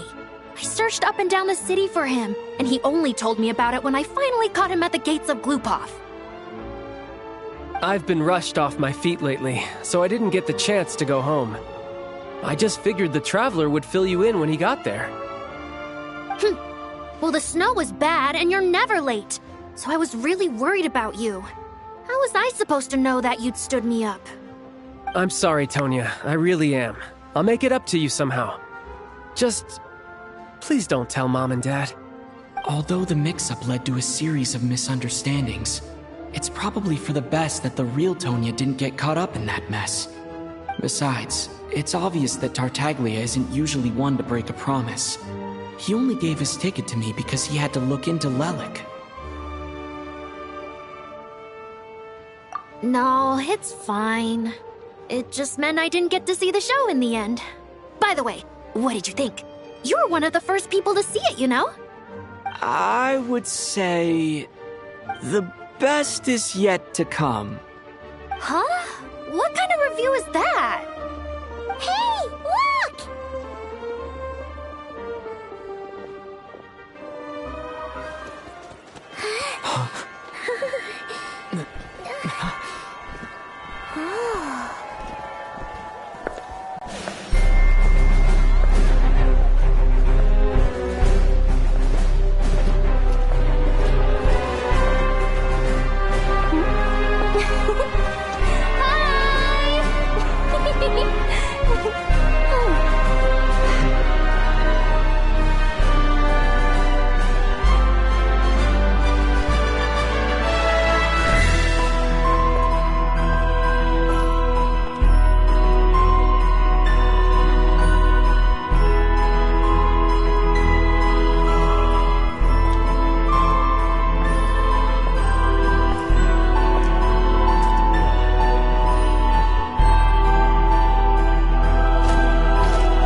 This place is pretty dead. By which I mean, there's nothing to kill.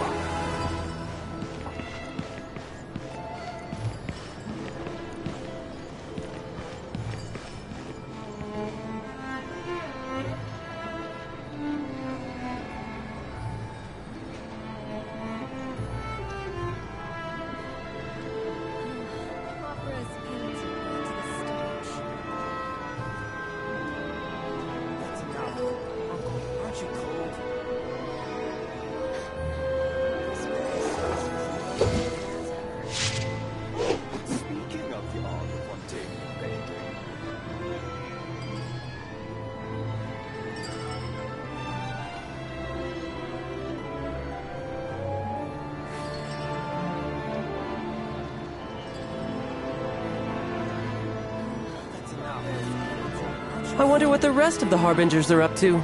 Plotting and scheming on an ever grander scale, no doubt.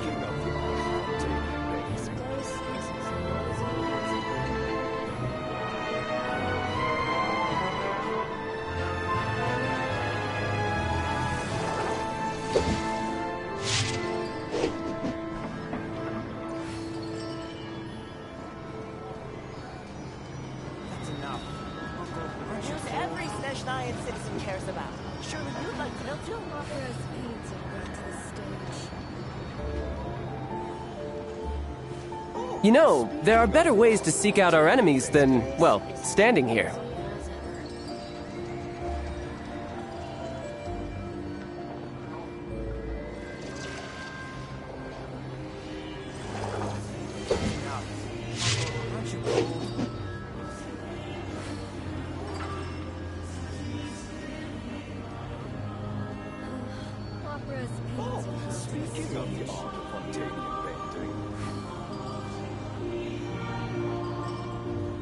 Where I'm from, if we didn't keep moving, we'd freeze to death.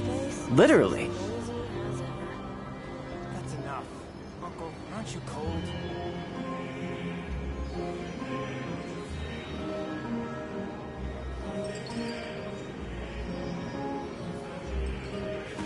Speaking of the art of obtaining things.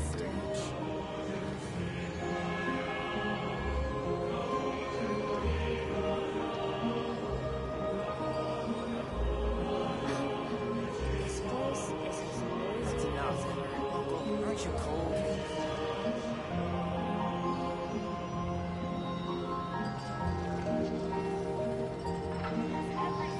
I wonder what the rest of the Harbingers are up to. Plotting and scheming on an ever grander scale, no doubt. Speaking of the art of spontaneous painting.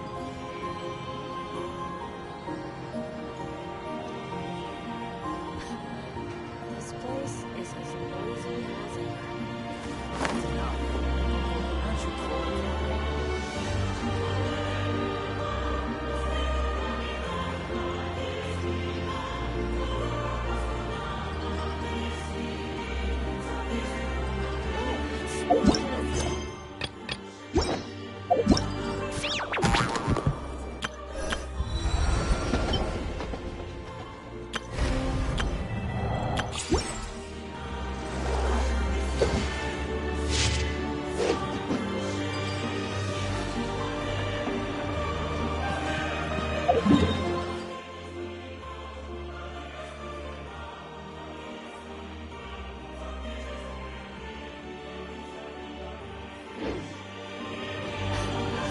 This place is as noisy as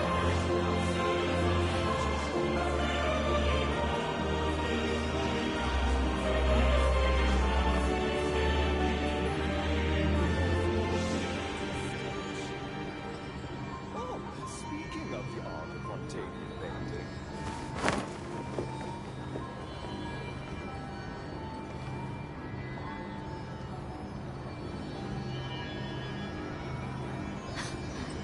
This place is as noisy as ever.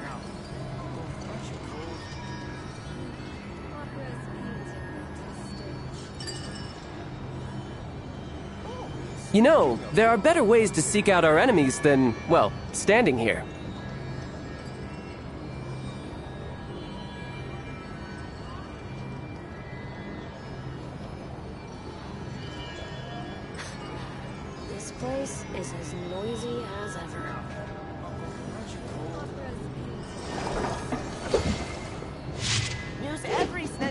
citizen cares about.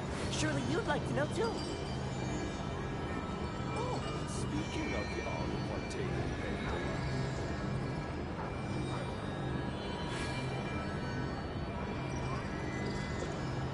Where I'm from, if we didn't keep moving, we'd freeze to death.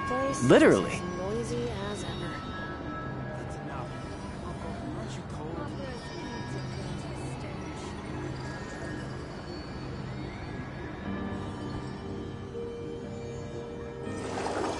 Speaking of the art of partaking painting.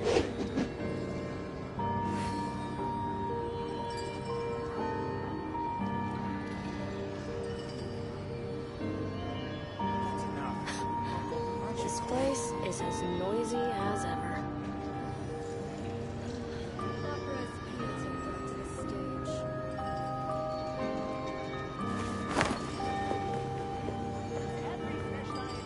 Oh, speaking of the art of partaking painting.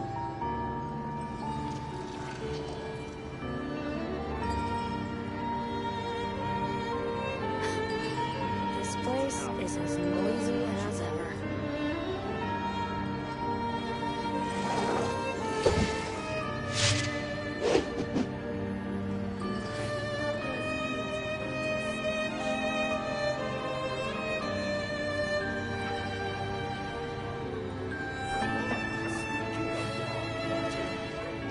You know, there are better ways to seek out our enemies than, well, standing here. This place is as noisy as ever.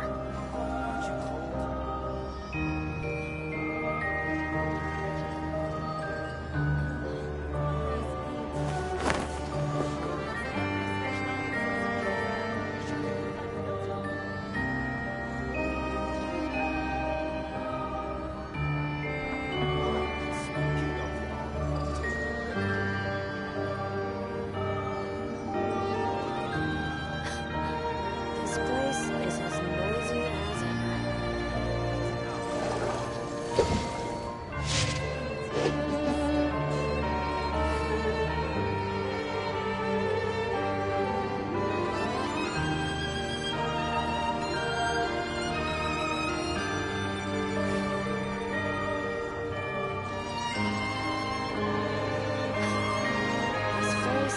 ever. This place is pretty dead. By which I mean, there's nothing to kill.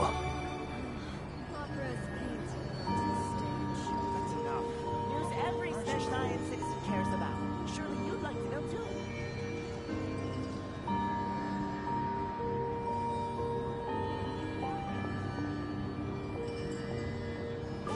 Speaking of the art of partaking painting.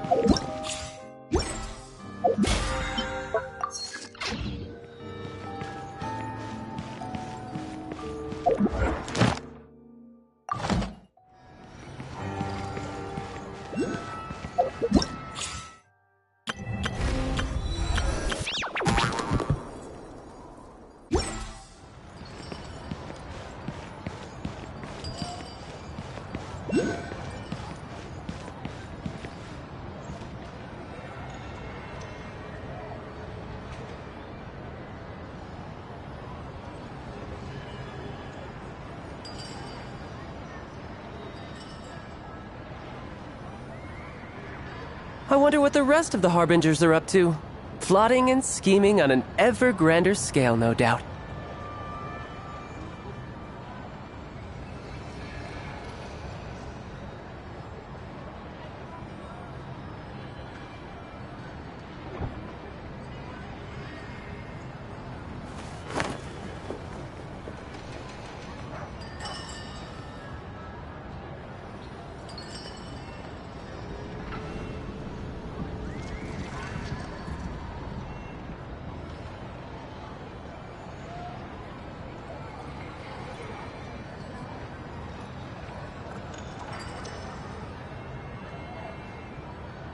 You know, there are better ways to seek out our enemies than, well, standing here.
I wonder what the rest of the Harbingers are up to.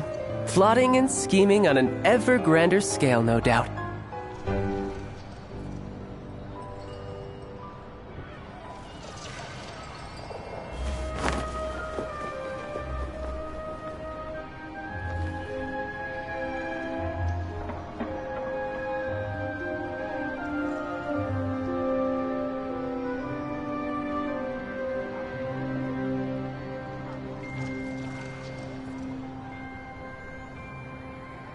You know, there are better ways to seek out our enemies than, well,